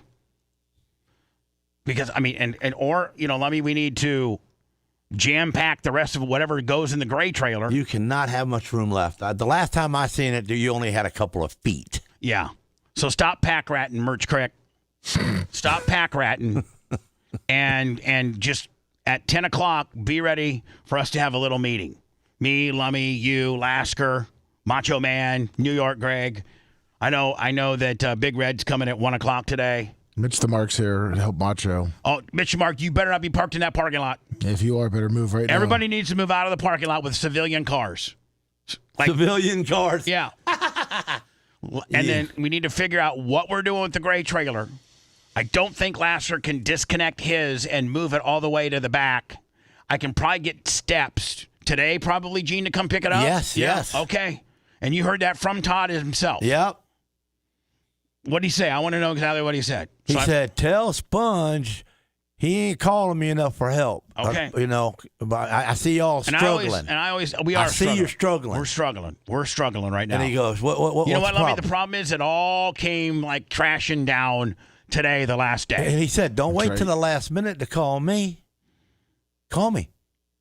So when I call him, Gene, what do I need? I need to tell him, okay, I got a 40-foot tongue pull. And you need the shortest wheelbase truck to pull it, to drop it off, just because you're in a tight spot. And he'll know. He knows. He probably knows now. He's probably listening. All right, Todd, I'll be calling you at 10, probably 10:15. Then let me, don't forget, you and I have to get the box truck. Yeah. I don't know where we're going to park that at. Oh, boy. Right? Where are we parking that at? Good point. Might want to get that one. I got to get the gray one out of here. Yeah. We might want to see what Steps does when they're going to come, and then maybe we replace the box truck with it. Oh, we can always park the box truck outside. That's true. You know, and then move it in when we get stuff moved. It runs good, so it can be movable at any time. What's that? It runs good, so you can be moving it around anywhere. What runs good? The box truck. Oh, we haven't even got it yet.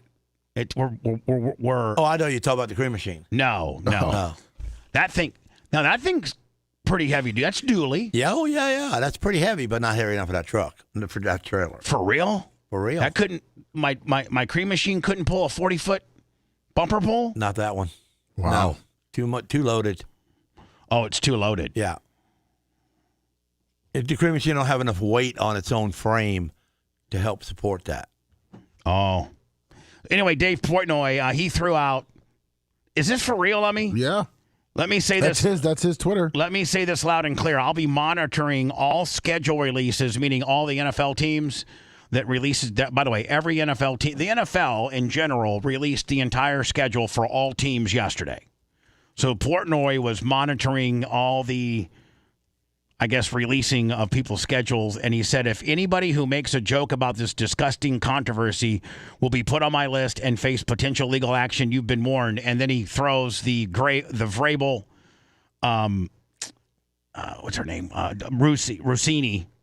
So are you saying, like, is he talking about, like, why would NFL teams be talking about this? Well, the Chargers the Chargers didn't listen to Dave Portnoy because they trolled him. They did. I sent you their video. So So he's talking about NFL franchises. Yeah, I mean, some people are speculating he's saying anybody in their PR department. Yes. That are. Is this it right here? Yes. All right, here we go.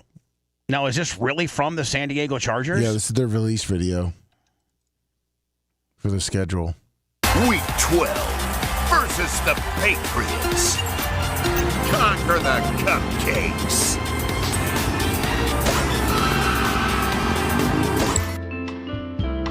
Nothing to see here. Press X to skip this checkpoint. Next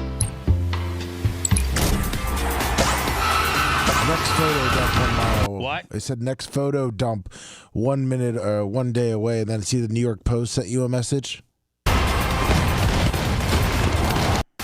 I don't know. So the photo dump. I know, but this is so stupid. Well, I mean, all the schedule ones were. I mean, you had the Bucs using Burt Kreischer and. Oh, I didn't see that. The Bucs used Burt Kreischer? Yeah, as a lifeguard. I didn't. You didn't even send it to me. Well, no, because Burt Kreischer's a joke, and he's whatever. I'll send it to you. He's whatever. No, I don't even want to see it. I could care less. I'm in the middle of a moving caper right now. A moving caper. I sent it to you just in case, but it was long, I'm 35 minutes away from having a meltdown. Oh, no, I'm actually having a meltdown right now. Oh, no. I'm having a bona fide meltdown. Is this it right here? Let me. Yeah. All right, well, we might as well watch it. I mean, Burt Kreischer, didn't he grow up here? Yeah, he went to Jesuit. Did he? Yeah. You just got a Cash App. Don't miss it. Yep. Come in, Tampa Bay Watch. So that's Baker Mayfield, correct? Joe Kaufman, 25. Christopher Reed, $20. Thank you. Thank you. Is this Baker Mayfield? Yes, it is. Come in, Tampa Bay Watch. Do you copy? This is Bert. Go for Tampa Bay Watch. Over. Been hearing there's some tourists causing trouble down in the bay. Need you to take care of it. David Baldacano, $40. Who? David Baldacano, $40. Me and the boys are on it. On it. Two redheads.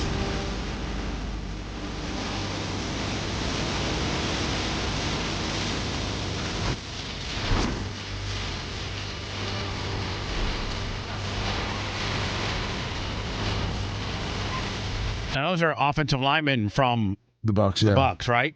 Yes, sir. Really? Why didn't they have Tristan Wirfs in there? He's the stud.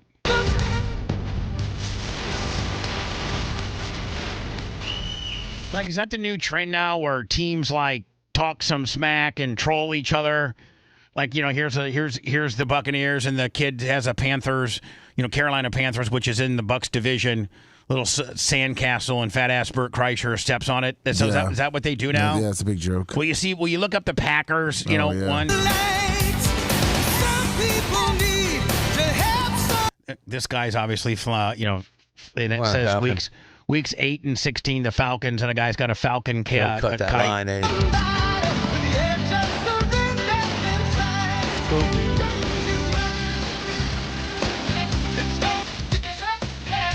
The Saints, weeks 15 and 18.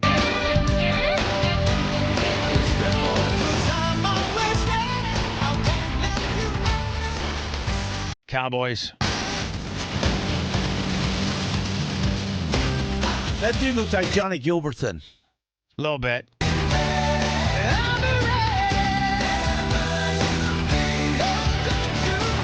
Doug Clum's mistake, $25. Who? Doug Clum's mistake. Bengals. Browns. Is that all stot? Yeah, he's jacked. I like that. I like that. Wow. Man, he looks good as hell for being Don't 50. he? Hell yeah, he does. Wow. Damn, Look at Mike. them arms. Damn. Suit up, kid. Love that guy. That's supposed to be Aaron Rodgers. Probably, right? Yeah. Oh, Aaron Rodgers is a Steeler now? Yeah, he did last year. Oh, he did. 2 Rams guys that are fishing. No, it's Chargers. What's that? Chargers. I'm Chargers.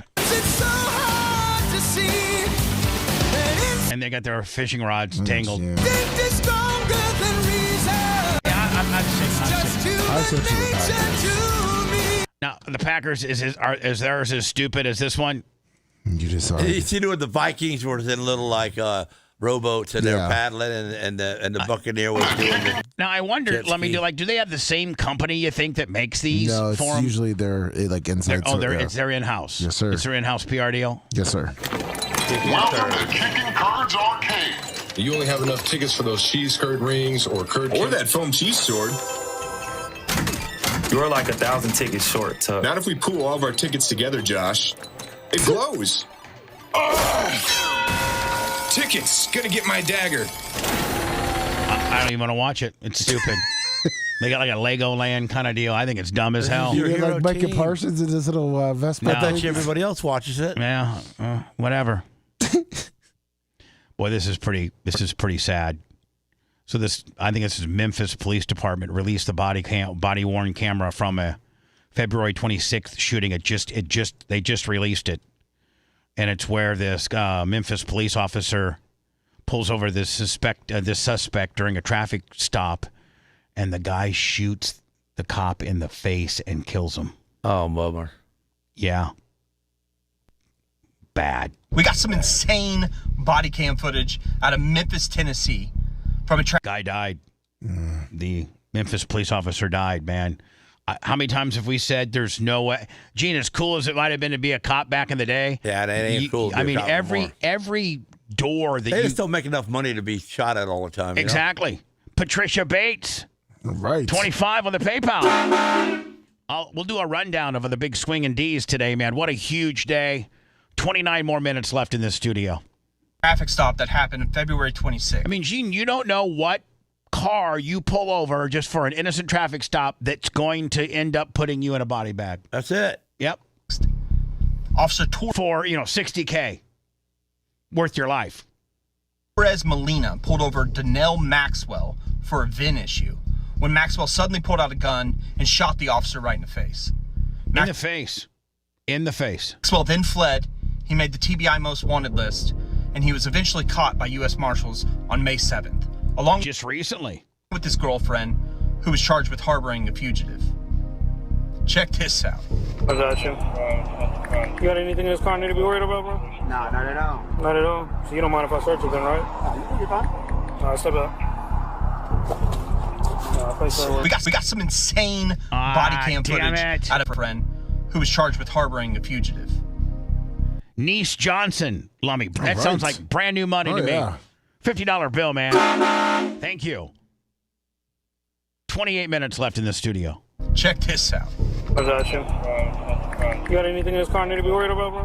No, not at all. Not at all? So you don't mind if I search it then, right? You're fine. All right, step up. Face that way real quick. Huh? Face that way real quick. So you ain't got nothing on you, right? I got a gun. It's in my name, though. You allowed to have one? Yeah.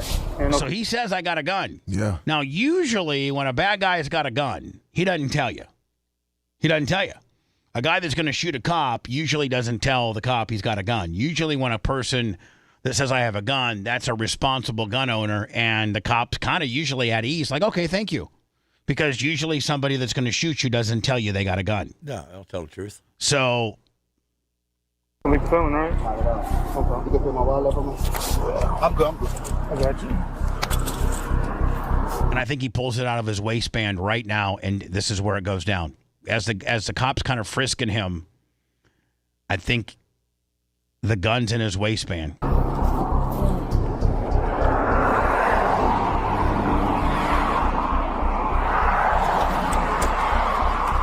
Let's grab a seat real quick, bro. Oh, I guess I'm wrong. That VIN on the door always been scratched off like that? What's that? So it looks like... He's grabbing it now. Looks like he's walking the guy kind of back to his car, right? Yeah, his left hand is pulling. And the cop's behind this guy as they're walking back to his car, and you can see him reaching for it right now. Yeah. It's always been scratched off like that? Or is that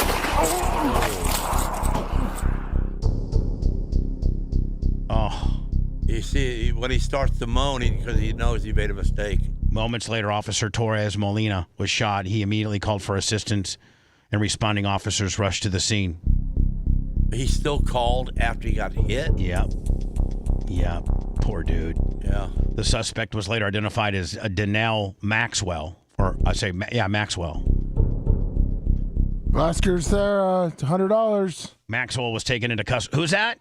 Lasker's wife. $100. Really? Is that really her? Lasker's there. Hey, Sarah. I know. No, don't be giving that fat ass $100. Spend it on Coben before you spend it on the fat ass. Did you hear him yell at me today? Now he's wanting me to move trailers and everything. That ain't happening. I'm just kidding you, Gene. You did good today, bud. Thank you. You only messed up one time. I feel like I'm raising a kid here. How sad, huh? I thank God I'm white. Charles Ramsey, $50 for the PayPal. Well, Gene, I mean, what does that matter? I'm just glad I am. Okay. Lasker, I just want to say that in the last time I'm going to be in this room. I'm only in the studio 25 more minutes, and just want to let you know, thank God I'm white. Here's just the absolute generous people today, and this is just my PayPal. Maybe you can. Charles Ramsey, 50. Niece, Patricia Bates, 843 Bubba, Philip Vinehouse, Eric Heary, Teese, Fish on the J, LM Close, Big Red, Johnny K, Big Money, Kenny Price, Timmy Holman, Joey Campbell, Steve. Todd M, $80. Thank you, Todd M. Mitchell Dixon, Big Buck, Gloria Zach started it all off. We appreciate you. Keith Yeager, Nikki Peeled. Yeah. Grouper. T-shirt Will, Dr. Remulac, Mark Hoyle, Car Shenanigans. 24 more minutes and we're done, my friend. Let me go to words. Let me see if Merch Crick's out there and if I can get some type of rhyme or reason or something. Or you know what? I don't think I should even bother with it. It's just going to get me upset before I go on the air. We'll have our little meeting at 10 o'clock. Now, Gene, Robert Tovell, $20 for the Bubba Move. So, Lasker, should I actually text Todd right now and start that ball rolling? Yeah. Okay. Help me. You tell me what to, I don't even know what to say. He loves you, man. And you're his good friend. What do you mean? I don't want to take advantage of him. Tell him to hurry to get. We're not taking advantage of him. Okay. We pull our own weight with him. We do good. All right. Let me get a hold of Todd. We'll do that next, and we'll hey, at the end of the day, man, this is our next to last break at this studio. I said Charles Ramsey, didn't I? Yes, you did. Thank you. Automatic microphone shut off. Engage. Why? What'd they do now? Bubba the Love Sponge Show returns after these words. I thought the fat one didn't really talk that much.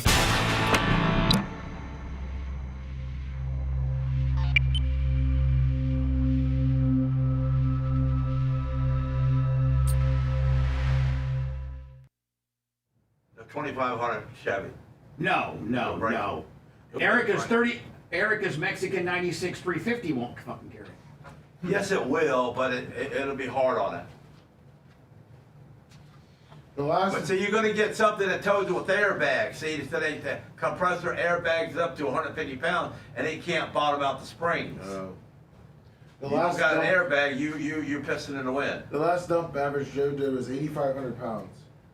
Total? Yeah. So that's what, 15,000 pounds we've dumped so far. Total. Oh, his last one. So Yeah, the last one was 8,400. The thing about it is you only got to worry about the ton weight. Gee, you gotta move your stuff. I don't care about the whole weight, but the ton weight's going to hit Come on, you Gene. because you ain't got it. Clean up, bro. So should I? Hey, Are you should I gonna get steps here? I'm gonna try to get steps here to move it. I'm loading up the trailer, strapping it down. If they can come pick it up and get it out of here. Okay, perfect. I'm gonna get them to move it today. I got the rest of the shit coming down because there's people here already. Okay. So we're loading up the trailer. Okay. I'm gonna strap So I'm it gonna tight. I'm gonna get steps to have the grain trailer move out of the house. I'm gonna do that right now. Yeah. That solves everything. And the parking lot is empty. Okay, perfect. No stress, bro. We got this.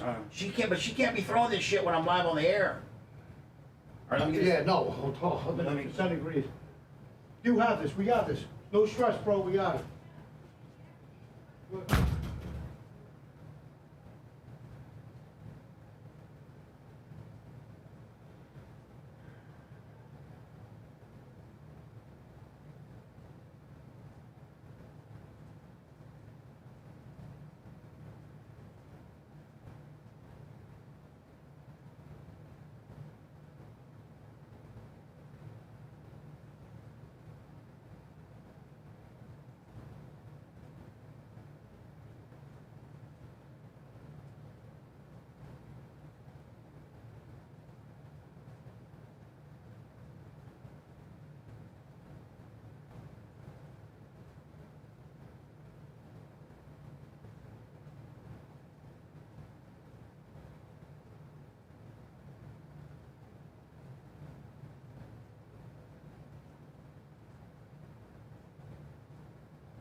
All right, Kenny. Uh-huh.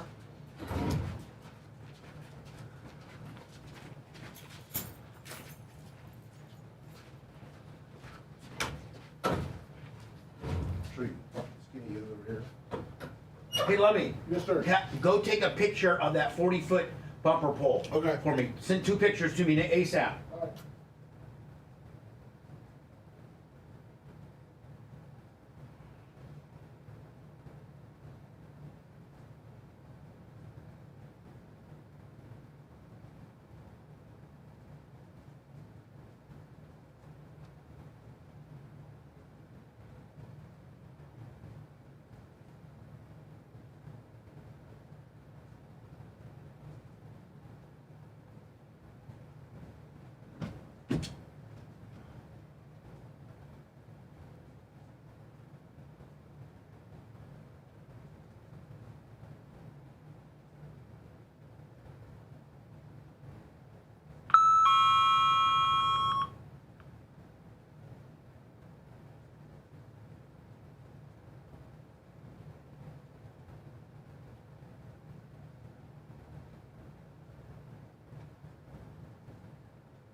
Sit up, freaks!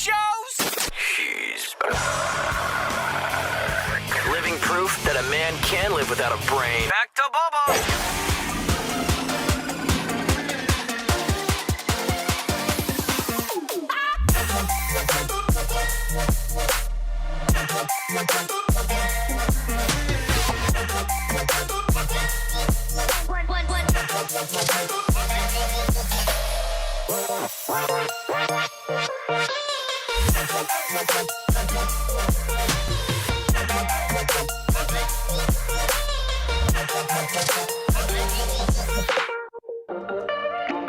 Todd steps on it. Jeff Yoakum, Lummy, 20. Thank you. Cannot thank, like, from LM Clothes and Kenny Price and John Kostika and Big Red and Don't worry about Lasker giving you $100. Hitting the horn for him. Gene Lasker. Let me just say this right now. Let me just, everybody shut up, okay? This is not for Gene Lasker.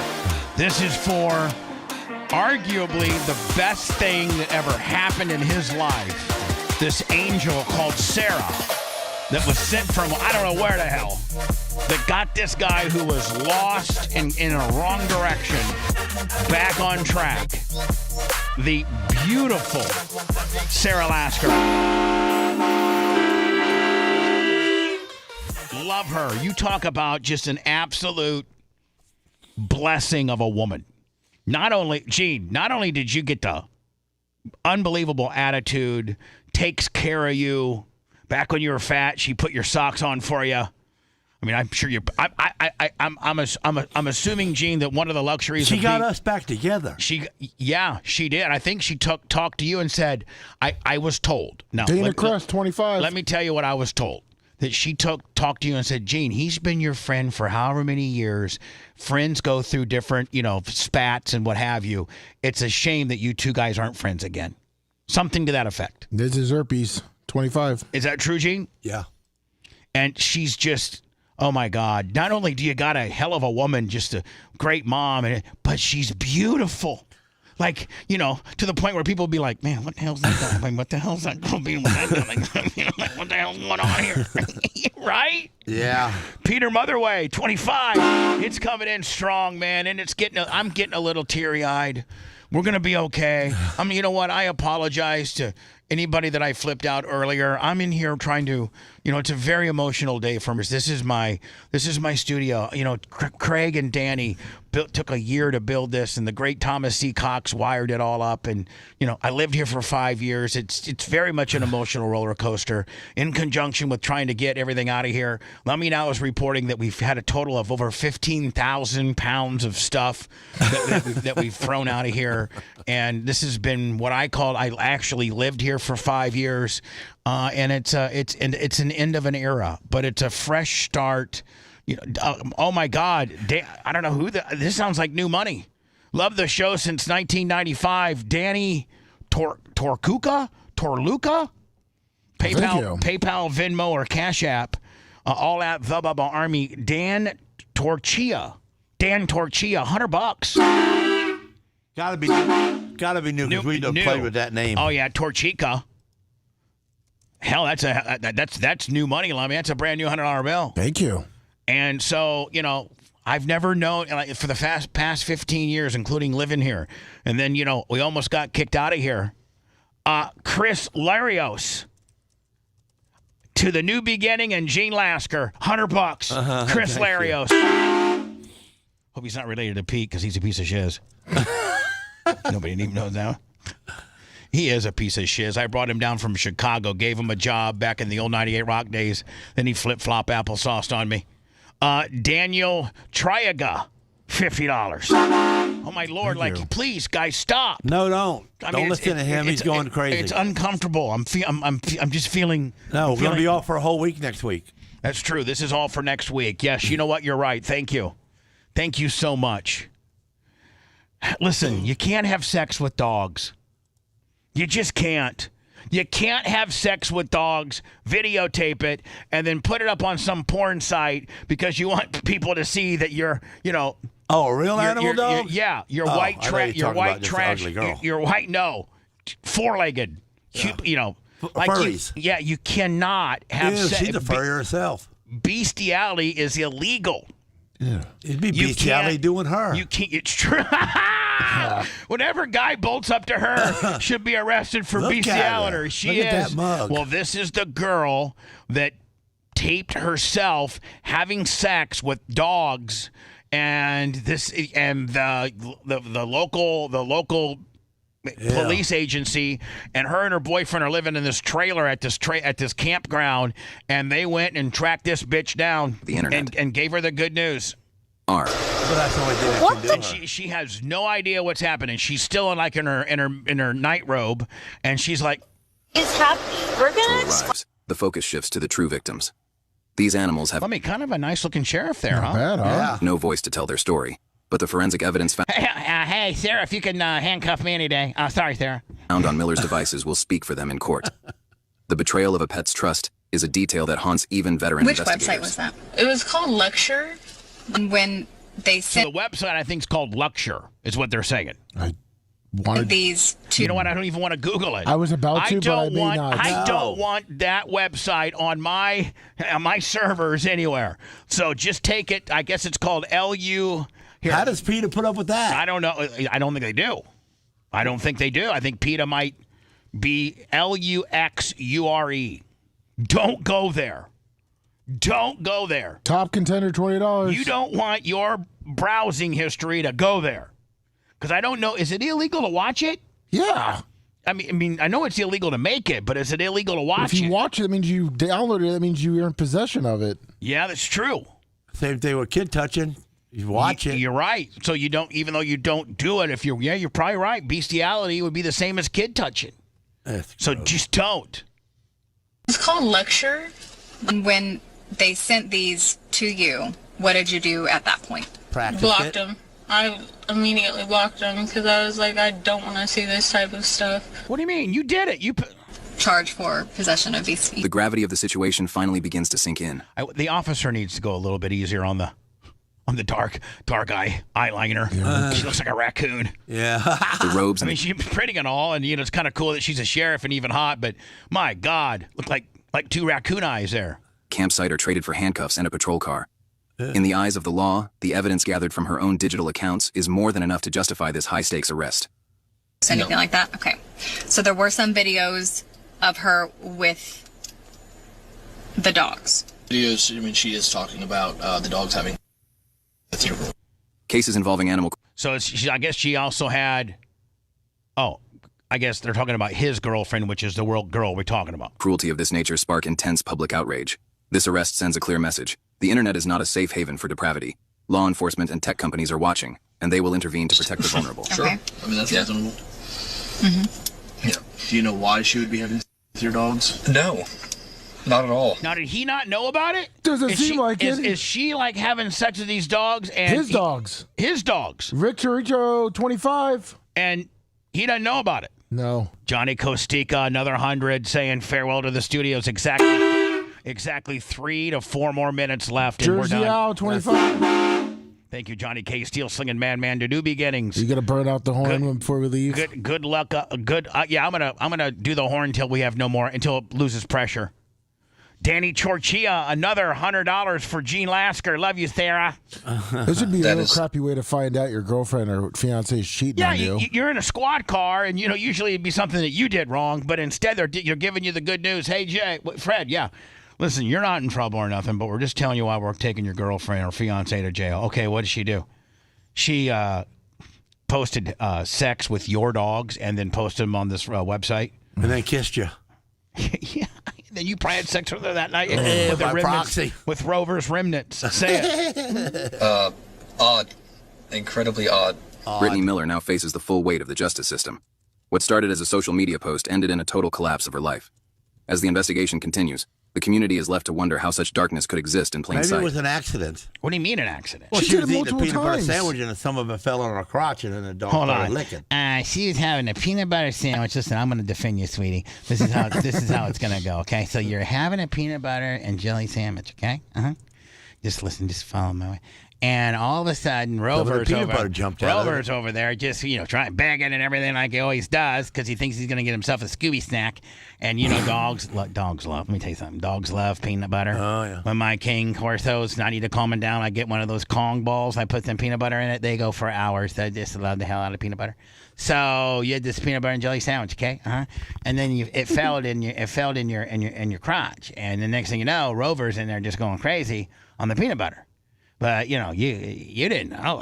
You wanted him to have a snack. Yeah, you wanted him to give him a Scooby snack, and and he's like, well, seems to be eating it right on my crotch here. Ain't really a big deal or nothing. I ain't trying to, get a 2-for-1. I'm trying to get it cleaned up. I ain't trying to bolt myself up to it or nothing, No, Gene, I think she. Oh my God, another 100 from Buck. I think. Thank you, Buck. I love you and your wife. Love her naturals. Joseph Telsica. Oh my God, another 50. Please stop, because I'm not going to have enough time to thank you all.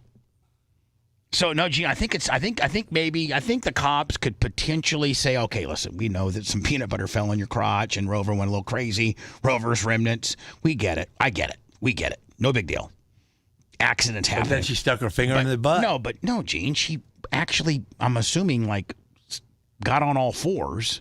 Oh, and got the knot. And yes, Joseph Telsica, another 50. I wonder if a dog would get stuck on a girl like it does on a dog. Yes, it does. Oh, wow. It does. And so the dog instinctually mounts up. And then if you know anything about dogs mating and breeding, the dog's penis gets like a big knot in it, and they can't release. They can't until that knot until they get unhard, right? And then it falls out, and they're just animals. Like they're breeding as animals. That's the way animals do it. Dogs are supposed to have sex with dogs. That's why it's illegal. You can't have sex with your dog. He's gonna knot you, and then he can't get out. And he's trying to get out, and he's scratching you all up and everything, right? Yeah. Can't have sex with dizogs. And I ain't talking about the ugly girl you meet at 3 o'clock at the Dallas Bowl that's 300 pounds. All right, wake up in the morning, cut your head off. Jose Telsica, big money today. 3 donations. My buddy Buck, a couple hundred deep.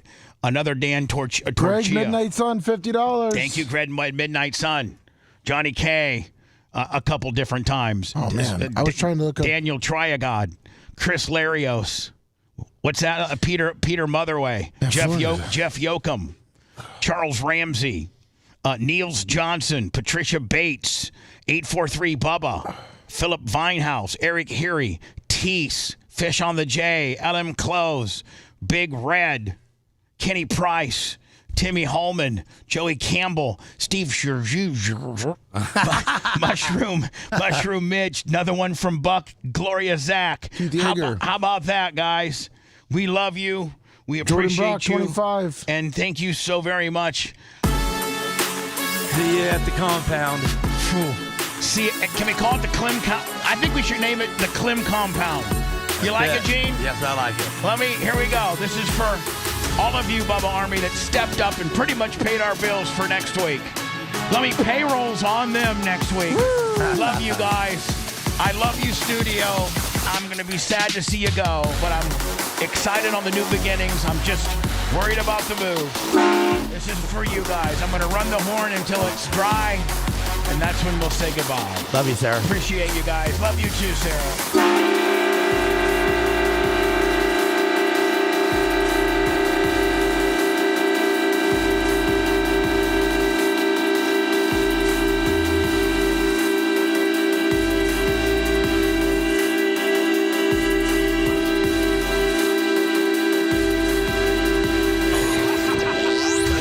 Thanks for letting me finish. You've been listening to the Bubba the Love Sponge Show, starring me, Bubba the Love Sponge, co-host and show historian, Lummit. It's Brian Matroni, king of counter program. Gene Lasker, voice of the people. Glad you get to hear me. Gary Cantrell, video editor. Yeah, back here wiring up. It's Mini Macho. The BRN agent, Thomas Buttoned Up B. Co-host, Dr. Dan Diaco, Esquire of Council. Co-host, J. Diaco, Esquire, the Spitting Cobra of Council. Now, time for the legal disclaimer. Exactly. The Bubba the Love Sponge Show is intended solely for the enjoyment of our listening audience. Any rebroadcast, retransmission, or other use of this show without express written consent of the Bubba Radio Network is prohibited. We must dissuade him of this delusion. Until next time, always remember. I'll repeat hello.